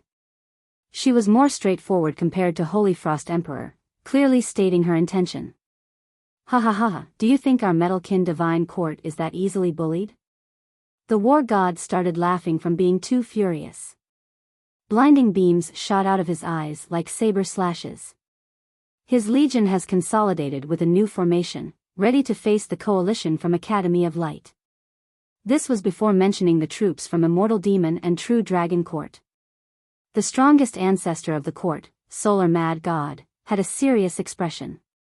He didn't know why so many systems chose to attack them despite having so much experience in life. This was only a feud between their court and God I. Violet Dragon Empress, Holy Frost Emperor, Metalkin War God, Bright King Buddha. The 4 strongest students of the Academy are here right now, so exciting. One spectator noticed. Gentlemen, I'm sure that this is an understanding.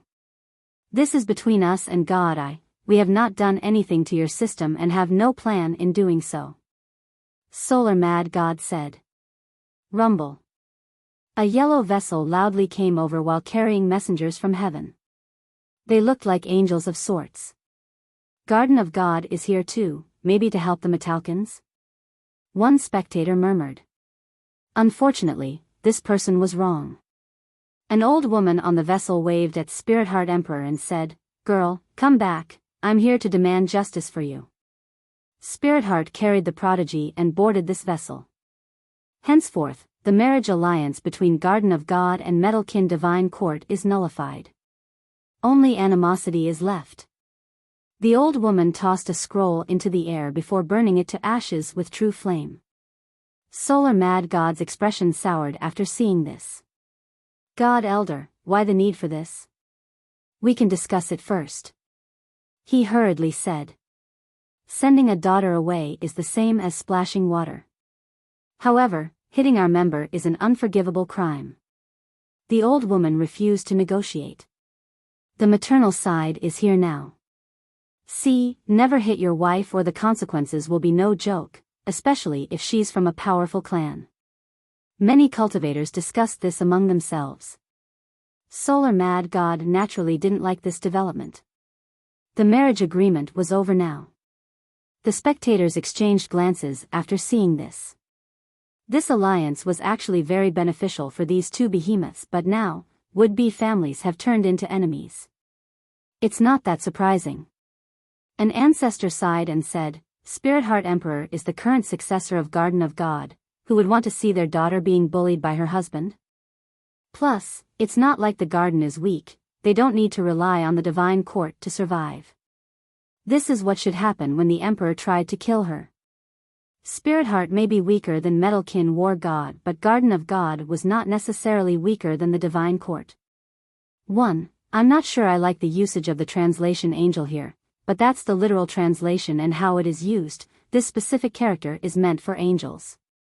Celestial is probably a better word since angel in Western culture is deeply rooted with Christianity. 2. This is an Asian belief that when a girl is married off, she's no longer a part of the maternal family. She will be on her husband's side from now on, so akin to splashing water on the ground, it's hard to gather the water back. This isn't too literal, usually used as a joke more than anything in modern novels. Historical novels might take this more seriously.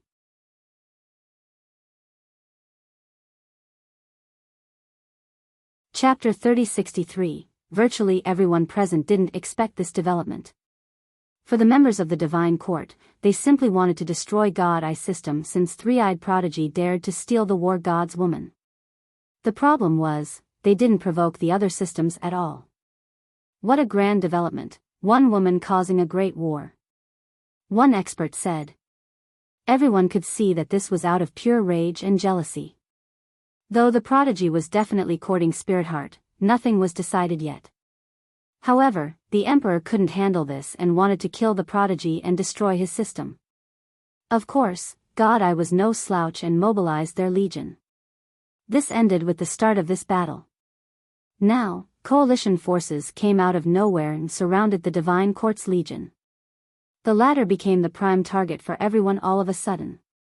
The world is so crazy, the war god said one bad thing and the Academy immediately sent multiple legions here. That's a bit whimsical, no? Powerful too, of course. An expert smiled wryly. The war god was indeed too haughty, but I agree, the Academy seemed too emotional too with its mobilization. In fact, most thought that this development was happening too quickly. A war of this scale hasn't happened in a long time. It's not that simple, it can't be this simple. An everlasting ancestor said with a profound gaze. He paused for a bit before continuing. The Legion of the Academy hasn't appeared for many years, so you think it is here over one comment? Moreover, the teleportation happened in the blink of an eye too. They have clearly been waiting. Just a romantic quarrel isn't enough for so many powers to come here. Right. A different ancestor thought about the Empress and said, didn't Violet Dragon Empress say something about the duo being chosen by someone? There's something else going on. Meanwhile, the army of the Divine Court felt anxious. They had no problem fighting against God-Eye alone. In fact, they nearly had the upper hand. This was no longer the case against multiple legions. Strong they might be, it was still impossible to face so many foes at once. Gentlemen, if we have offended you in some ways, we are willing to talk it through. Solar Mad God said with a solemn expression. He had no choice but to play it soft regardless of his pride. The chance of winning was 0. However, this attempt at giving up fell upon deaf ears. They had no reinforcement coming either. Garden of God could and should have been on their side. Unfortunately, they were enemies now. The stiffest tree is most easily cracked. One ancestor sighed and whispered, "The war god is too cruel," going as far as attempting to kill his own fiancée. This attitude makes everyone an enemy. He deserves it. A powerful female ancestor snorted, "That's what he gets for hitting his wife." The divine court might have had a chance with the help of the garden. Alas, the war god thought that he was above all else and never needed help because of his background. This placed him in the current predicament. Amitabha. Right now, Bright King Buddha, who has been sitting the entire time, stood up and said, "It's better to make a friend than to make an enemy. Gentlemen, let's talk this out." All eyes were on him now, since he was indeed influential enough to play the role of a mediator. His words represented Lankavatara Temple and the Buddhist doctrine. However, the other side had no reaction.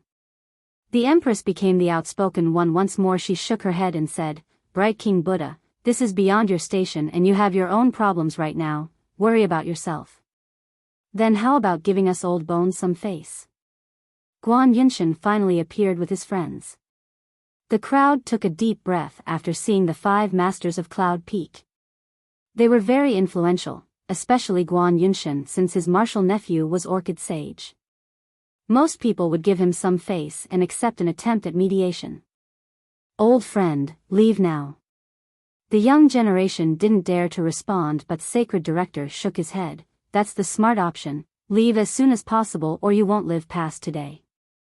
The crowd found it quite strange. This coalition wouldn't back off regardless of whoever was trying to solve this issue. The matter became more and more bizarre. "Ha ha ha." Guan Yunshan laughed and said, "I've experienced enough to not be afraid of death." Sacred Director stopped after seeing the swift refusal. The one ancestor among the spectators was right. The Academy and the other forces came with a plan. This wasn't a whimsical mobilization, it wasn't over one woman or the war god's arrogant comment either. The atmosphere became awfully tense, especially for the members of Metalkin Divine Court. "Wait, isn't today the 10th day, the date of the battle? How the hell did this happen instead?" A person checked out the time and said, "You're right." The others realized it. They were here to see Fiercest fight against the 7 masters. Now it became the world versus Metalkin Divine Court. Where is Fiercest? They looked around and couldn't find him. "Don't tell me he ran off." Someone murmured. "No way, Fiercest wouldn't do something like that." An expert disagreed. Alas, he was nowhere to be found, as if he had forgotten about the date. "So lively here right now." A calm voice interrupted them as the sky lit up. They saw a Tao portal emerging above. On the other side were an ocean, blue sky, white sand, and shade from coconut trees. A man was wearing a forgettable robe sitting beneath a coconut tree and enjoying the sea breeze. He sipped his wine up, looking very relaxed. This was only an image from the Tao portal, yet this world seemed so real. The breezes alleviated the tense atmosphere with their comforting coolness. "There's Fiercest," someone shouted after seeing this man. "He's finally here." Others clamored after seeing Fiercest. "Your Excellency." Longevity King got down on one knee to show the highest level of respect. "Your Excellency." Violet Dragon Empress followed suit and performed the same ceremony. Holy Frost Emperor represented the Academy and did the same. "Your Excellency the army of the Academy, the reclusive elders of Longevity Hall, the members of True Dragon Court, and other powers." All showed their respect towards him.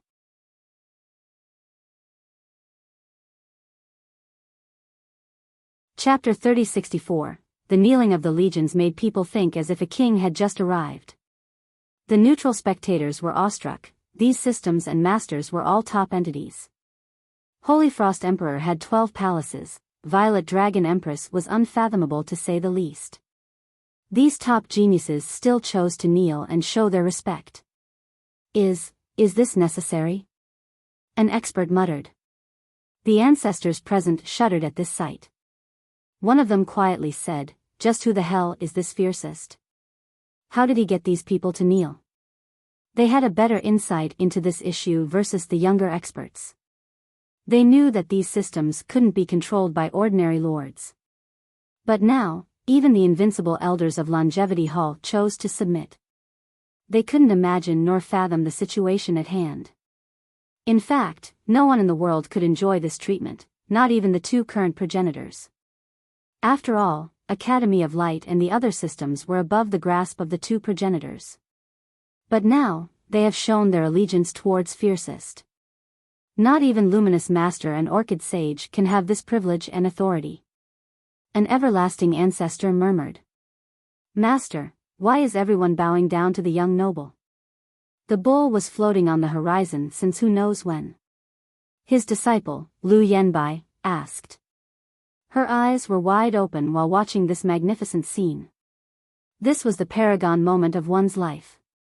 That's how it should be. He's the only one who can stop the calamity. Bowing down is nothing if it can save all living beings. The bull said. Li Qia continued to relax in his chair while enjoying the breeze and watching the blue waves, completely ignoring the prostrating armies. Li Qia. The war god shouted with a fierce glare, realizing that this alliance was happening because of Li Qia. 10 days have passed, it's time for us to fight. His battle spirit surged. He understood that the best way for his system to get out of this mess was to fight Li Qia and buy time. Perhaps his legion would find an opportunity to leave. Li Qia didn't answer and took another sip, seemingly enchanted by the sea. Amitba, the day has come for our duel. Everything else will need to wait. Bright King Buddha's aura billowed as he spoke. He was helping the divine court, hoping that the other legions would respect their duel first. However, Li Qia didn't say anything as if he didn't hear the two of them. He's too arrogant, acting like there isn't a duel agreement or something.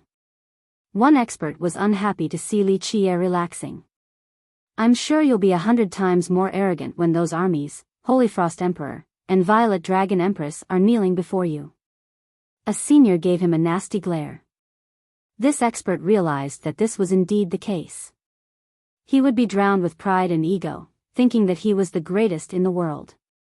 Li Qia, come meet your maker, I will take your head and offer it to my son. Guan Yunshan's roar echoed. This didn't earn a response from Li Qia either. The guy seemed to be waiting for something.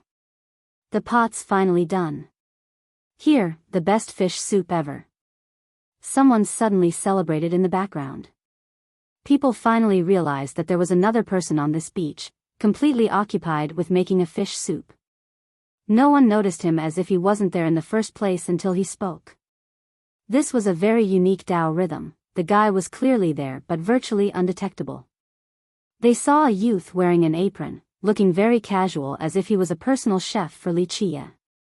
He brought 2 bowls of soup during their days, one for Li Qia and one for him. The stars suddenly gathered above the 2 bowls and turned into 2 bright maelstrom. They exuded starry lights down into the bowls.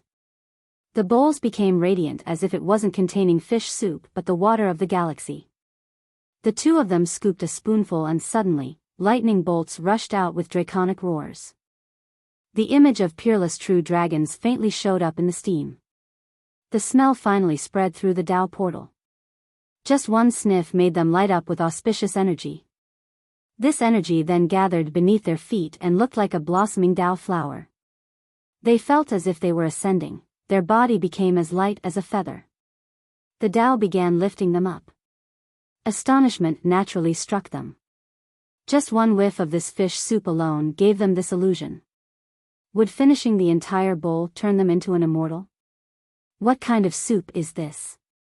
Even the top everlastings have never tried a meal of this level before. So, how's the taste? Li Qie and the youth have finished eating their bowl. The latter was very happy with his work and waited for an evaluation. It's good. Li Qie praised. Jade Dragon Carp combined with 9-section Dao water boiled in a pot made from Star Thunder steel, a great combination, but the most impressive part is the heat and timing, truly a work of art. Li Qie paused and looked at the youth. However, the carp is still too young, so the broth is not as good as can be. Insightful indeed, you realize it so quickly, teacher. The youth stomped on the ground and sighed. I've been keeping an eye on these carps. This one is 30,000-year-old, there's another that's 100,000-year-old, but that's unfortunately too high, so I picked the first. Yes, the 100,000-year-old one wouldn't be good. Its meat would be too thin and the broth wouldn't be as good. This is already as good as can be, deserving of earning a favor from me. Li Qie smiled. Perfect, I've been waiting for this response from you. The youth laughed and revealed. Yes, one favor for this meal. Can't exactly refuse in this position. Li Qie shook his head. Meanwhile, the spectators listened to them talk about this soup in a daze. Ordinary cultivators didn't realize it, but the powerful ancestors were completely aghast. Jade Dragon Carp is an auspicious beast of longevity. It can become a divine deity for a sect, enough to give descendants plenty of fortune. They made soup out of one. One everlasting became frozen. I paid a sky-high price for 3 drops of 9-section Dao water when I was younger. They used it for an entire pot. Another top master put on a bitter smile. My ancestor used Star Thunder steel to create a divine sword. It is still our defining treasure. One sect master murmured, they used it to make a pot. Such incredible materials and resources were priceless, beyond the reach of virtually everyone. Alas, they have been combined together for the sake of one fish soup today.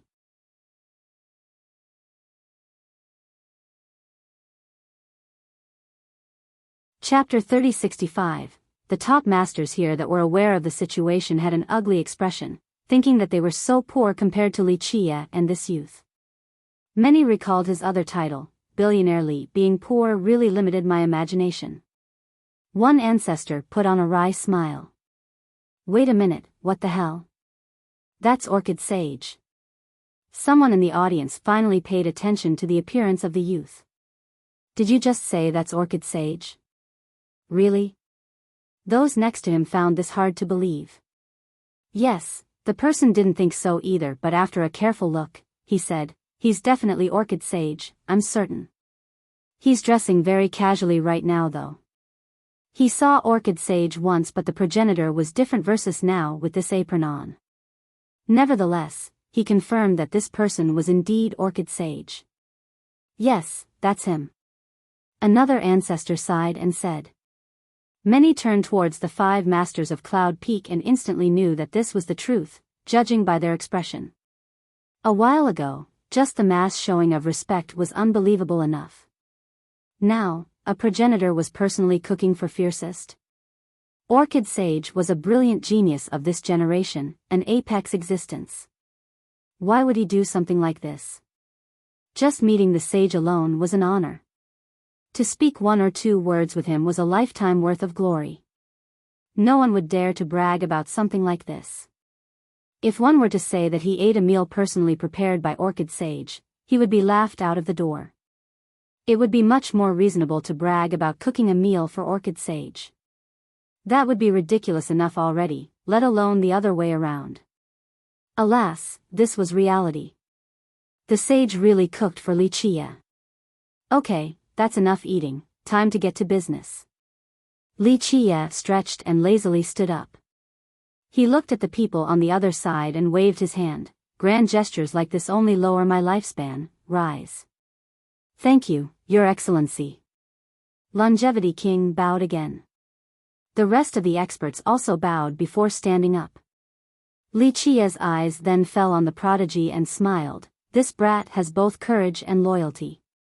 However, if no one saves him soon, even if he is lucky enough to stay alive, he'll still lose his cultivation and eye. Please save him, young noble. Spirit Heart Emperor immediately got on her knees and bowed after hearing this. There's a highly skilled physician here already, no need for me to do it. Li Qie smiled and shook his head. He then turned towards Orchid Sage. Don't you have a good medicinal batch? I'll leave the brat to you. Orchid Sage glanced at the unconscious youth and said, very well, I can't be stingy since you have asked, teacher. He took out a jade bottle and gave it to Spirit Heart with this instruction, 1 pill every 15 days. He's pretty much a dead man after using that technique. Wait until he comes back to life, then bring him to strong grass. I will rebuild his Tao foundation. Thank you, young noble. Thank you, sage. Spirit Heart became ecstatic and bowed. The ancestors from God I felt jubilation too. This was a fortune found during perilous times for the prodigy. So many became envious because Orchid Sage was going to personally treat him. Even the dead could be brought back to life. No need to thank me. The sage smiled. The two of you are a good match indeed, able to stay together during a moment of life and death. That's as good as it gets in life. I hope to see a wedding soon, especially when teacher will still be around to have a drink there. Spirit Heart turned red despite being an emperor because everyone else heard it. Meanwhile, the listeners couldn't believe it. This marriage has just been decided due to the support of a progenitor. This was more effective than having the ancestors from both sects agree. In fact, the ancestors from Garden of God were more than happy to accept this marriage. Now, many people started glancing over at the war god. He had a cold expression, ready to lunge on someone. They understood that it was over between him and Spirit Heart Emperor. First, he tried to kill her earlier. That effectively ended any ties between them, not to mention the burning of the marriage agreement scroll. She was no longer his fiancée from that point on. Now, Orchid Sage played the role of a matchmaker and virtually guaranteed the marriage between Spirit Heart and the prodigy. Their efforts so far have paid off. Well, that part is done. Time to end my own business. Li Qie chuckled, then stared towards the 7. Since today is the 10th day, let's fight to the death. Orchid Sage turned towards Guan Yunshan and said, Senior uncle, it is not too late to give up. Don't make this mistake. The progenitor tried to persuade him in order to give him one last opportunity. All eyes were on the 7 now. A while ago, they thought that if Li Qie were to kill Yunshan, Orchid Sage would try to avenge him. Provoking a progenitor wouldn't be wise at all. Now, everyone could see that Li Qie already had a relationship with Orchid Sage. Guan Yunshan and his 4 friends exchanged glances. One of the 4 said, First brother, we support whatever your decision may be. We owe you a great debt that can't be repaid with just our lives. Yunshan took a deep breath and rejected the sage's suggestion. My son died a horrible death. If I don't try to avenge him, I will never have peace knowing that he's watching me from above. I need to comfort his lost soul. So be it, I respect your decision. Orchid Sage shook his head. He could sympathize with the guy since he lost his only son. He would never be able to rest without attempting. Strong grass is your responsibility from now on. Yunshan solemnly said. I'm leaving so that I won't be in the way. The sage smiled wryly and returned to his seat. Splash. A wave swept by and destroyed the portal. The sage, the sandy beach, and the ocean were nowhere to be found. The spectators felt as if that scene was part of a dream. However, Li Qie was still there in the sky. Retreat so others won't laugh at us for having the number advantage. Li Qie waved his sleeve towards his alliance. Holyfrost and the others obeyed and gave the command. The various legions retreated to the side. 1. I believe I did a footnote about this belief before.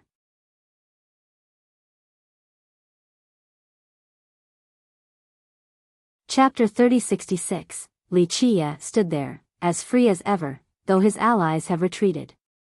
He was now facing the army of the divine court all by himself. Just a few millions, no need to put in a lot of effort. Just one hand is enough. Li Qie smiled and spread his palm. The legion of the court became infuriated after being shown such disdain. They have been victorious for some time now, especially when under the leadership of Metal Kin War God. In recent years, they have trampled over numerous sections.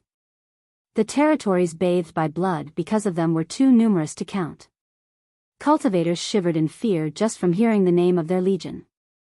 Today, Li Qie believed that he could sweep through them with one hand. Thus, this fierce legion wanted nothing more than to rush over and fight him to the death so that he could witness their might. The legion of the divine court shall be unstoppable. Blood shall reign for us. The soldiers started shouting and unsheathed their weapons straight at Li Qie with great bloodthirst. They were quite proud, still ready to fight despite knowing the strength of their enemy. This was rather commendable. A great commander and a mighty legion, no wonder why the divine court has been so successful in recent years. One spectator said. Leaving aside the issues of morality for the war god, he was indeed made for the battlefield, always fearless regardless of the enemy. Not a bad chant, but unfortunately, the blood raining down will be yours. Li Qie clapped while laughing. Let's see what you got. The war god roared and released his 12 palaces into the air. Clank dash, the progenitorial armor shrouded him once more. Boom! He leaped in the sky and gathered momentum before thrusting his spear straight at Li Qie.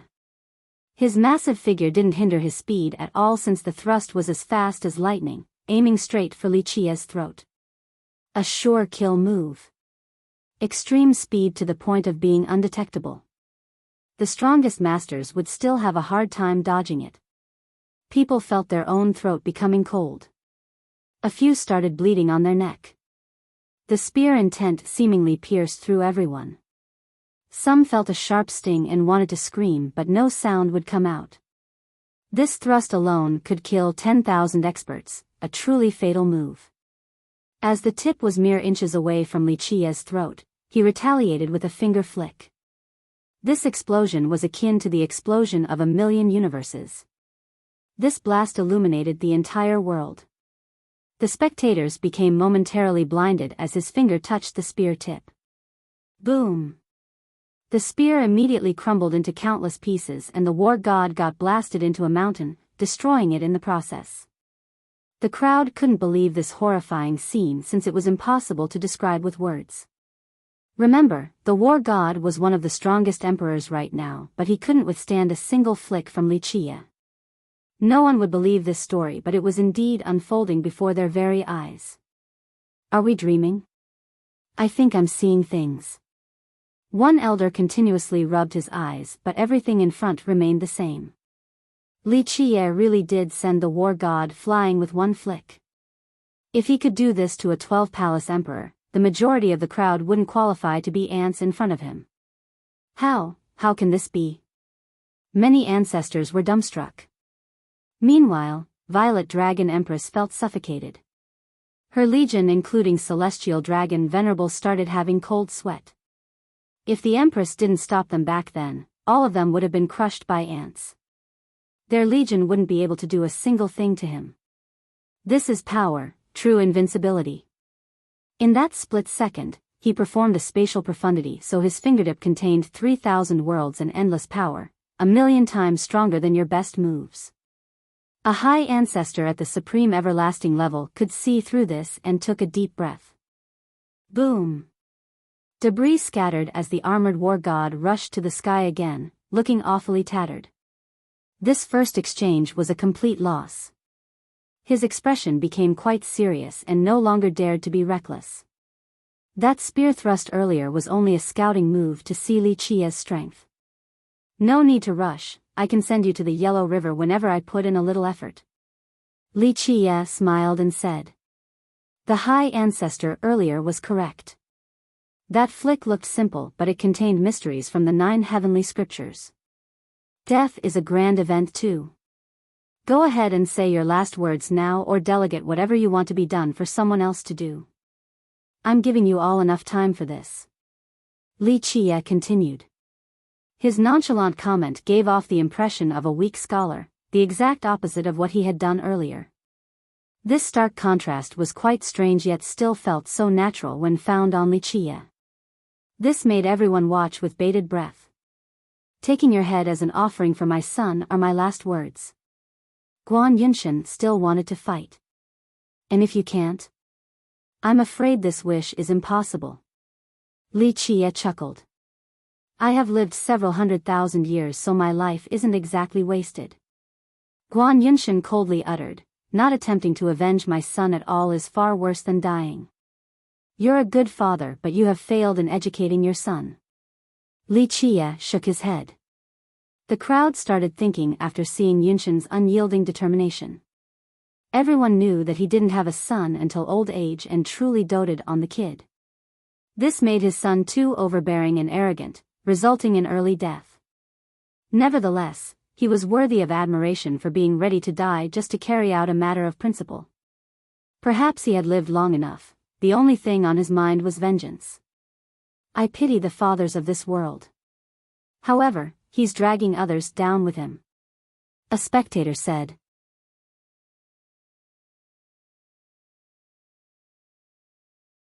Chapter 3067. Very well, I will send you to see your son again so he won't be lonely down there. Li Qie smiled. Humph. Guan Yunshan scowled. However, this was exactly what he wanted so that he could die without regrets. And you? Li Qie shifted his gaze towards Bright King Buddha and Metal Kin War God. A while ago, many believed that the Seven had a good chance of winning. After all, this alliance was nothing short of a miracle. However, this all changed when Li Qie showed up with Orchid Sage. The previous exchange earlier also gave everyone a hint of Li Qie's power. There was only one word in their mind right now regarding Li Qie: unbeatable. He was a mystery, completely unfathomable. Amitabha. I've always been the one to cross people over, never the other way around. Bright King Buddha placed his palms together and said sonorously. That'll change today. I'll cross you over to the Western realm so that you can be a sacred Buddha at the Buddhist kingdom.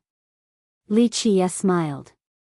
Then that will be the will of karma, Amitabha, to have you send me over. I shall just obey the karmic flow. Bright King Buddha had a calm expression. You do sound like an enlightened monk. Li Qie said in response. It seems that I have underestimated you before. Your position as the abbot of Lankavatara and the leader of Buddhism isn't just for show. Amitabha, I don't deserve such praise. A Buddhist radiance shrouded the monk as he entered a state of Zen, becoming quite brilliant and enlightened. Many ancestors were impressed by his current state, showing that his achievements were due to his wisdom and strength. And your last words? Li Qie looked at him and asked. I seek peace of the six senses and don't have any worry. Or, if we have to pick one, it would be my sect. What's going on right now is a personal feud between you and me, benefactor, don't involve others. Very well, I will satisfy your last wish and will only kill you, not your Buddhist doctrine. You can go without worrying. Li Qie smiled. Amitabha, merciful Buddha. The monk placed his palms together, looking as bright as a mirror in this Zen state. What a shame. A powerful ancestor could see that the monk had just reached a new level of enlightenment for his Buddhist Tao. Unfortunately, there was no escaping death today. If a man in the morning finds the right Tao, he may die in the evening without regret. A few ancestors recalled this phrase and became sentimental. Your turn. Li Qie smiled at the war god. Nobody expected this development. The seven were incredible masters that have swept through the realm before. Now, Li Qie spoke to them as if they were dead men even before the start of the fight. It made them sympathize with these poor combatants. No need for this nonsense before the fight. The war god was still brimming with battle spirit, completely different from Bright King Buddha and Guan Yunshan. He still had a mindset fixated on victory, or at least a fight to the death.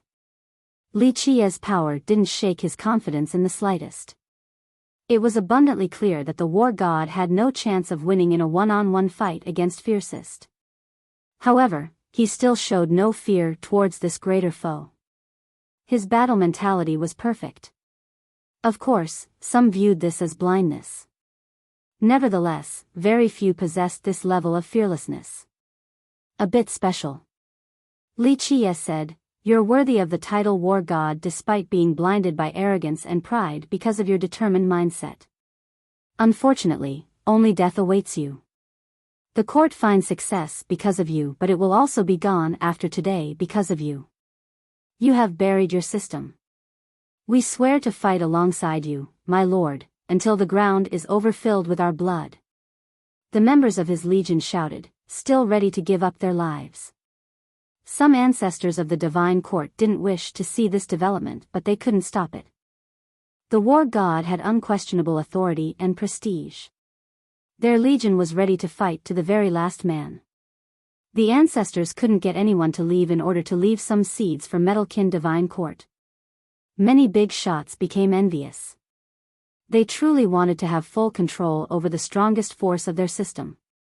Alas, a regular system had too many issues and competition. No one truly had total control. Let's get started then. Li Qie turned around and said, "Go together, use everything you have, the deadliest and mightiest techniques before it is too late. You won't have a chance to resist once I make my move." He then floated freely in the sky without putting on any defensive barrier. The 7 experts exchanged glances right away and came to an understanding. They started coming closer to Li Qie. Each step was purposeful and resonated with the Tao. There was an air of prudence to them.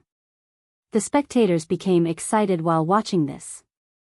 This was going to be a historical battle, a visual feast to behold. No one wanted to miss a single second. Moreover, the geniuses and powerful ancestors would definitely benefit from watching this, able to learn a bit more about the Tao. Violet Dragon Empress and Holy Frost Emperor held their breath, especially the latter. Holy Frost knew that Li Qie would win for sure. The only question was how many moves it would take him to kill these 7. The anticipation was building up inside her. Of course, she wasn't waiting for the death of the 7, only waiting to see the supreme techniques from Li Qie. She wanted to learn a few things after watching him in action. For example, she learned many things from the shocking Heaven Suppression Fist prior.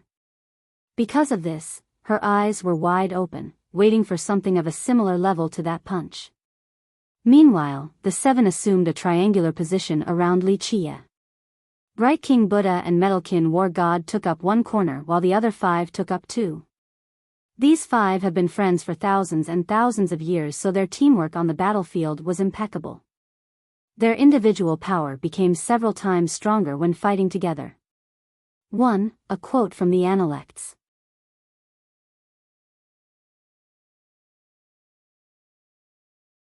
Chapter 3068, Boom. The war god's 12 palaces rushed to the sky in a brilliant manner, then turned into a supreme and unique firmament. It blotted out and replaced the existing sky. Everyone felt the worldly energy and Tao power gathering on his body. His massive golden frame with this influx of power could create a myriad ages now. The light emanating from him could cross through the river of time. His imperial aura swept through the world and suffocated the spectators, forcing them down on their knees. Amitabha. A stark contrast to the war god was Bright King Buddha. His chant started piercing through the spatio-temporal fabrics. Amitabha. The world resonated with an echo of the same chant, one that could be heard in both the past and the future on the river of time. Suddenly, one Bright King Buddha stood in the past, one in the present, and another standing on the future shore. As the chant echoed, the 3 forms started fusing into one. This new entity's light reached all crevices of life and creations. 3 Buddhas, 1 entity. Even an ancestor at the everlasting level took a deep breath. Bright King Buddha has understood a great profundity.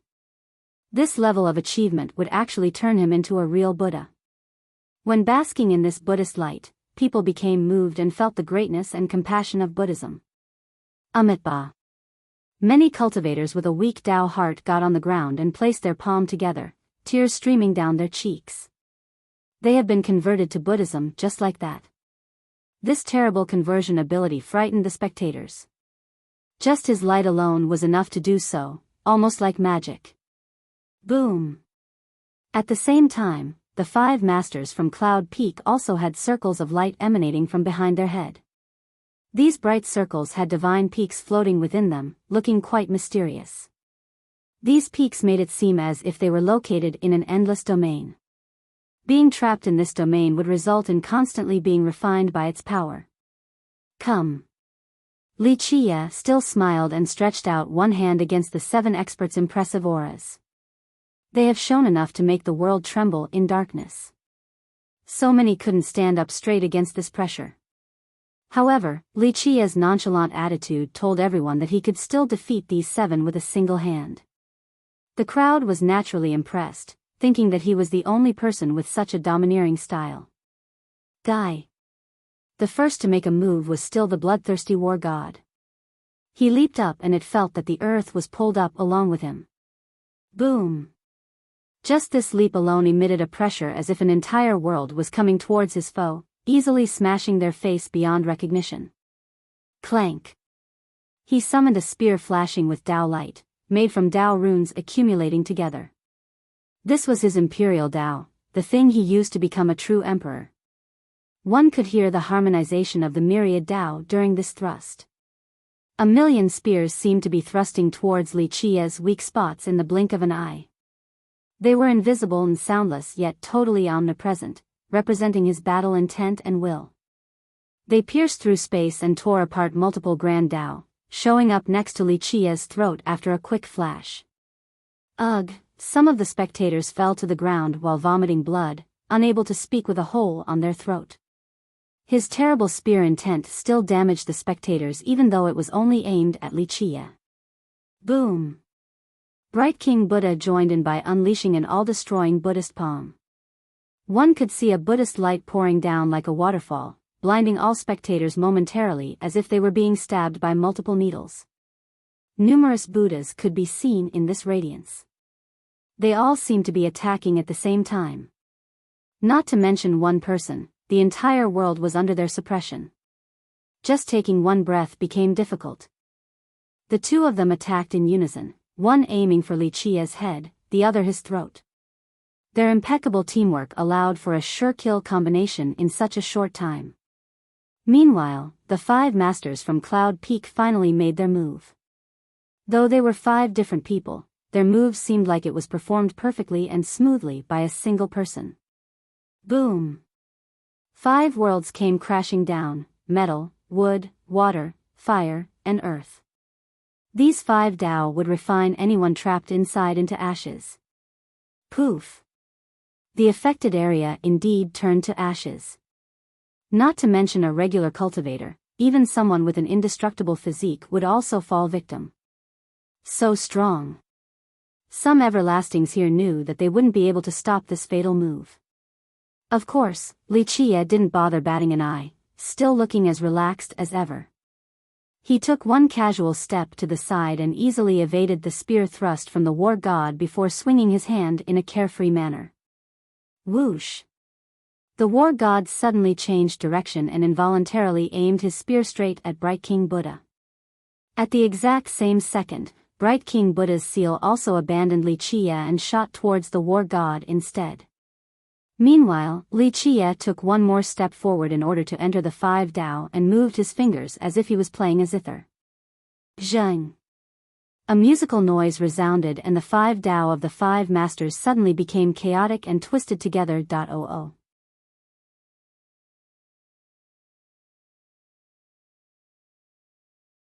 Chapter 3069, Boom! The spear thrust and the Buddhist seal struck each other, resulting in a shockwave strong enough to blow both the war god and the Buddha flying. Meanwhile, the 5 Dao of the masters had been twisted like a fried dough by Li Qie. This chaos ruined the harmony of the 5 elements. Boom!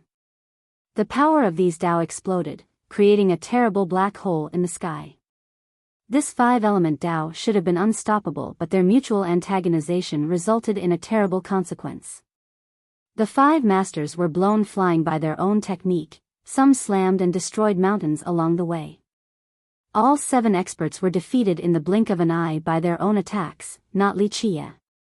In this process, Li Qie simply used negligible movements, nothing more. Jaws rightfully dropped to the ground. People couldn't believe their eyes at all, thinking that this was just a dream or some devilish arts. How could he easily defeat the 7 masters by just waving his hand or taking a few steps? No one would believe this story without seeing it in person. Are we in a fairy tale? Or is it some kind of magic? An ancestor said in a daze. The powerful ancestors were just as lost as the others. They witnessed the act in person but couldn't understand it.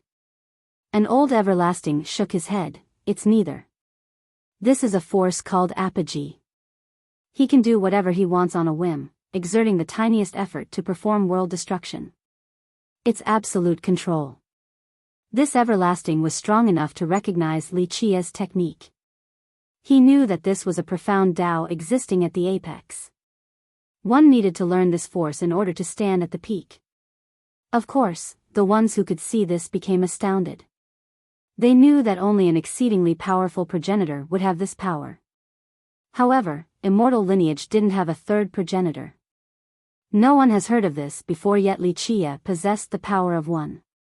This made the everlastings very afraid. No wonder why he stood on the same level as Orchid Sage earlier. He had enough power to do so. They realized that there was a third progenitor now in immortal lineage, fiercest. Boom! The 7 rushed up again and assumed their initial position. They didn't suffer serious injuries, only looking to be in a sorry state. Moreover, they became the top dogs of this generation after numerous battles. This wasn't their first time losing in this manner. So strong. One of the 5 masters from Cloud Peak praised. He realized that this was the most powerful foe he has ever faced. They sincerely admired their mortal foe's power. It's too late to know that now. There's no medicine for regrets. Li Qie smiled and said. The 5 masters took a deep breath after hearing this. The casual words seemed to be the heaviest things in the world pressing down on their chest. Resistance seemed futile in this situation. Alas, the 7 knew that they had no other choice. The only thing that could happen right now was either them dying or Li Qie. I'm still going to take a bite out of you even if you're stronger. The war god remained ferocious. His battle intent was still as sharp as a divine spear. Like he said, he knew that he might die today but still didn't give a damn, only wanting to take a bite out of Li Qie. A bite out of me? First, survive this one move then talk. Li Qie chuckled before posing with both hands. Dragon raising its head. An extremely simple technique known by everyone. The majority of beginners in many systems would start by learning this move. People didn't expect this at all. They assumed that an invincible character like Li Qie would use a peerless technique or forbidden art. Who would have thought that he would use such an elementary form? Holy Frost Emperor felt the same way. She had witnessed his unbeatable punch before. It left an indelible impression with its sure-kill property. She wanted to see another technique on the same level, not this elementary move. In fact, even a junior would laugh at their foe for attempting this move in actual combat, let alone the 7 masters. However, these 7 immediately put on their toughest defensive lines after seeing Li Qie's movements. Amitabha. Bright King Buddha's Kasaya exuded boundless light along with hymns. A kingdom appeared with 30 million chanting monks. Buddhas were forming seals and chanting scriptures on this holy land. He seemingly disappeared, replaced by this holy kingdom, virtually impossible to penetrate. Clank. The war god's progenitorial armor also exuded a flood-like aura. His whole form consolidated and roots seemed to be connecting him to the ground. Divine walls started erecting in front of him, serving as the strongest barriers. Meanwhile, the 5 masters became ethereal, no longer existing in this domain. However, the strongest everlastings could see that they were building multiple dimensions on top of each other. This was a defensive technique utilizing the fabrics of space and time, turning these 2 affinities into the strongest fortress. One must break through these barriers before reaching them. This incorporeal defense was far stronger than physical ones. Rumble. Li Qie began and the world trembled as a result. This simplest technique under his display became profound and unstoppable. Each minute transformation turned into a supreme Tao chapter. Ra. One could hear a true dragon roaring. How could this still be an elementary move? Heaven and earth became slaves to its movements. The stars must circle around this beast. The dragon was only raising its head, yet everyone saw an illusion of a new world being given birth in the primordial chaos. This head raise allowed for all things to exist. Without this movement, no living beings would be alive. There would be no flow of time, no boundless space, and no Tao power.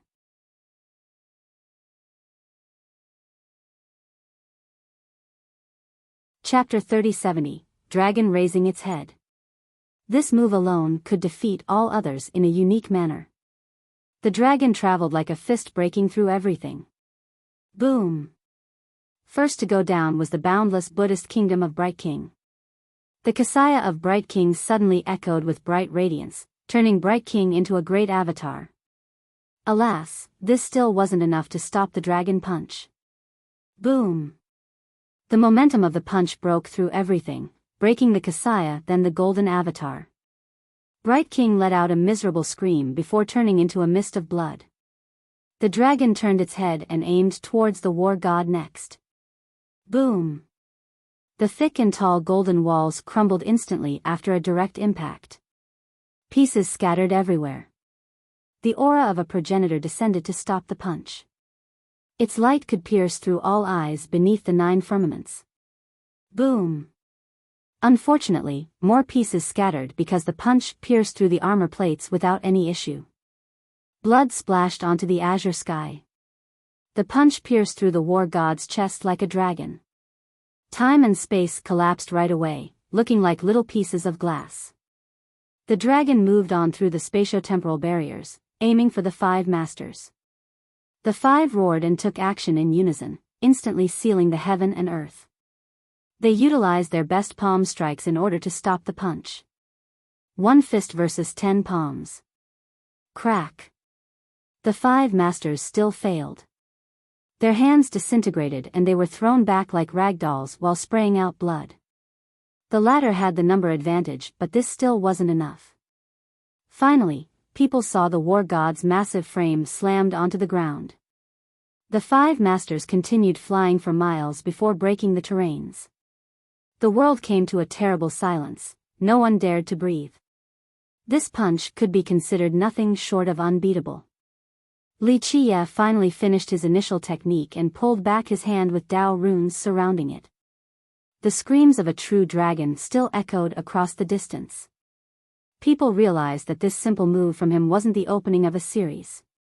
It became a supreme grand Tao belonging to the draconic affinity. It contained ultimate profundity and extreme power exceeding everyone's imagination. Who else in this world could turn this elementary opening into a draconic Tao? Thus, shock and admiration permeated the scene. His hand looked like a fully matured true dragon, one strong enough to be a dragon king. The crowd started thinking about how to tell this story to others. This wasn't easy since the listeners would think that they were crazy enough to embellish the situation so much. Of course, this naturally wasn't the case since they saw it with their own eyes. The punch has successfully subdued the spectators, sweeping off their feet through fear and astonishment. Dragon raising its head. Holy Frost Emperor was shaken like the rest. This move took her like a storm, just like the Heaven Suppression Fist. The simplest opening move has turned into a complex grand Tao. It contained a mystical draconic Tao that even a 12-palace emperor like her couldn't figure out in a short time. Violet Dragon Empress also became speechless. True Dragon Court was proud of their draconic lineage. Some believed that they had the bloodline of the true dragons and that no one else in the world had a better grip on the draconic Tao than them. This was far from the case today. She, the leader of True Dragon Court, couldn't have derived 1/10 of what Li Qie just did, the same with the rest of her system. Even their progenitor might not have been able to derive a true dragon Dao from such a simple move. Meanwhile, her legion that wanted to fight Wuxia prior couldn't stand still without shuddering. They would have all turned to ashes without her interference back then. Celestial Dragon Venerable was actually celebrating and admiring the Empress for having a far better insight and wisdom than them. I can feel something. The Tao should be simple. Wuxia smiled and took a deep, comforting breath. He was enjoying himself, not from the glory won after defeating his combatants or adding to his long list of battle records. He was enjoying the feeling of understanding the Tao, similar to a master carving a perfect sculpture. They would naturally be very pleased with themselves while viewing their work of art. All in all, even the strongest member of the audience had a respectful expression while staring at Wuxia. Just from one glance from him now could force people down on their knees. Boom! Debris went flying as the bloodied war god leaped out of the pit created by him earlier. His entire chest was caved in by the punch earlier. His legs trembled, his face pale. This was due to the physical damage, not out of fear. That punch earlier nearly crushed his true fate. He expended a great amount of true blood in order to stay alive, hence his weakened state. He sat on the ground and poured a handful of pills before drinking them for recovery. The spectators were still frightened of the punch even though the war god managed to stay alive after seeing the broken progenitorial armor. He would have certainly died without it. Whoosh! His legion came over and surrounded him. They were afraid of Wuxia coming again and killing their recovering lord. Of course, Wuxia had no interest in doing so and continued floating in the sky.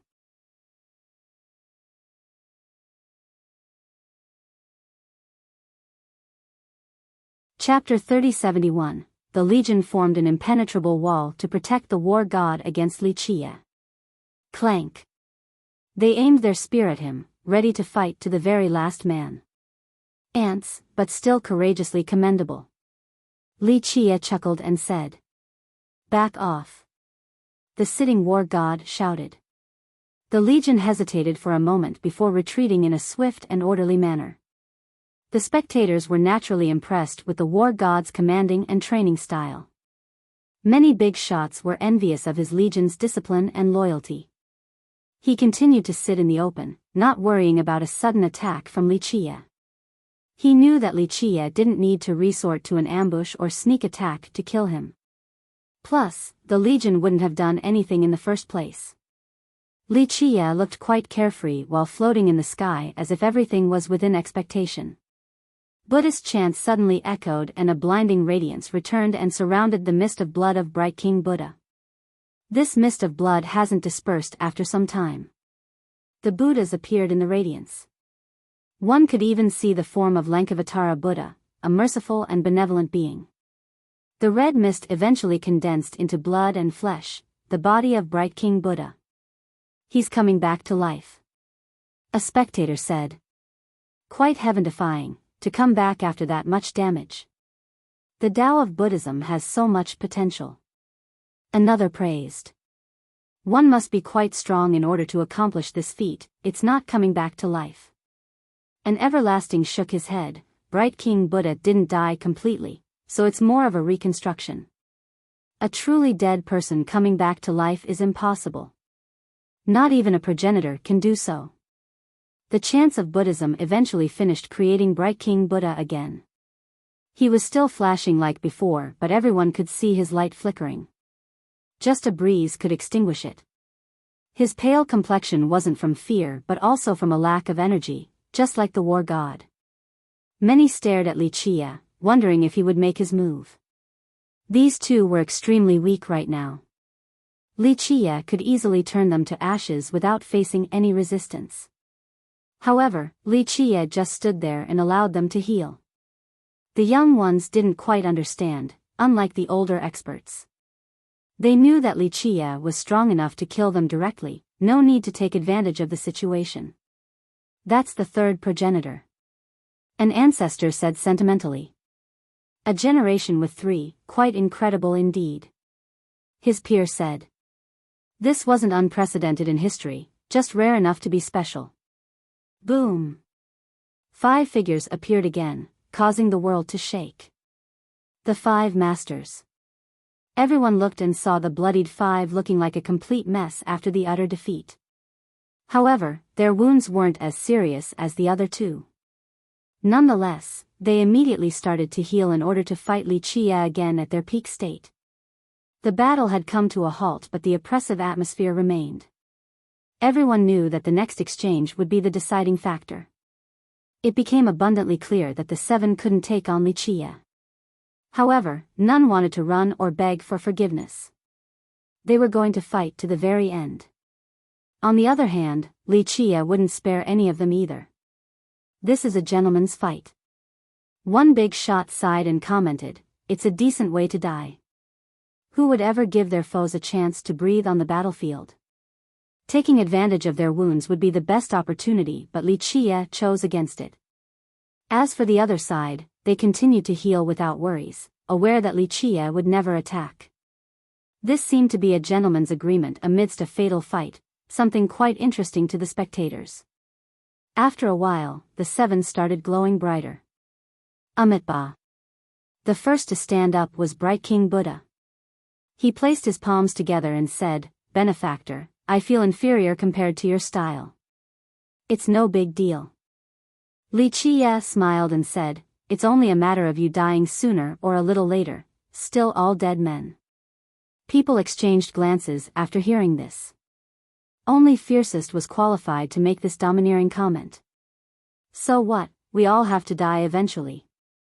The war god also got up and fiercely shouted. His bloodthirst and will to fight didn't falter after the previous setback and knowing that this might be his last battle. There was no turning back the moment they antagonized Wuxia. Plus, death wasn't that scary either, nor was dying to someone stronger. Very courageous. "You shall have your wish," Wuxia said. "Allow us to make our move first," Guan Yunshan said. They sounded like friends right now instead of mortal enemies. Yunshan naturally despised Wuxia but still maintained a certain level of courtesy out of respect for his strength. "Feel free to do so, this is your last chance anyway." Wuxia didn't mind at all and generously agreed. A while ago, the 7 would become angry after hearing something like this. But now, they looked quite calm and composed.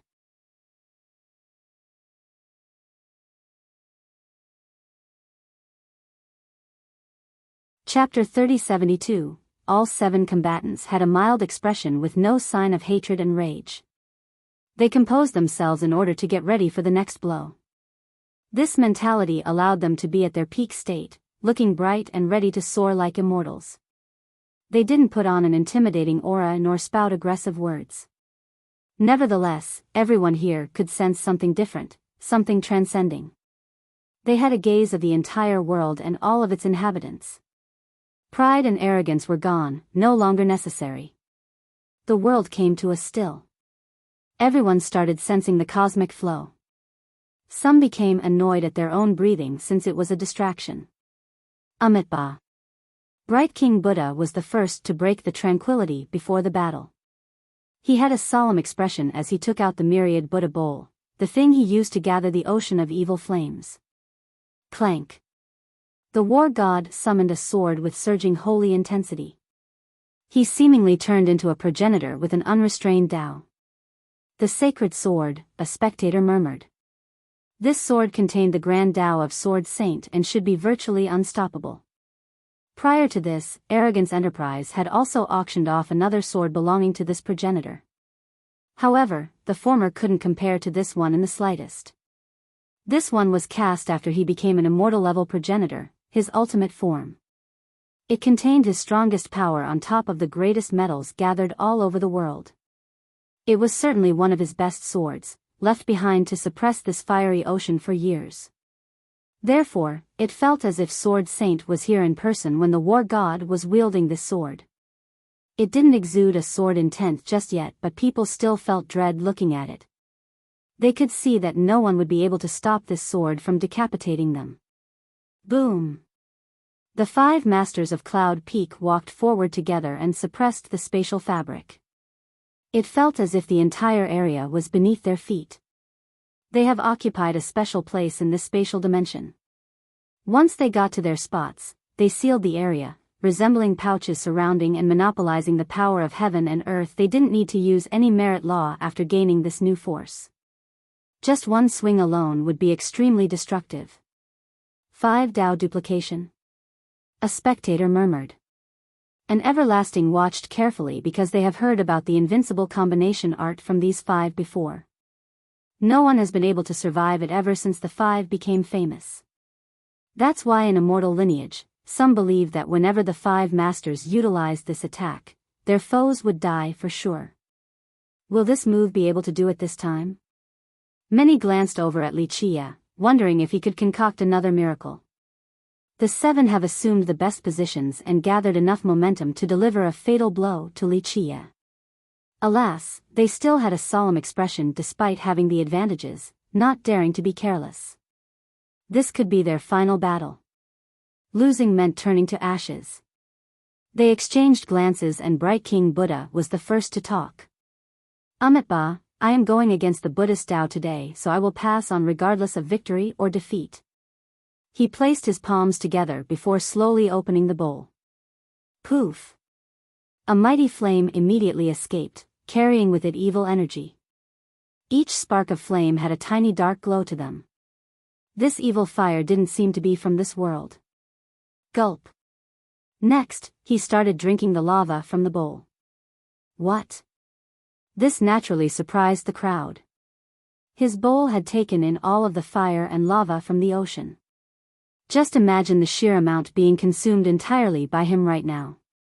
Is he insane? The spectators became frozen. Poof! The evil flame engulfed his entire being. Everyone saw it burning him into nothingness, from his flesh to his bones and blood. Ah! Only a fiery form was left. Rumble. The flame became stronger, able to light up the entire world. Even the spatial fabrics around him started to disintegrate to the horror of the spectators. Kakaka, his teeth started grinding together, his skull virtually impossible to see behind the flame. However, everyone could faintly see an evil grimace. Poof! The flame finally got done with him and surged outward. Rah! He roared like a devil king that had just climbed out of hell. The flame also raged in resonation, ready to destroy the world. He had turned into a fire devil, no longer possessing the appearance of an enlightened monk. Amitabha. He struggled to utter these words, and once again, Buddhist radiance surrounded him. The evil flame started converging back to his body after this chant. Something extremely powerful was calling for it. Poof! It eventually subsided and people saw the same Bright King Buddha as always. The transformations astounded everyone, from a monk to a fire devil back to a radiant monk. Something's different. A few could see the big difference between the various forms. They saw flickering flames in his eyes and a majestic yet evil ocean of lava roaring beneath the Buddhist radiance.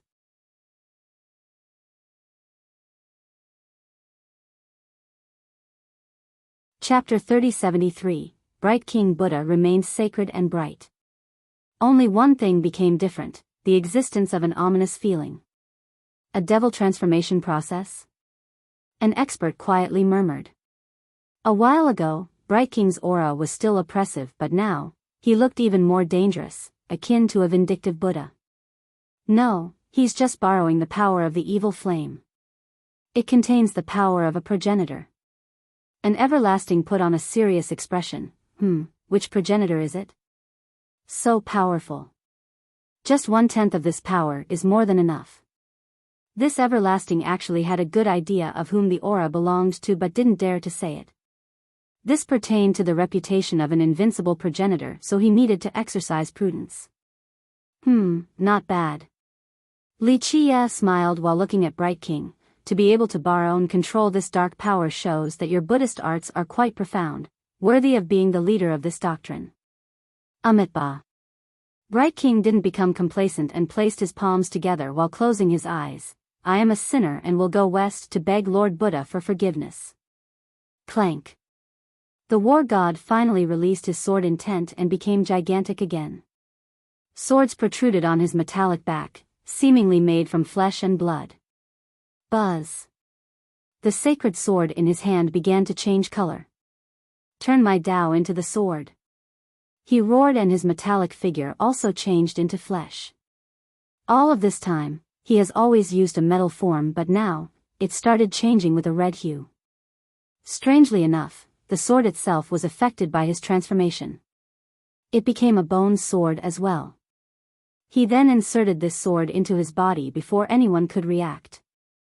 Zzz, smoke billowed as a terrifying scene unfolded.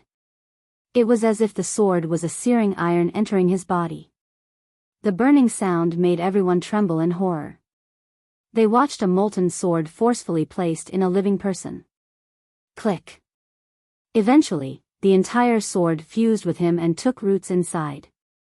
It then absorbed his flesh, blood, energy, and Tao power. The sacred sword turned into a devil sword and bewildered the crowd.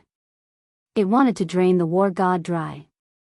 However, he wasn't withering, just turning into a sword. His flesh started wrapping around the sacred sword. No, it was actually becoming a part of the sword. What in the hell is this? Some became nauseous at this scene. Isn't this a progenitorial sword? Why is it turning into a fiendish weapon now? A big shot staggered backward.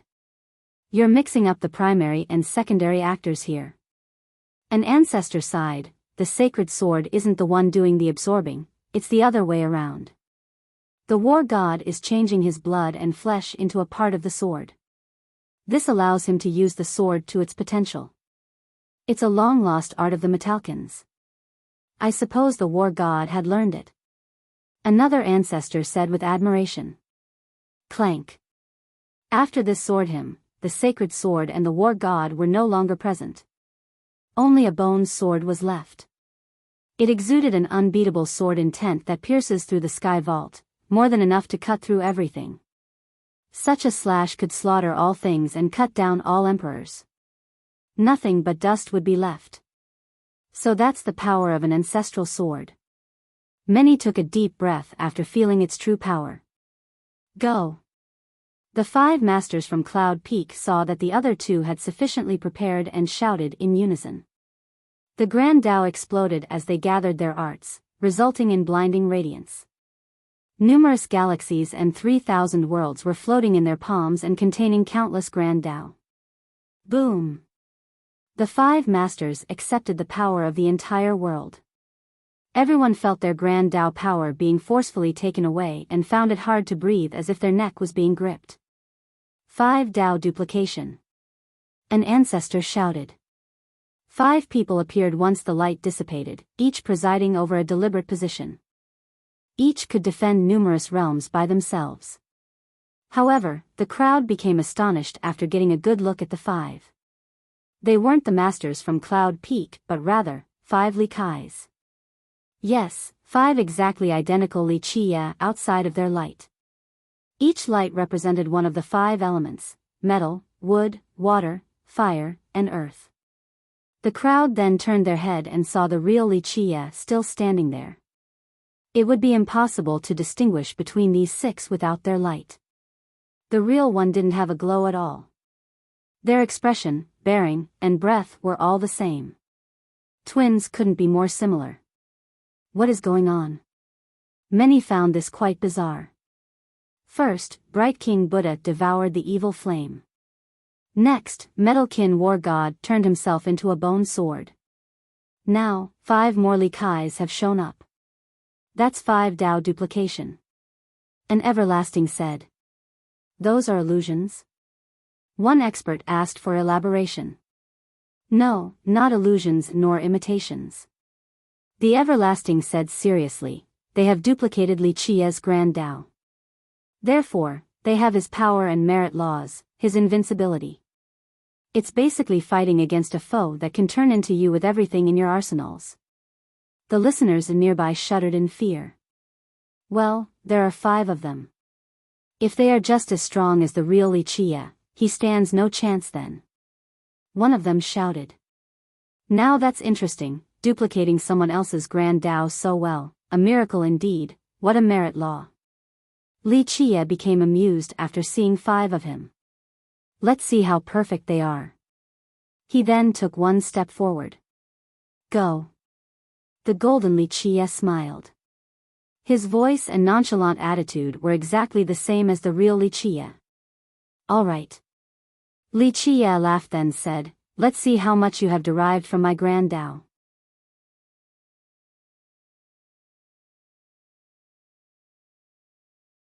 Chapter 3074. Li Qie stepped forward and raised 1 finger.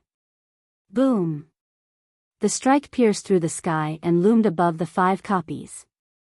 He did it so leisurely without adding any force. However, the powers of the world gathered on his fingertip. Everyone could feel a jolt on their forehead. The weaker spectators heard bones creaking. The pressure from the finger strike nearly broke through their skull. The Li Qie shrouded in a golden light also took 1 step forward and retaliated with a destructive punch. Boom!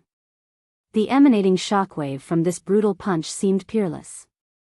This was really Li Qie attacking, not anyone from the 5 masters of Cloud Peak. That's the same punch. A spectator shouted, astounded. Everyone saw what his unstoppable punch could do in the past.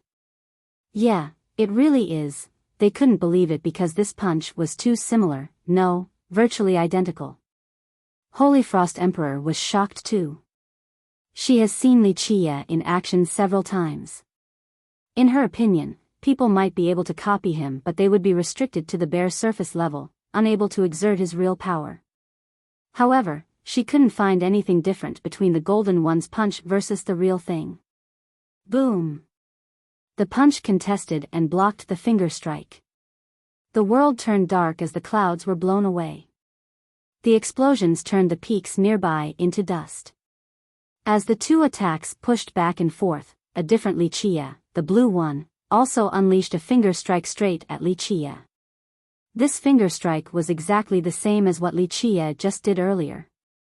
It pierced through everything and made people throb on the forehead. Not bad. Li Qie used his other hand to unleash a palm strike, crushing the stars above in the process and suppressing the myriad ages. In this split second, another Li Qie joined in. Boom! An identical palm strike soared straight towards Li Qie, also crushing the stars above and suppressing the myriad ages. The palm strikes collided, causing the layers of the sky to turn into dust and a black hole to appear. Next came another palm strike from a different Li Qie aiming straight for the real one's chest. Li Qie's figure shifted in a strange manner, seemingly causing a disorder in the spatial fabric. The area around him became fuzzy. Boom! The palm strike crushed the area entirely but Li Qie managed to dodge it with his bizarre spatial shift. Die! A 4th Li Qie rushed over and spread out his palm to refine the myriad realms, instantly sealing the real Li Qie in his hidden dimension. Li Qie's body flashed and pierced through numerous dimensions in order to break the seal. You're not going anywhere. The 5th has been waiting for Li Qie's return and greeted him with a Buddhist palm descending from above. The palm carried the suppression of the myriad ages. It contained the power of all inhabitants within many galaxies. Boom! Even the gods would fall to this strike. Rumble. Heaven fell and the earth shattered. Numerous black holes floated above along with chaotic spaces. The latter had the shape of terrible storms, ready to tear apart anything unlucky enough to fall inside. The 6 Li Kai's fighting could be the apocalypse. Many couldn't get up from the shockwaves and pressure emanating from their fight. Some were scared out of their mind, praying for this battle to end as fast as possible. Damn! All were pale regardless of how strong they were. 6 Li Kais with identical power could destroy anything. Anyone who dared to get close would be rendered to ashes. 5 Tao duplication is so heaven-defying.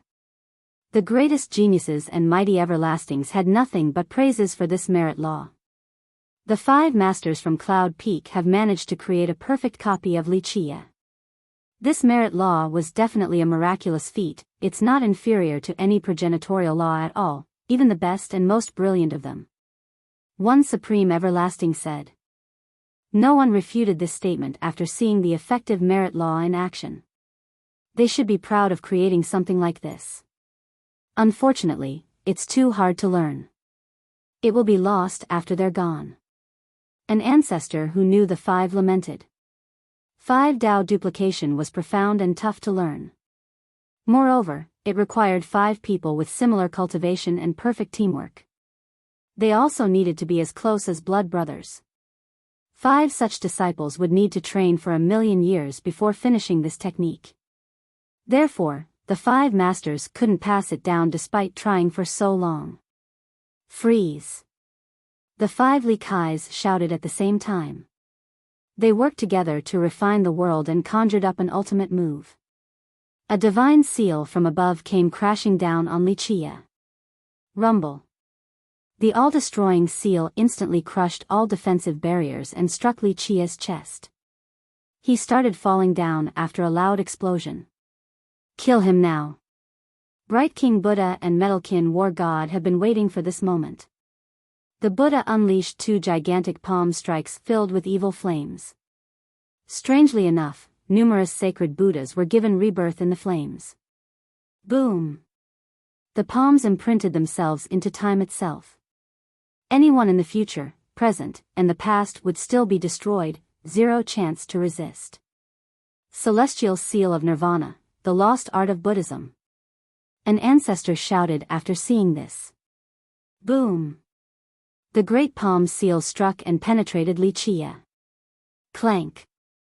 A swordom turned everything into a sword domain before the crowd could react. This sword domain had a progenitor in it that unleashed 10,000 cuts on Li Chia. Clank! Finally, this figure sent down all the swords in the domain in order to crucify him on the ground. Only an abyss was left behind after all the attacks, capturing everyone's attention. The divine seal from the 5 Li Kais was impressive enough already. It annihilated Li Chia's defensive lines and allowed the other 2 to deliver the fatal blows. Is he dead? This question came up. Everyone thought that those moves were probably enough to destroy a progenitor.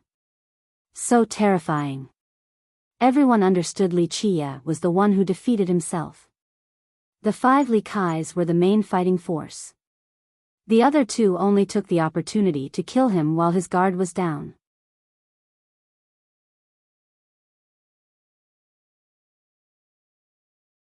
Chapter 3075. The bottomless abyss resembled the jaw of a great beast ready to devour heaven.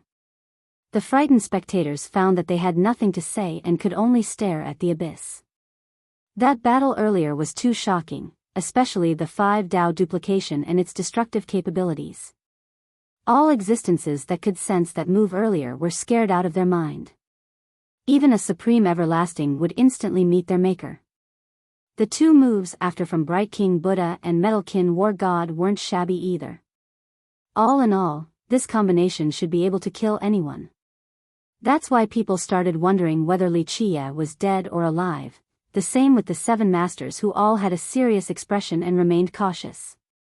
They knew that their moves had hit the target without missing in the slightest. All struck the right fatal areas and weak spots.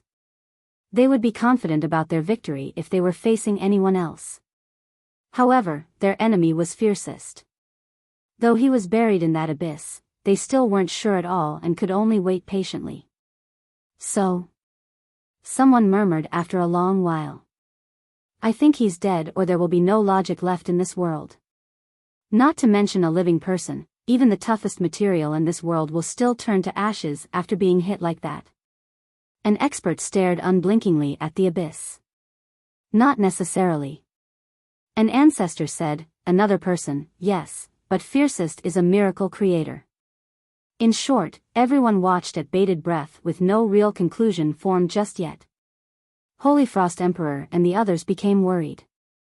Of course, the War God and Bright King Buddha had 0 chance of killing Li Chia. However, 5 Dao duplication made Li Chia fight against his own power and 5-fold at that. What is it looking like? Violet Dragon Empress had a worried tone. You're overthinking it. The bull laughed and said confidently, Sir's power is beyond your speculation. If he's serious, he can kill everyone like insects. Progenitors aren't excluded from this. Really? The group took a deep breath after hearing this.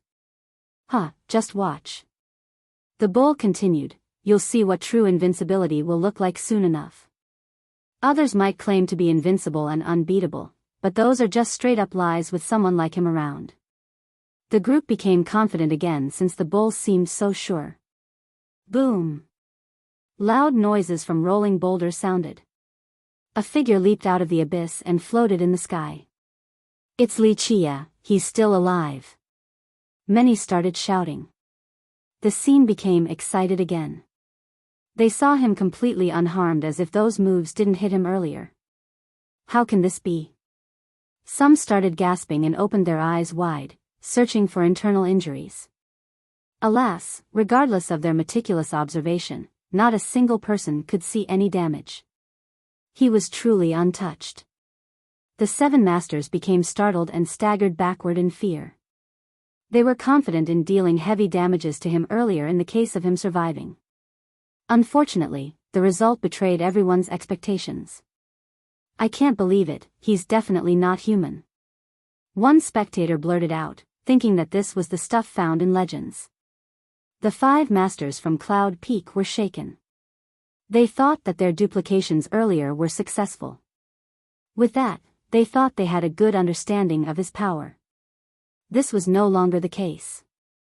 Their copies were only in appearance, unable to match up to the real thing. Wuxia patted off the dust on his shoulder and smilingly shook his head. 5 Dao duplication is a great merit law, but I'm still left disappointed. You 5 have a deep understanding of the Dao but still have a long way to go before grasping the true essences of the Grand Dao. Those copies only imitated me at a superficial level at best. The 5 masters remained silent. They would have barked back against anyone else daring to make this comment, but not Wuxia. After all, they have realized that they couldn't duplicate something comparable to the real thing. Otherwise, he would have suffered some injuries. Dao brother, what is your real cultivation level? Guan Yunshen changed his tone. His grudge and hatred were still there, but Wuxia's power deserved this respectful address. In the past, they have used this move against progenitors before. These progenitors had a tough time dealing with it, but Wuxia had 0 problems. The Dao is limitless. Wuxia smiled. This answer was rather common and simple. Many seniors have told their juniors this about the Dao in the past. The young ones have heard it too many times, enough to grow bored of it. Nevertheless, no one really disagreed. This was just one way to look at it. This wasn't the case when it came from Wuxia. The crowd became frozen after feeling the weight of this answer. They felt these words flying out and smashing them on the face. Many would recall this moment for the rest of their lives along with these 4 words. Even someone as arrogant as the war god became speechless. Others such as Holyfrost and Violet Dragon quietly repeated the words. Okay, time to end this. I can see what you all want to see, my power. Very well, watch carefully and see if you can duplicate this punch. Do so successfully and I will spare you all. If you can't, the outcome is obvious. Wuxia smiled and told the 5 masters from Cloud Peak. 1. Since there's no possession here, we don't know if he is saying the Dao is limitless or, my Dao is limitless. The listeners here can interpret it either way. That's why it works when the seniors tell their juniors as explained below, or if Wuxia is saying that his Dao is limitless. The implication is there. I can't translate it as, my Dao is limitless since it's not blatant in the raw.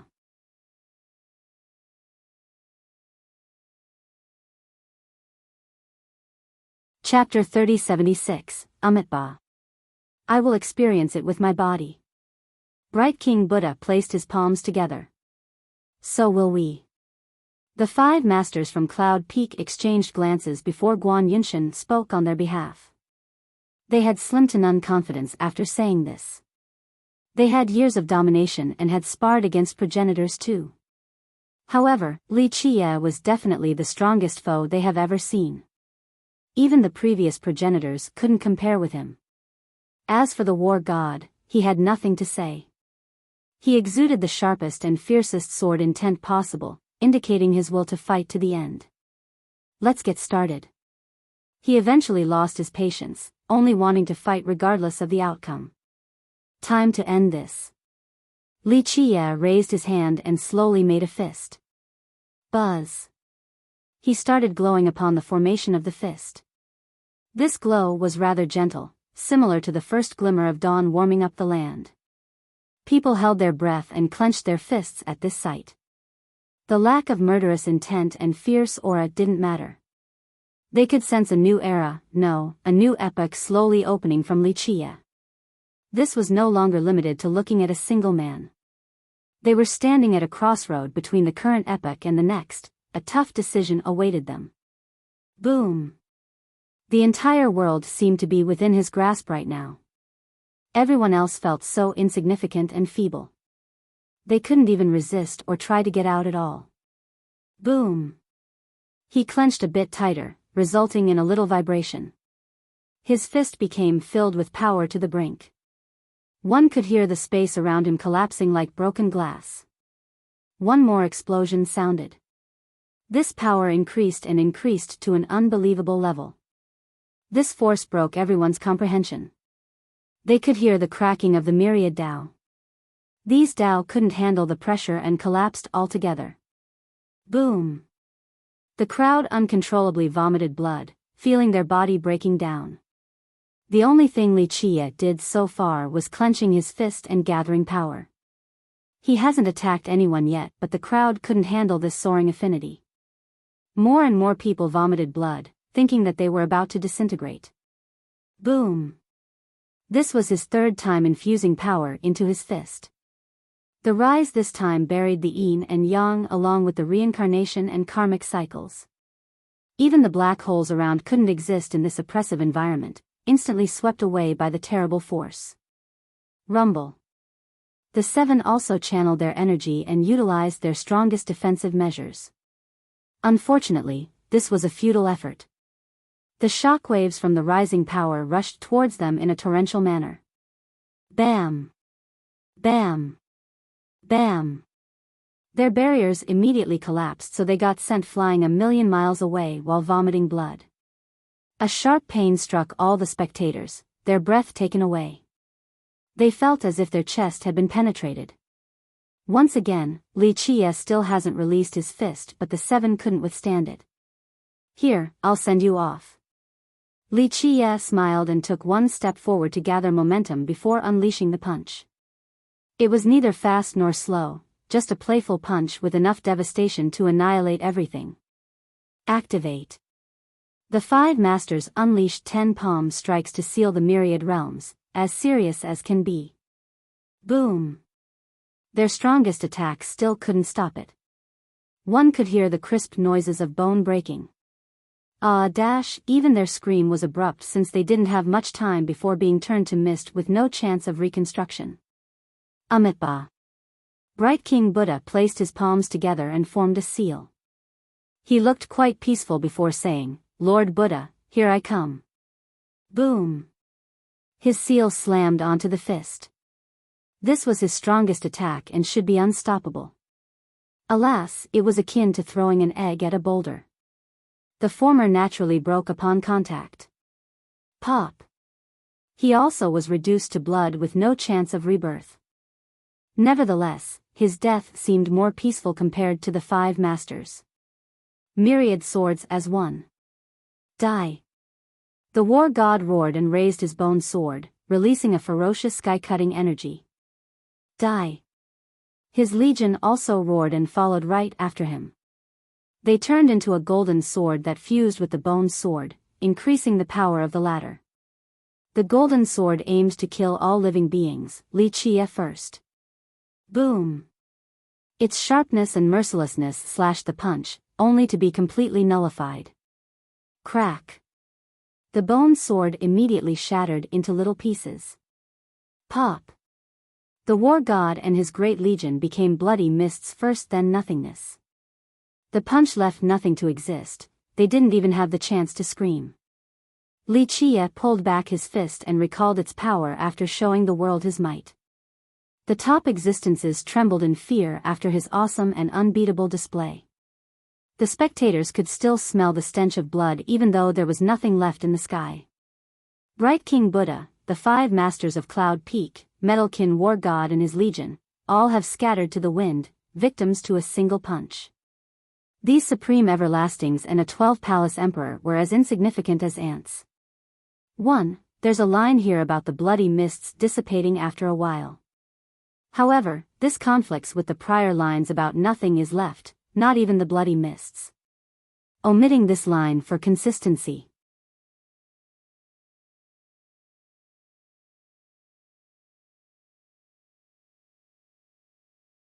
Chapter 3077. The crowd had a hard time describing that unbeatable punch. Ferocious? Domineering? Surekill? Peerless? All of these words didn't seem to be impressive enough. Only unbeatable might apply here. That punch was the only thing that could claim this word. Anyone else calling themselves unbeatable and invincible was merely lying. It left an indelible impression on all spectators. Some would have nightmares about it for days to come. Many everlastings present thought that they have achieved something great. Alas, all seemed meaningless and paled compared to this punch. The geniuses became silent. They could toil for a lifetime and would never be able to reach that height, never able to block that punch despite being in their apex state. Defenses and merit laws would crumble before it. His 7 foes would have been big shots regardless of the era, the most brilliant of a generation. Alas, nothing was left of them now, not a single bone or piece of flesh. This story would shock immortal lineage to the core once spread outside. That's all he needs, one single punch to be unstoppable. Everyone admitted this. Holy Frost Emperor sighed.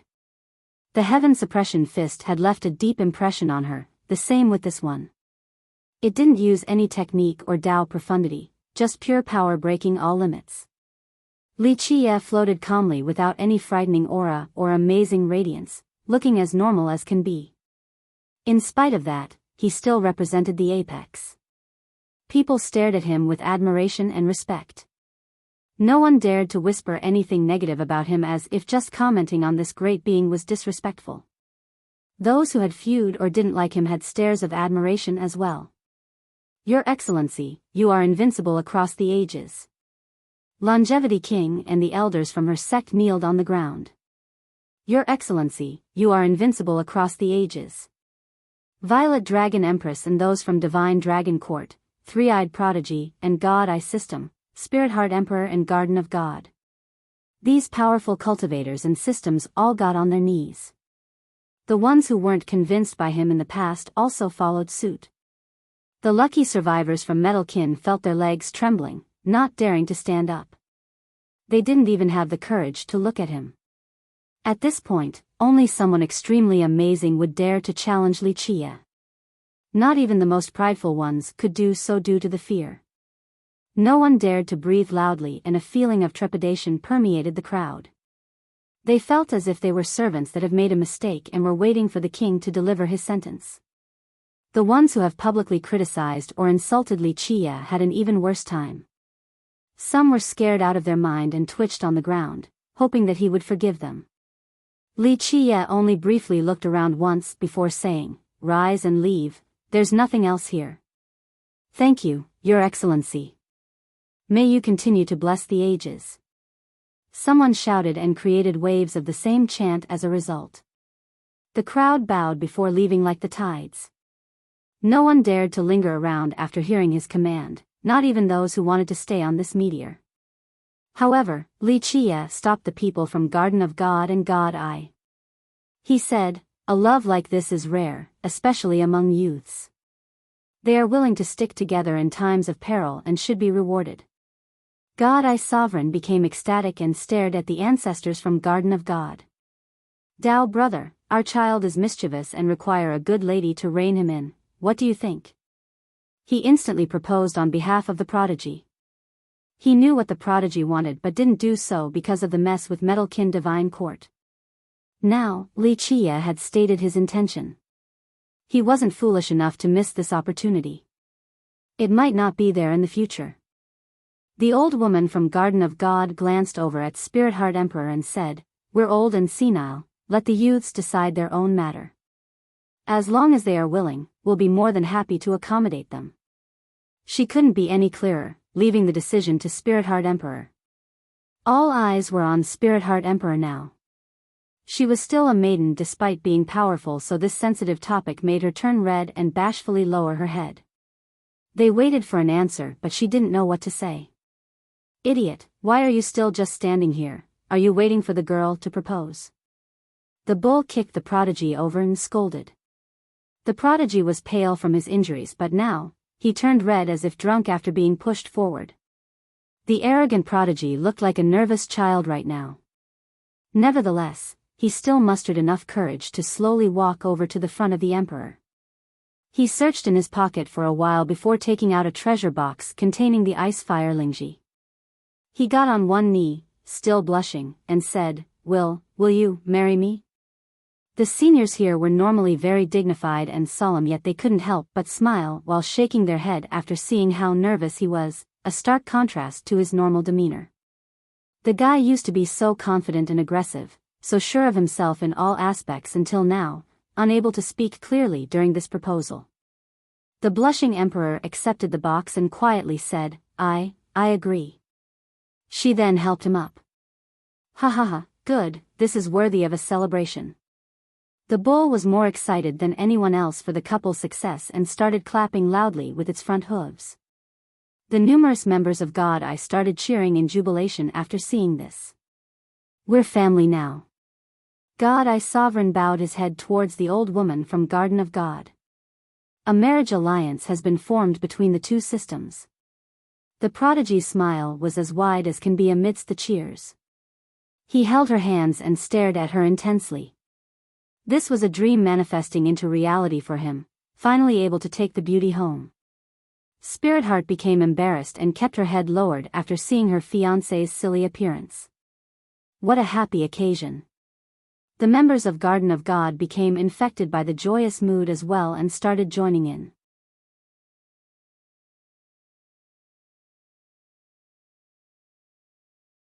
Chapter 3078. The ancestors from Garden of God and God Eye continuously expressed their gratitude towards Li Chia. They then gave presents to each other before leaving happily with their disciples. Longevity King and the others also bid farewell to Li Chia before leaving with their legions. "Your Excellency, please visit True Dragon Court when you have time." Violet Dragon Empress invited before departing. "I will take a trip there when I have time, since I do have some deep ties with your True Dragon Court." Li Chia revealed a mysterious smile. The Empress was surprised to hear this. It didn't sound like a joke. Plus, someone like Li Chia spoke with a lot of weight behind his words. "Your Excellency, you have been to our court before?" She asked for clarification, but this shouldn't be the case, at least to her knowledge. She then turned towards her ancestors and they shook their head in response. In fact, these ancestors have never met Li Chia before or knew about his existence. They felt the same way as her right now after hearing about his ties with their system. "I've never been there, but the origin of your court can be traced back to the distant era. The ties I'm referring to is with that." Li Chia smiled. The casual comment shook the Empress and the ancestors because they have grasped some secretive information. She took a deep breath and bowed towards him. "The doors of our court are always open to you, Your Excellency. Your visit will be a glorious honor to our humble abode." "Yes." Li Chia smiled and nodded. The men from True Dragon Court bowed again before leaving. The ancestor will come out of his cultivation soon. Longevity King gave this message. He says that he'll personally come to thank you afterward, Your Excellency. That's good news. Li Chia nodded. "I'm sure he'll break through on that day and will be brilliant enough to establish a foundation lasting 100 generations for your Longevity Hall and improving the prestige of Immortal Demon. May fortune be with you, Your Excellency." Longevity King bowed and left with the hidden elders. Looks like Longevity Hall has plenty of talents now, they're about to shock the world. The bull became slightly emotional and said. Li Qie smiled in response, not too surprised by this development. Your Excellency, fate has tied you and the Academy together. The sacred director came over and enthusiastically spoke. You'll stop investigating me now? Li Qie smiled. The director paused awkwardly for a moment before smiling. That was just a play. I've known Geezer do my whole life and understood what he was trying to do. Li Qie chuckled upon recalling the events. The director and Du Wenrui were just putting on an act. The former seemed impartial and wanted to punish Li Qie and investigate repentance. However, in reality, he was just helping Du Wenrui. Dean Du is a brilliant man. Li Qie said, the Academy needs to know and appreciate his value. The director sighed and said, he's probably the man I admire the most in my life, but one would be fooled by his easygoing nature. The guy is as stubborn as a rock in the outhouse, sticky and hard-headed, never listens to anyone. We once hoped that he would live up to his potential. The director knew that it was a waste for such a great being to stay in repentance, an affront to his real abilities. Alas, Du Wenrui never listened to anyone and chose to be reclusive at repentance instead of being world-renowned. Repentance is also a part of the Academy. Li Qie said. I will keep this in mind, Your Excellency. The Academy shall change. The director bowed and solemnly declared. Li Qie smiled and stopped bringing this up since it was the Academy's business.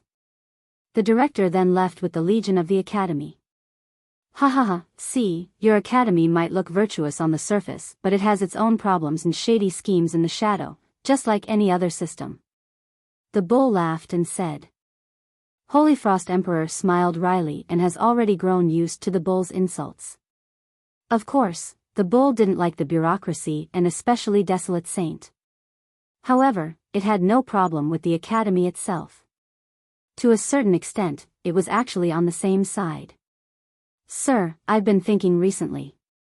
The bull lowered its voice and said, the meteor must have something amazing inside, definitely at the immortal level.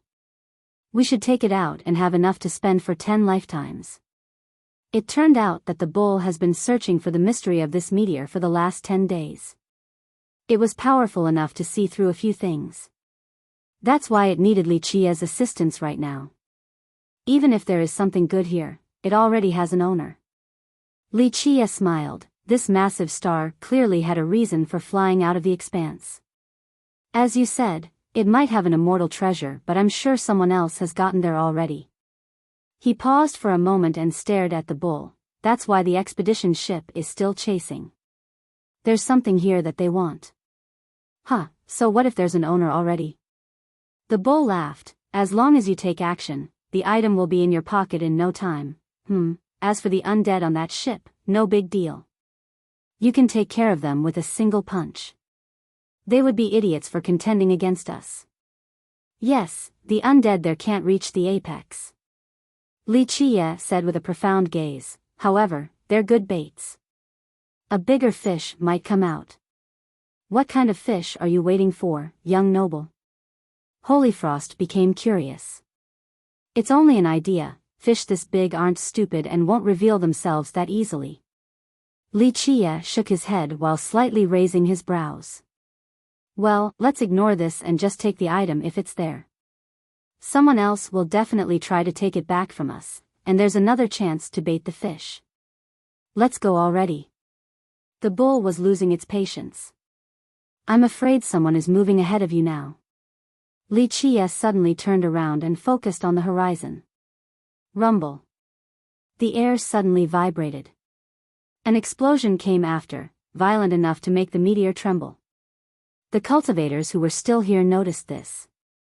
Many looked outside, especially the masters. They used their heavenly gaze to capture everything in full view. A gigantic ship was arriving on the meteor. Its sheer size affected the atmosphere here. That's the expedition ship, one spectator shouted. Rumble. The sky turned dark because the ship easily blotted out the sun like a monstrous behemoth. Why is it here? Many became startled. The ship has been stopping outside the meteor for quite a while now after reaching sky ruins. It finally decided to enter today. If you find any errors, broken links, non-standard content, etc.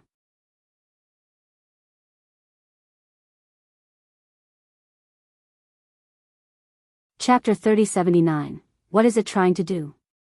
Many cultivators looked up at the ship, perplexed. Definitely nothing good, we need to leave now. An experienced ancestor had an ominous feeling and immediately fled the meteor with his sect disciples. However, others remained curious because the ship has been a mystery ever since it got here. They wanted to see its goal. Much farther away, the bull watched the slow-moving ship and said, "God damn it, the crappy ship is here. Those undeads haven't given up just yet. Don't they know I will stomp them to little pieces? They're not the ones not giving up, it's the power behind them. There's something he wants here, hence the long journey." Li Chia shook his head. "Who cares? I'm about to show them why I'm the most handsome and strongest bull in existence." The bull didn't give a damn. "So what's actually here?" Holy Frost asked. What item was worthy of pursuit from an existence deep in the expanse? It broke a historical paradigm. Probably an immortal-level item that has to do with life prolongment. The bull's eyes lit up and said, "Little girl, I've told you before. I know that this item is incredible given my experience. Obtaining it is the same as obtaining immortality. If you get it, becoming a progenitor is no problem. I think you can probably become an immortal." Really? Holy Frost remained skeptical after hearing this exaggerated statement. Both of the things mentioned, immortality and true immortals, have never existed.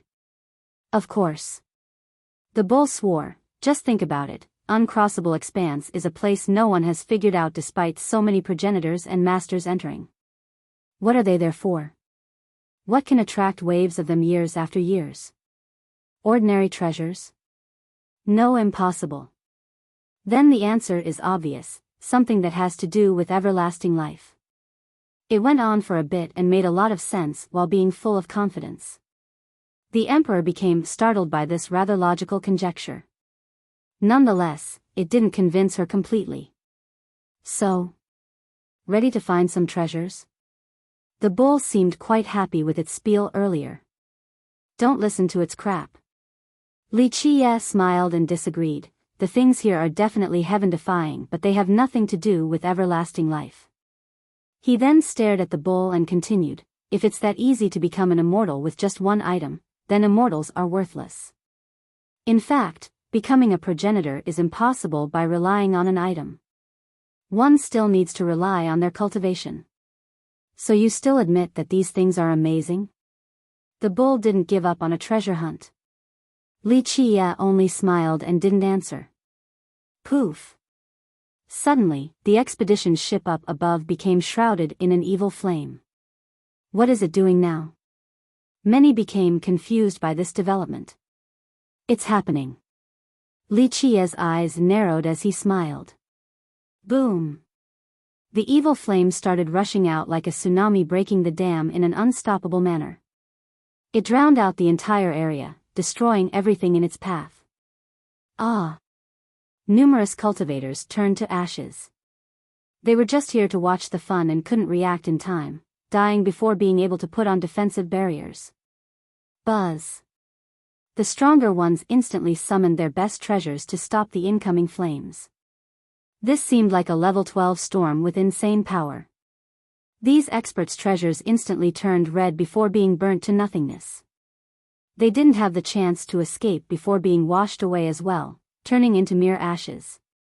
Only the mighty ancestors barely managed to stop the flame and brought their disciples to safety, away from the meteor. "We need to leave this place now," they shouted.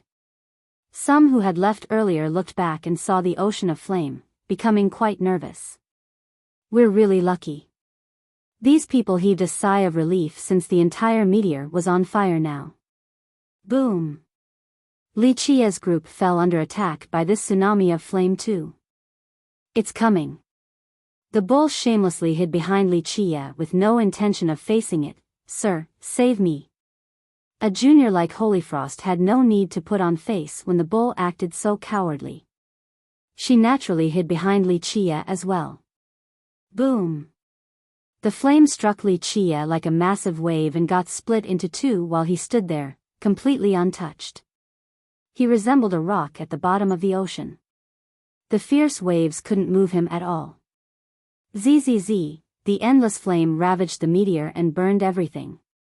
Mountains, the ground, and everything else turned into lava.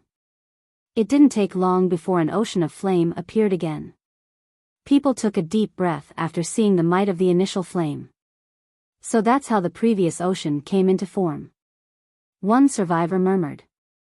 A while ago, this land also had a fiery ocean that was eventually taken by Bright King Buddha. A similar one appeared again now. Rumble. The ground started shaking violently as if a massive invisible hand was shaking the meteor to stir the flame. Rumble. Deafening noises resounded as the ocean began to spin. A maelstrom eventually formed and sucked in all of the flames. The survivors who didn't make it out yet were trapped by this new force and were dragged into the maelstrom. Their fate was obvious.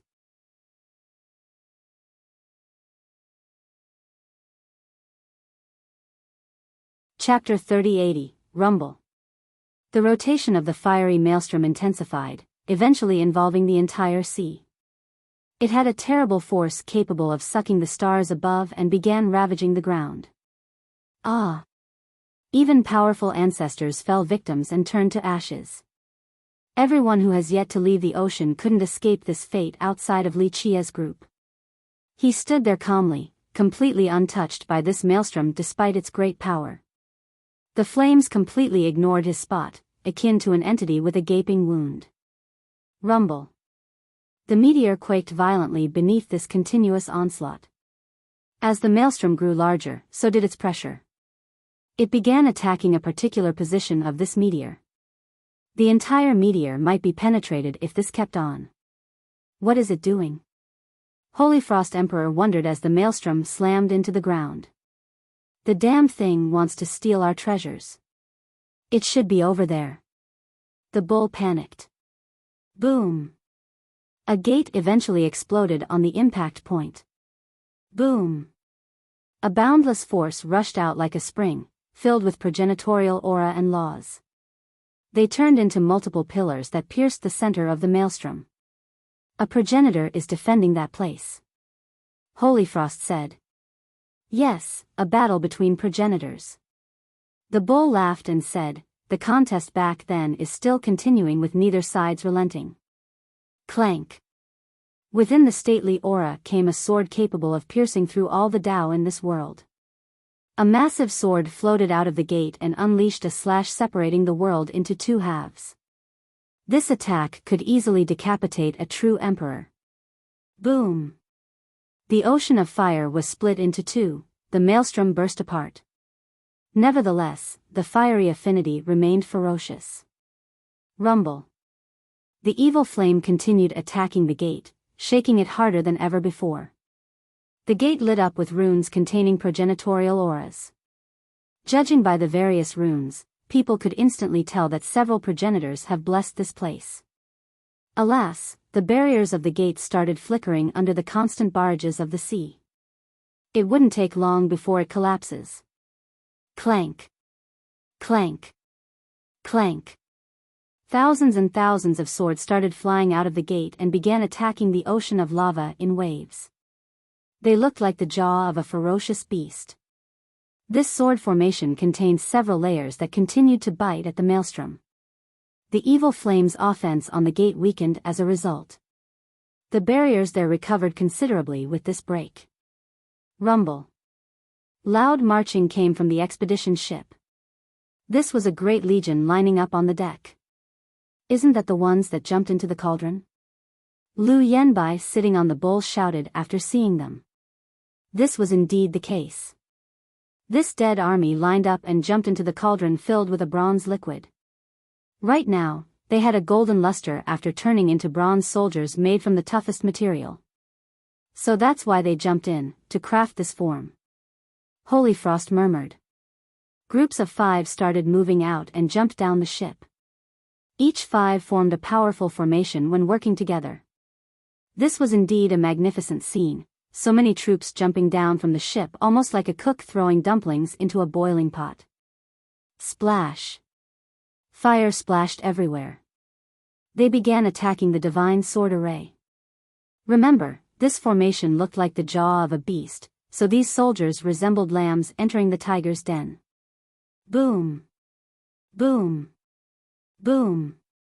Another assault began. The swords cut the soldiers, causing embers and sparks to splash everywhere. Meanwhile, the groups of 5 attacked the swords with their spear. The sword formation became filled with bright sparks almost like the magnificent fireworks during a holiday. Many soldiers were dismembered or even decapitated. However, whenever they went down, one would hear a poof. Evil flames oozed out of them and the severed pieces instantly came back together. Not even a cut could be seen on their frame. These creatures were impossible to kill and continued attacking the sword formation. Many swords fell down, some broke in the process. The weakening of the formation meant that the fiery ocean was free again to attack the gate. Rumble. The barriers of the gate started flickering once more, unable to handle the onslaught. Not bad at all, it's a good move using this bronze legion to stop the sword formation. The bull couldn't help but praise. It's just another manifestation of the evil flame. Li Chia said. Both the ocean and the army were fueled by the evil flame. They didn't have their own consciousness and power. Crack. Cracks finally appeared on the barriers around the gate.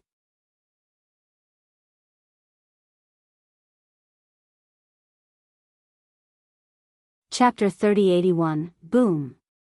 The barriers faltered and the entire gate became exposed before the expedition ship. It's right in there. The bull salivated with greed and told Li Chia, sir, let's just keep observing and take advantage of the situation later.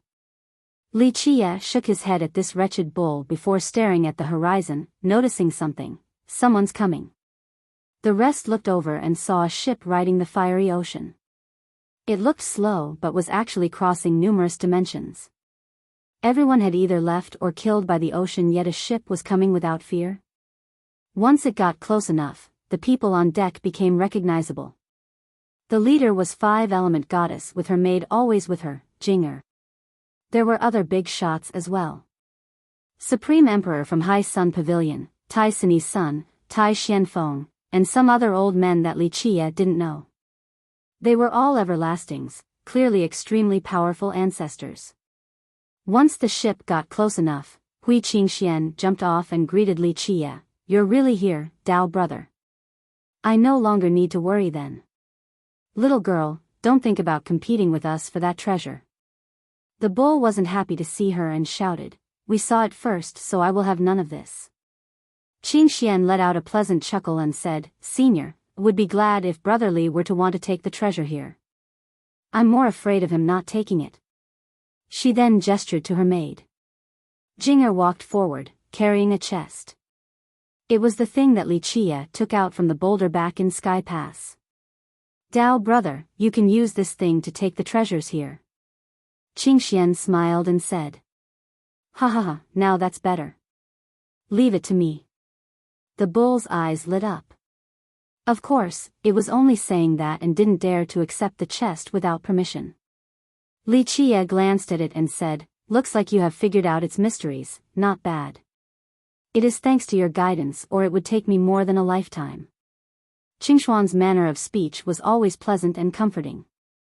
So it turned out that Tai Yinshi didn't dare to monopolize it back then and invited others to take a look. Hui Qingxian learned of its uses and brought it here. Supreme Emperor and the others walked up to greet Li Chia. He was world famous now, especially after killing the 7 masters. People officially considered him to be the 3rd progenitor of this generation. Therefore, these prestigious characters viewed Li Chia with both respect and fear, more so the former. Rumble. The expedition ship slowly headed for the gate. Li Chia glanced over and said, We're entering too to watch this show. We'll follow all your orders. The beautiful and wise Qingxian smiled. An extremely refreshing air met them after they entered the gate. There was another world here, a blue sky full of life. People would suddenly feel several thousand years younger. Below was a massive plain with green grass everywhere, tempting people to sit down and relax. The air is great. The bull praised before starting to chew on the grass.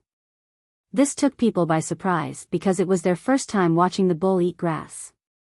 Supreme and his group knew that the bull was exceedingly strong, a bull demon that had reached the Tao. That's why they never viewed it as a bull. The bull ignored them and ate the grass as if it was a delicacy, seemingly hasn't eaten for 10,000 years. Master, is the grass here really that good? Lu Yanbai felt the same way as others. The bull was enjoying it too much. The bull was too busy eating to answer properly. A unique power. Qingxian crouched down and touched the earth. She grabbed a handful of soil and ran it through her fingers. I've never seen anything like this before. It's a pure primordial force, it's not strange that you haven't seen it before. Li Qie said. The rest could sense something fluctuating.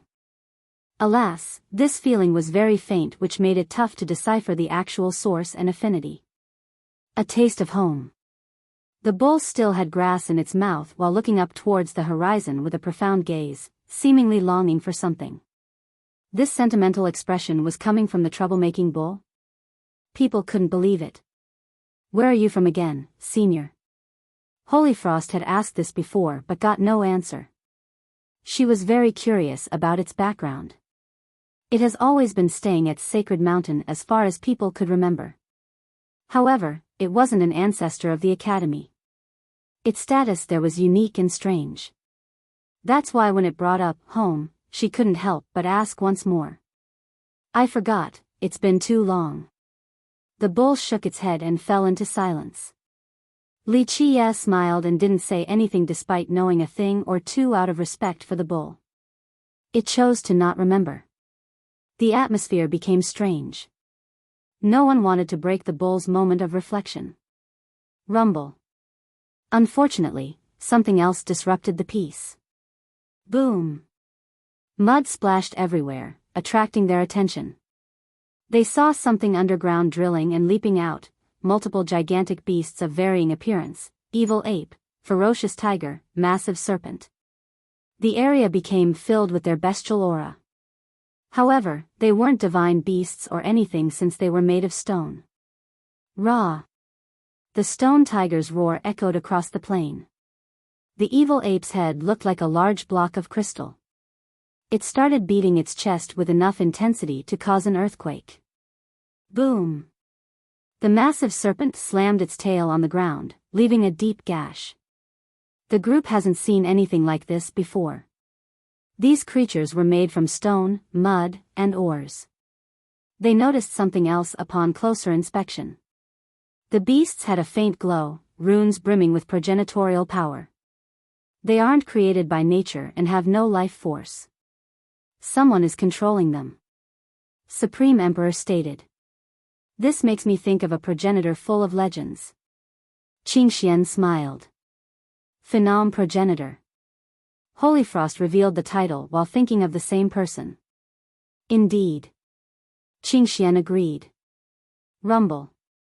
The beasts began attacking the expedition ship. They treated boulders like cannonballs and threw them up there.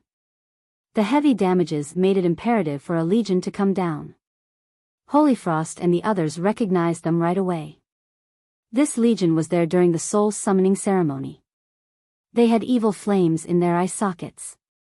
A battle quickly ensued between the stone beasts and the dead soldiers. Clank. The soldiers unsheathed their weapons and braced the incoming horde. They didn't shout or let out battle cries at all, preferring to let their weapons speak. Rumble. The entire plain started trembling violently. These things just won't die. The bull murmured. Well, someone died with their eyes still open. Their grudge and obsession are still here today. Tai Xianfeng took a deep breath. 1. The word for phenom is difficult to translate. Communication/connecting, and God/spirit/soul are the two characters. However, it is usually used to describe someone skillful and incredible, so just another adjective for amazing. Phenom fits here and hasn't been used before in the novel. I can't think of a nice way to translate it literally because there's a chance that it might be inaccurate. Given his power to move the beasts, soul call is another possibility.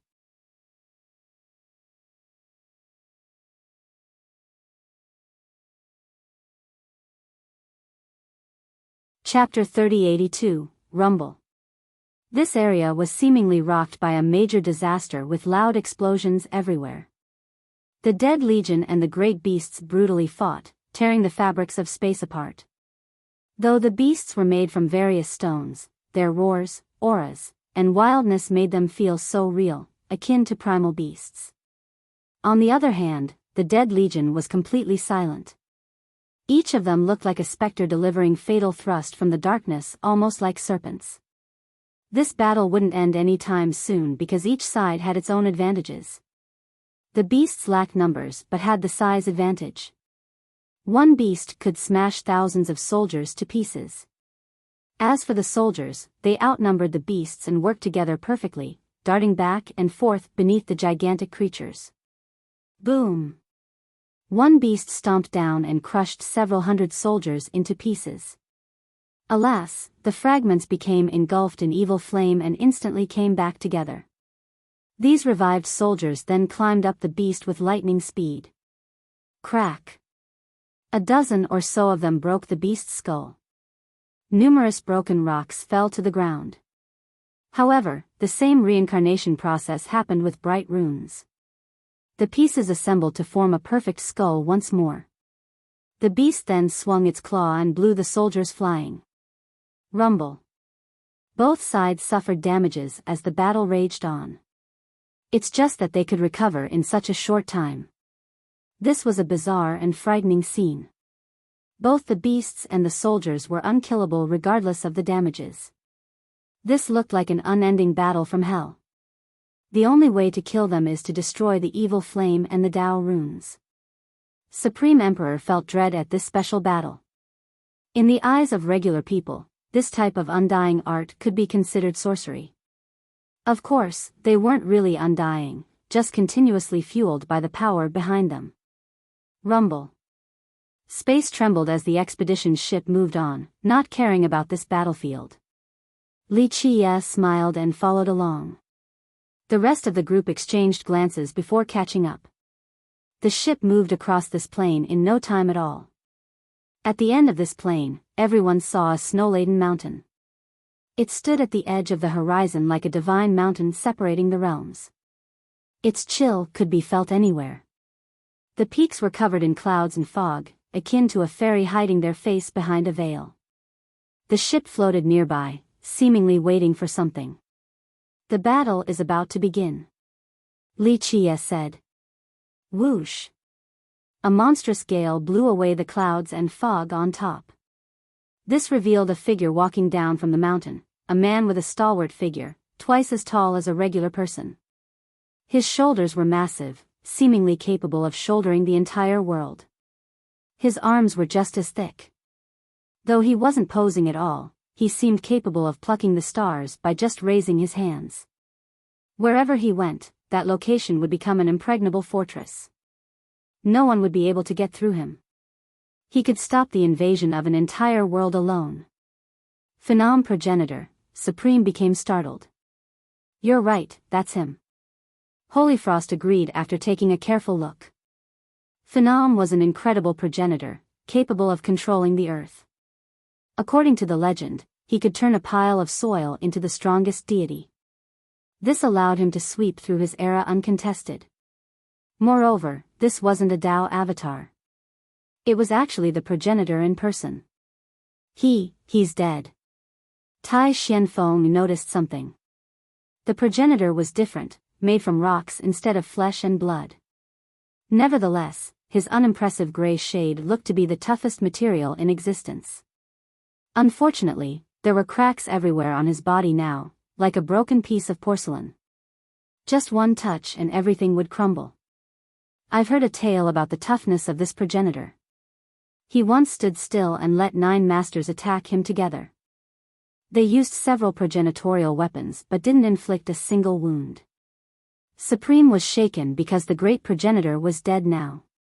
The reason why he was still standing here was due to an eternal obsession or a grudge of sorts. His corpse would stop anyone from trespassing this mountain. Just what treasure is worthy of a progenitor's protection to this level? Still lingering around after death. Tai Xianfeng wondered while looking at the highest peak. He gave up his life to protect the hope for our immortal lineage. 5-element goddess bowed to show respect towards the corpse. The rest also did the same after this revelation. Boom! A stallion leaped out of the expedition ship. A great lord rode on it. His weapon of choice was a saber. A brutal aura engulfed the sky. This lord was also there during the summoning ceremony, a follower of the dark figure. Creak, next came a chariot with a king sitting on top. He had a divine sword placed on top of his knees. His regal aura indicated his supremacy. Whoosh! A golden boat shot out like an arrow and stopped in the sky. A bronze humanoid with a mountainous frame walked out. These dead entities had no sign of life. One could see an evil flame flickering in their eye sockets.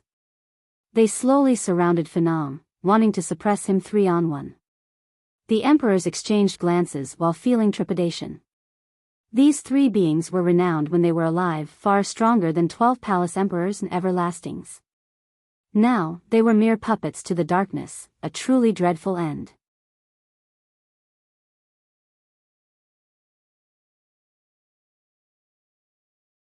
Chapter 3083, Should we help the progenitor?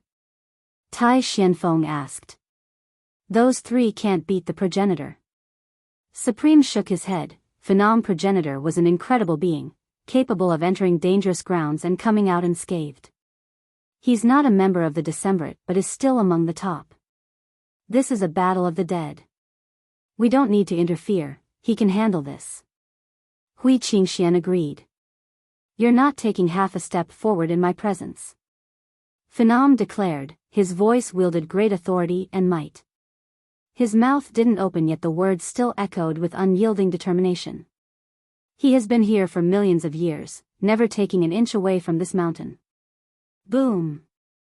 The stallion leaped into the sky and stomped down mercilessly. It was an incredible breed, the hoof stomp crushed the spatial fabrics. Its rider also took action. Clank! A bright glint flashed as a spear aimed straight for the progenitor's throat. The king on the chariot stood up and unsheathed his sword, releasing a light illuminating the 9 realms. Heavenly dragon raising its head.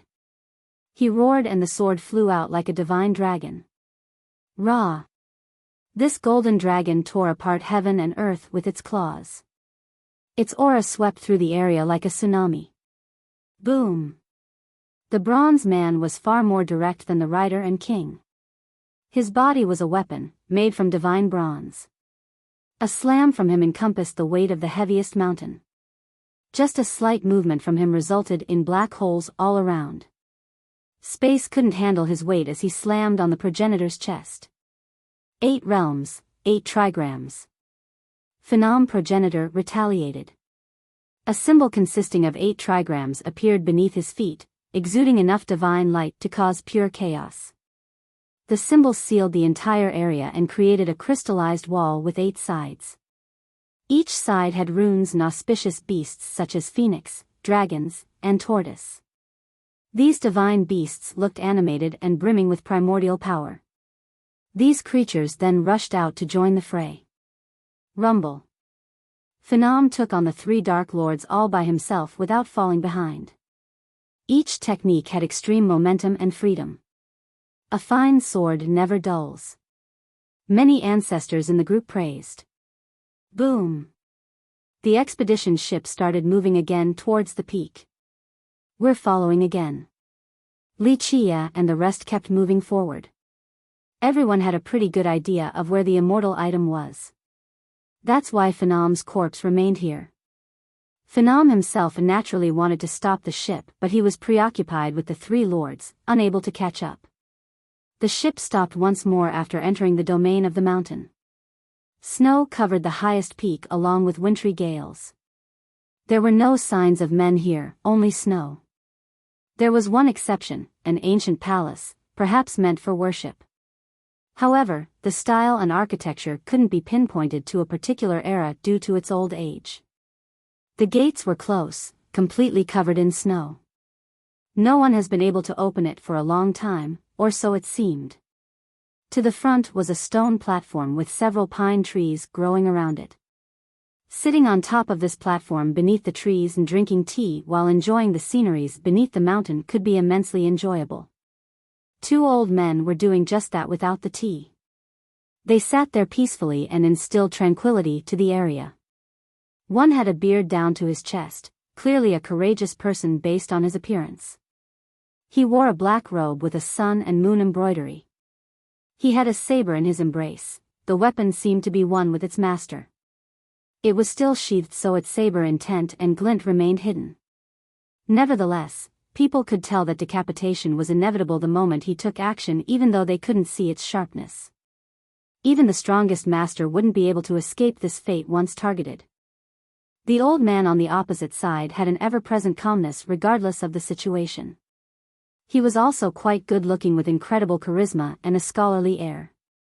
One didn't need to have a conversation with him to have this impression. The first phrase popping up in anyone's mind despite his old age would still be, "Sculpted by the gods."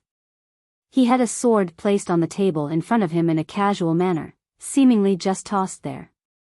This, in turn, created a profound harmonization with the Grand Tao and encompassed numerous mysteries. The sword looked as common as can be, but this didn't matter.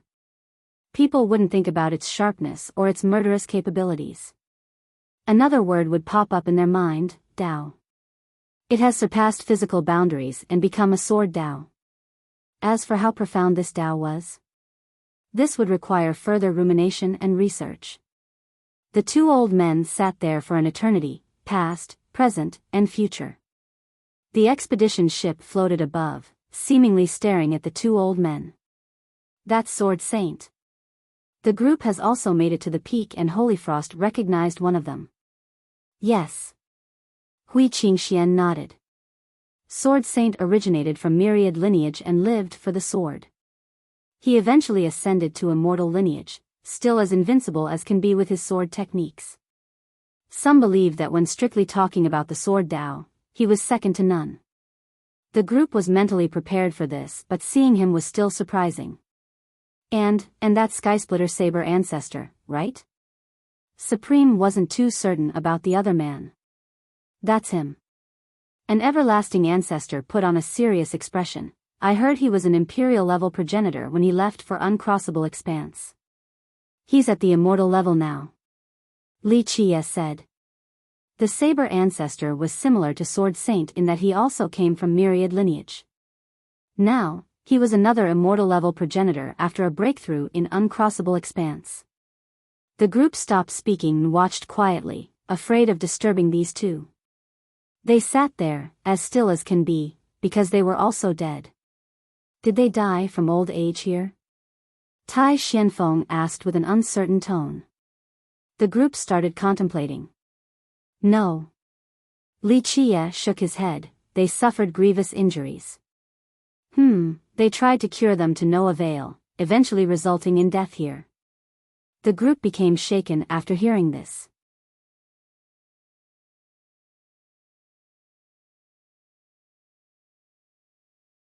Chapter 3084. The group was slightly emotional. Just think about it, two immortal-level progenitors were obviously as mighty as can be. They were clearly on the same team too, yet still got injuries serious enough to kill them. Just who was their foe? The group naturally thought about Phenom progenitor and his broken body as well. What kind of force could take down that indestructible body? Plus, Phenom was here, so he might have been on the same team as these two progenitors.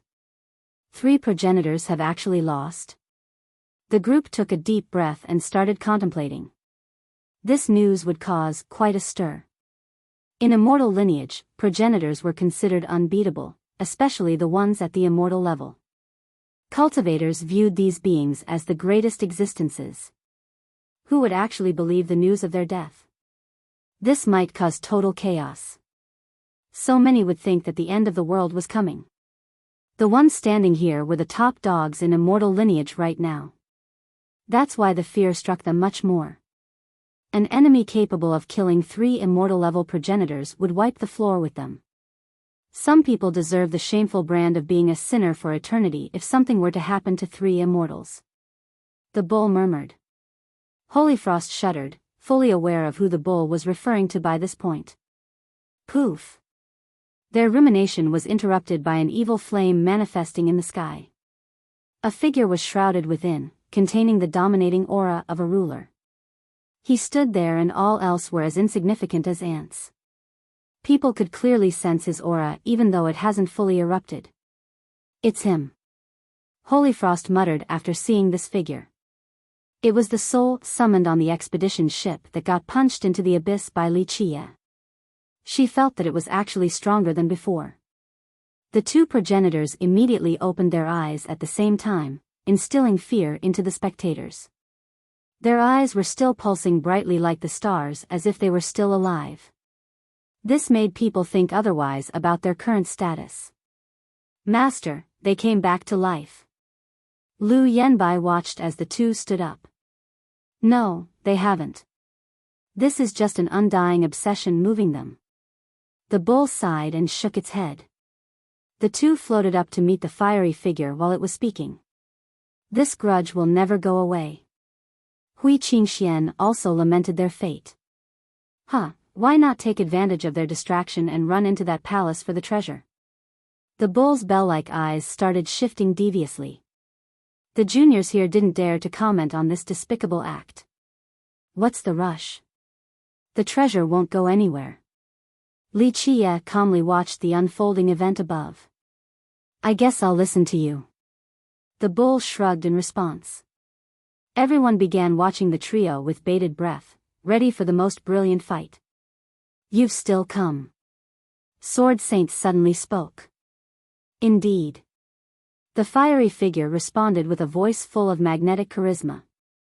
One could easily imagine how great this person used to be. Turn back and see the shore. Stop committing more mistakes.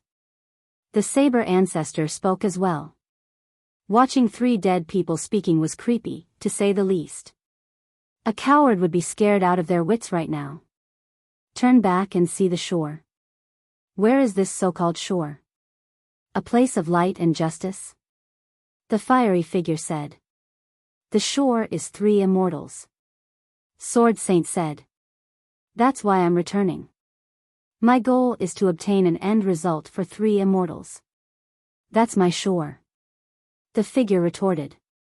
That's why you willingly chose to succumb?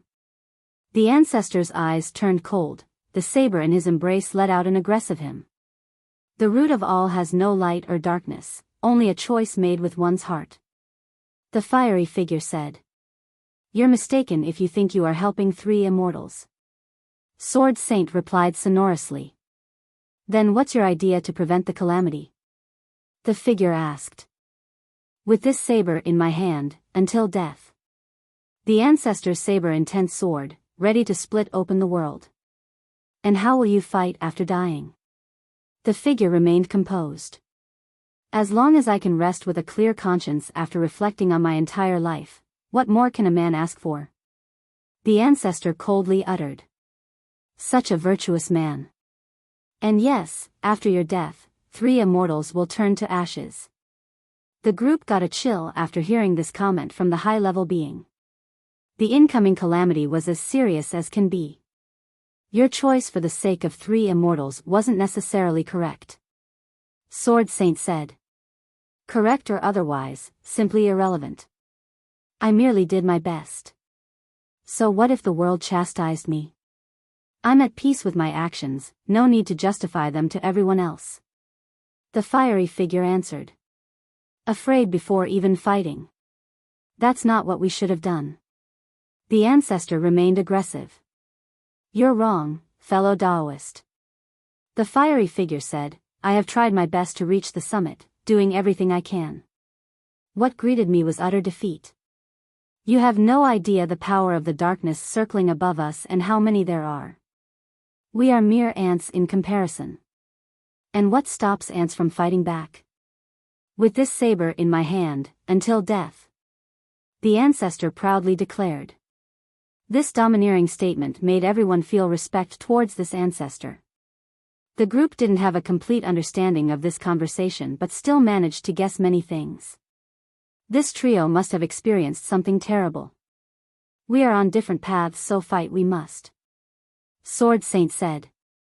You weren't my match in the past, the same applies even now. The fiery figure shook its head. So what? The item here doesn't belong to you and you will not get it.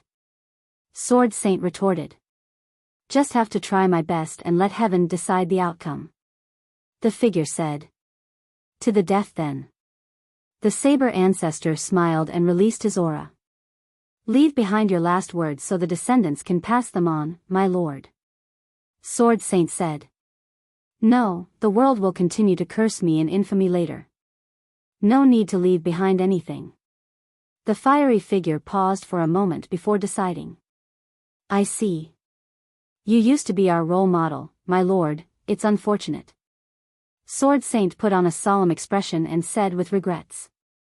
The end of the Tao isn't my pinnacle. It's a shame that I won't be able to see it and find a way to become a true immortal. The figure said. The duo didn't say anything this time around. Eventually, the fiery figure declared, those who stand in my way will die, even the dead. So be it. The duo's eyes turned cold as they channeled their energy.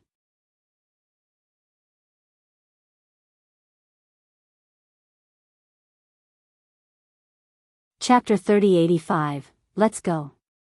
The fiery figure said. The atmosphere suddenly became somber, seemingly becoming frozen. The breezes stopped along with the flow of time. Just them becoming serious was enough to change the orders of nature. The group wisely backed off far enough in order to avoid being dragged into this fight. These dead men used to be the strongest existences. These corpses naturally couldn't be able to exert their peak battle capabilities, not even half. Nonetheless, the result should still be frightening.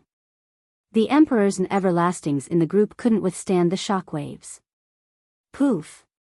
Evil flame erupted around the figure, melting away the stars above. People felt space twisting with ripples and something akin to water vapor.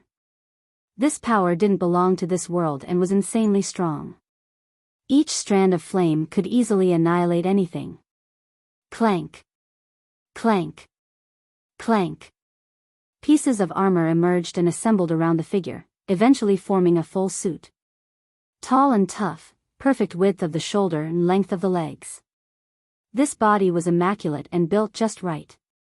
Each inch of his body was brimming with power, flawlessly divided from top to bottom. It gave off the impression that no other physical form could match it. It naturally had the greatest power in this world to match. This armor should have been golden in the past, seemingly cast from phoenix gold. Alas, because of the evil flame, it had turned into a darker shade. The two shoulder plates looked like the wings of a phoenix. When they spread, they could push up the heaven and support all living beings. This armored existence exuded a progenitorial aura to show his supremacy. Everyone took a deep breath. This physical form was hundreds of times stronger than the dark figure earlier. A true supreme now stood before them. He got stronger. The bull's expression slightly changed since it saw the soul state versus this current form. Looks like he recovered some dark power and its Tao foundation after escaping. Li Chia said. He was at his weakest during the soul call process and couldn't handle Li Chia's punch. He then used the time after to recover some strength and foundation. This armor. Supreme thought about a legendary figure, an amazing progenitor. He's a progenitor. Holy Frost sighed and said. Yes, that's Fire Ancestor.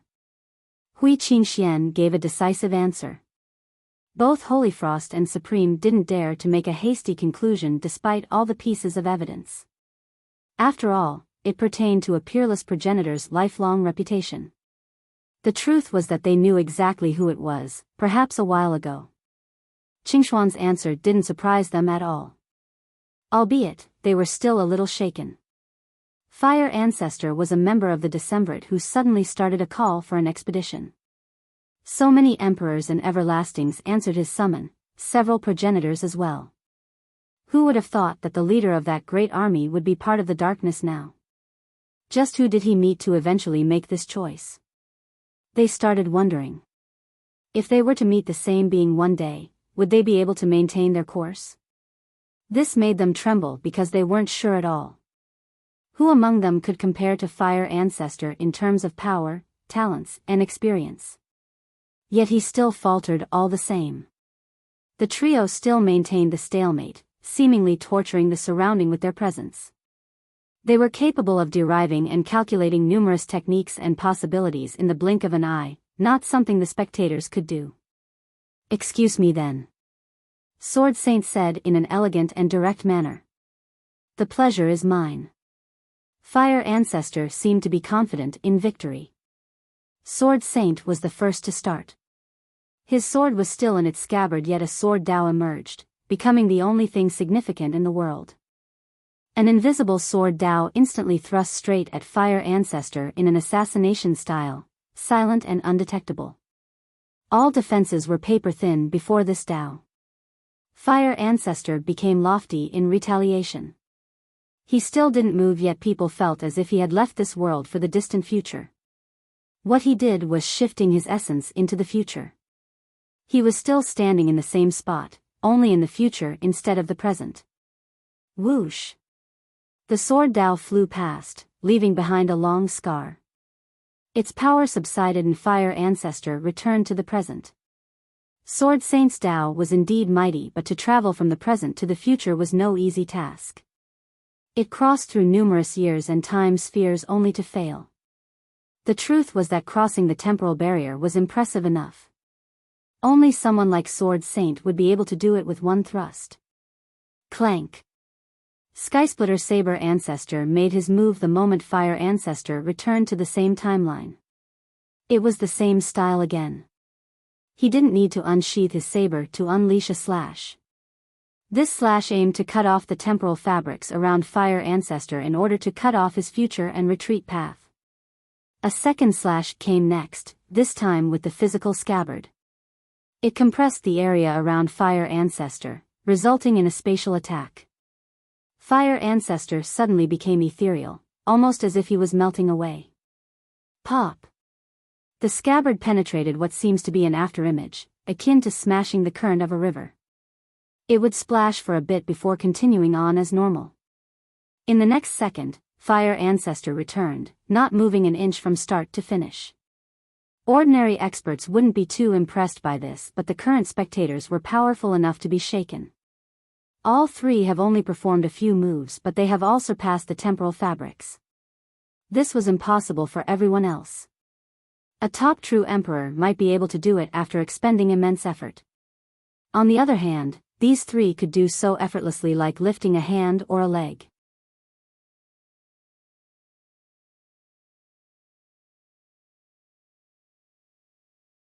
Chapter 3086. The first wave of offense from Sword Saint and the Saber Ancestor returned without any success, unable to injure Fire Ancestor. They weren't too surprised either by this, since this wasn't their first fight. They had a clear understanding of their foe's power. Clank! Sword Saint unsheathed his weapon. The blade looked ordinary without any frightening sword intent or blinding glint. Alas, he seemed to be wielding all the sword Dao in this world in his hand, whether it be the heavy sword, quick draw, or myriad sword Dao. As long as they existed, they were there. This ordinary blade could perform the most profound sword Dao and the strongest technique. The Sword Saint and his sword were two but one.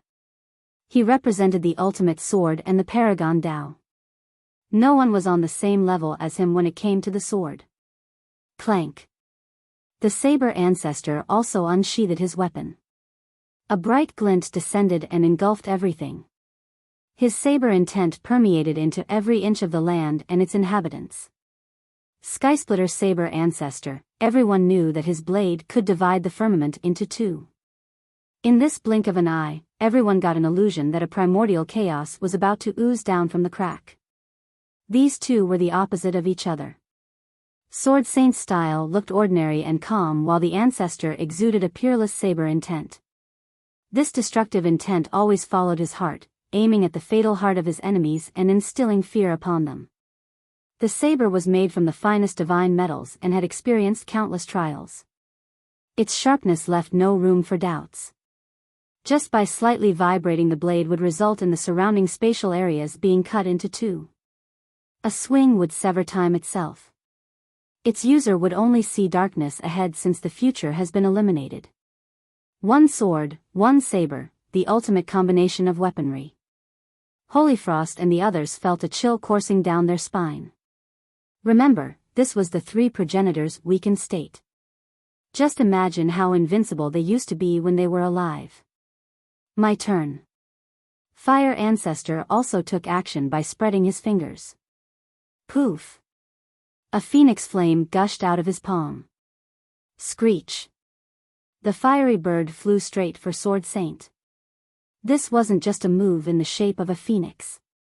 It actually carried the flame of one. Just one phoenix spark could instantly burn away any laws, even those from progenitors. The bird flapped its wings and erased the karmic ties while flying towards Sword Saint at an insane speed. Not to mention other experts, even someone like Sword Saint would turn to ashes after a direct hit. A slight hit would still result in immense damage. Clank! Sword Saint gathered sword lights and turned them into a beam the size of a needle, aiming straight for the bird. Tsunami slash. The saber ancestor's move was far more flashy. He unleashed a tsunami of saber energy after roaring. Each individual cut carried the chaos affinity because they were tearing apart the physical fabrics of the world, reverting it back to the origin. Killing an emperor wasn't a problem with one slash in the slightest, destroying a system was no problem either. It could even sever the world into different sections. Fire Ancestor's eyes narrowed and twisted his wrist to form a fist. Rah! A fiery dragon leaped into the sky and crushed the sky vault with its tail. This tail sweep could deal with any trouble, flattening the karmic and reincarnation cycles along with all foes. Boom! Sword Saint's technique struck the phoenix while the saber slash slammed on the dragon's tail. The resulting power turned everything back into primordial chaos, akin to ending the current world. Boom! One could see the saint and the saber ancestor being blown away in this chaotic expanse. They were bloodied, clearly the underdogs after this first exchange. They still had some true blood in their body, allowing them to make it this far. The group took a deep breath after seeing this. They knew that a fight between progenitors would normally end after 3 to 5 moves. These top beings always went all out with their top murderous moves, no need for bravado. Fire Ancestor was powerful indeed. 3 immortals have produced many progenitors, but he was among the top 10. Immortal Blast. Fire Ancestor didn't let those two rest and gathered starry lights into his eyes while they were still blown flying. Boom! His true flame surged to the sky before suddenly disappearing. His form turned dark and this made the world turn dark as well. All of the various flames in the world had been devoured by him, leaving nothing left for illumination. In the next second, he shot out 2 fiery sparks, as tiny as can be. However, the area seemingly boiled from the high temperature. The group felt as if their grand Tao was drying from being roasted. These sparks the size of 2 termites left behind tiny scars on the temporal line. This was an unfixable level of destruction. Time would always be missing these parts. The other 2 became serious while facing these 2 shots. Sword Saint roared and raised his sword, creating a Tao resembling a heavenly waterfall to block out the 9 heavens and 10 earths along with the Trinity of Time. He broke away from this world, no longer being a part of the temporal trinity or the karmic cycle.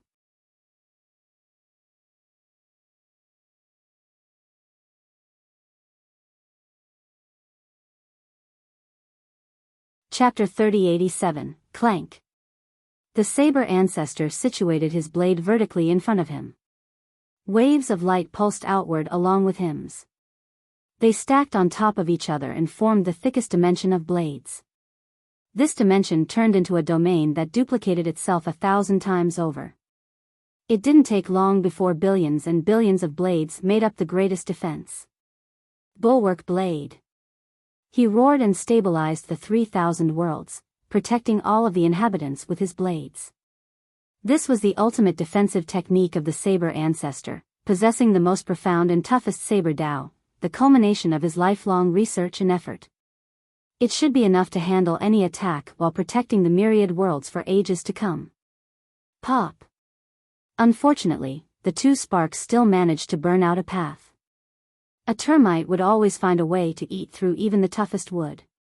Thus, though Sword Saint was outside of this dimension, one of the sparks was still finding its way towards him by reconnecting the karmic cycle along its path. The other one managed to pierce through the defense of the saber ancestor. Of course, it became extremely faint the moment it got close enough to its target. Nonetheless, both have made their way and made contact with both Sword Saint and the saber ancestor. Poof! The spark struck the saint's chest and immediately burned a hole through it. Dark flame emanated from this hole while issuing feeble buzzes. Anything it touched immediately turned to ashes, almost like a burning paper. Sword Saint immediately thrust his sword into the fiery wound. The blade became red and molten while smoke oozed out. Once he pulled it out, he had successfully sealed the damage. Meanwhile, the other spark hit the saber ancestor's left arm. Poof! The same thing happened. His arm turned to ashes and the fire continued spreading to his shoulder. Clank! He chopped off his left shoulder without batting an eye. The spectators were horrified by this terrible scene. Those two sparks seemed insignificant but could have easily annihilated any system. This was indicative of Fire Ancestor's might. They had no chance of stopping a single spark from him. Sword Saint and the Saber Ancestor impressively survived, albeit grievously injured. I can't believe it.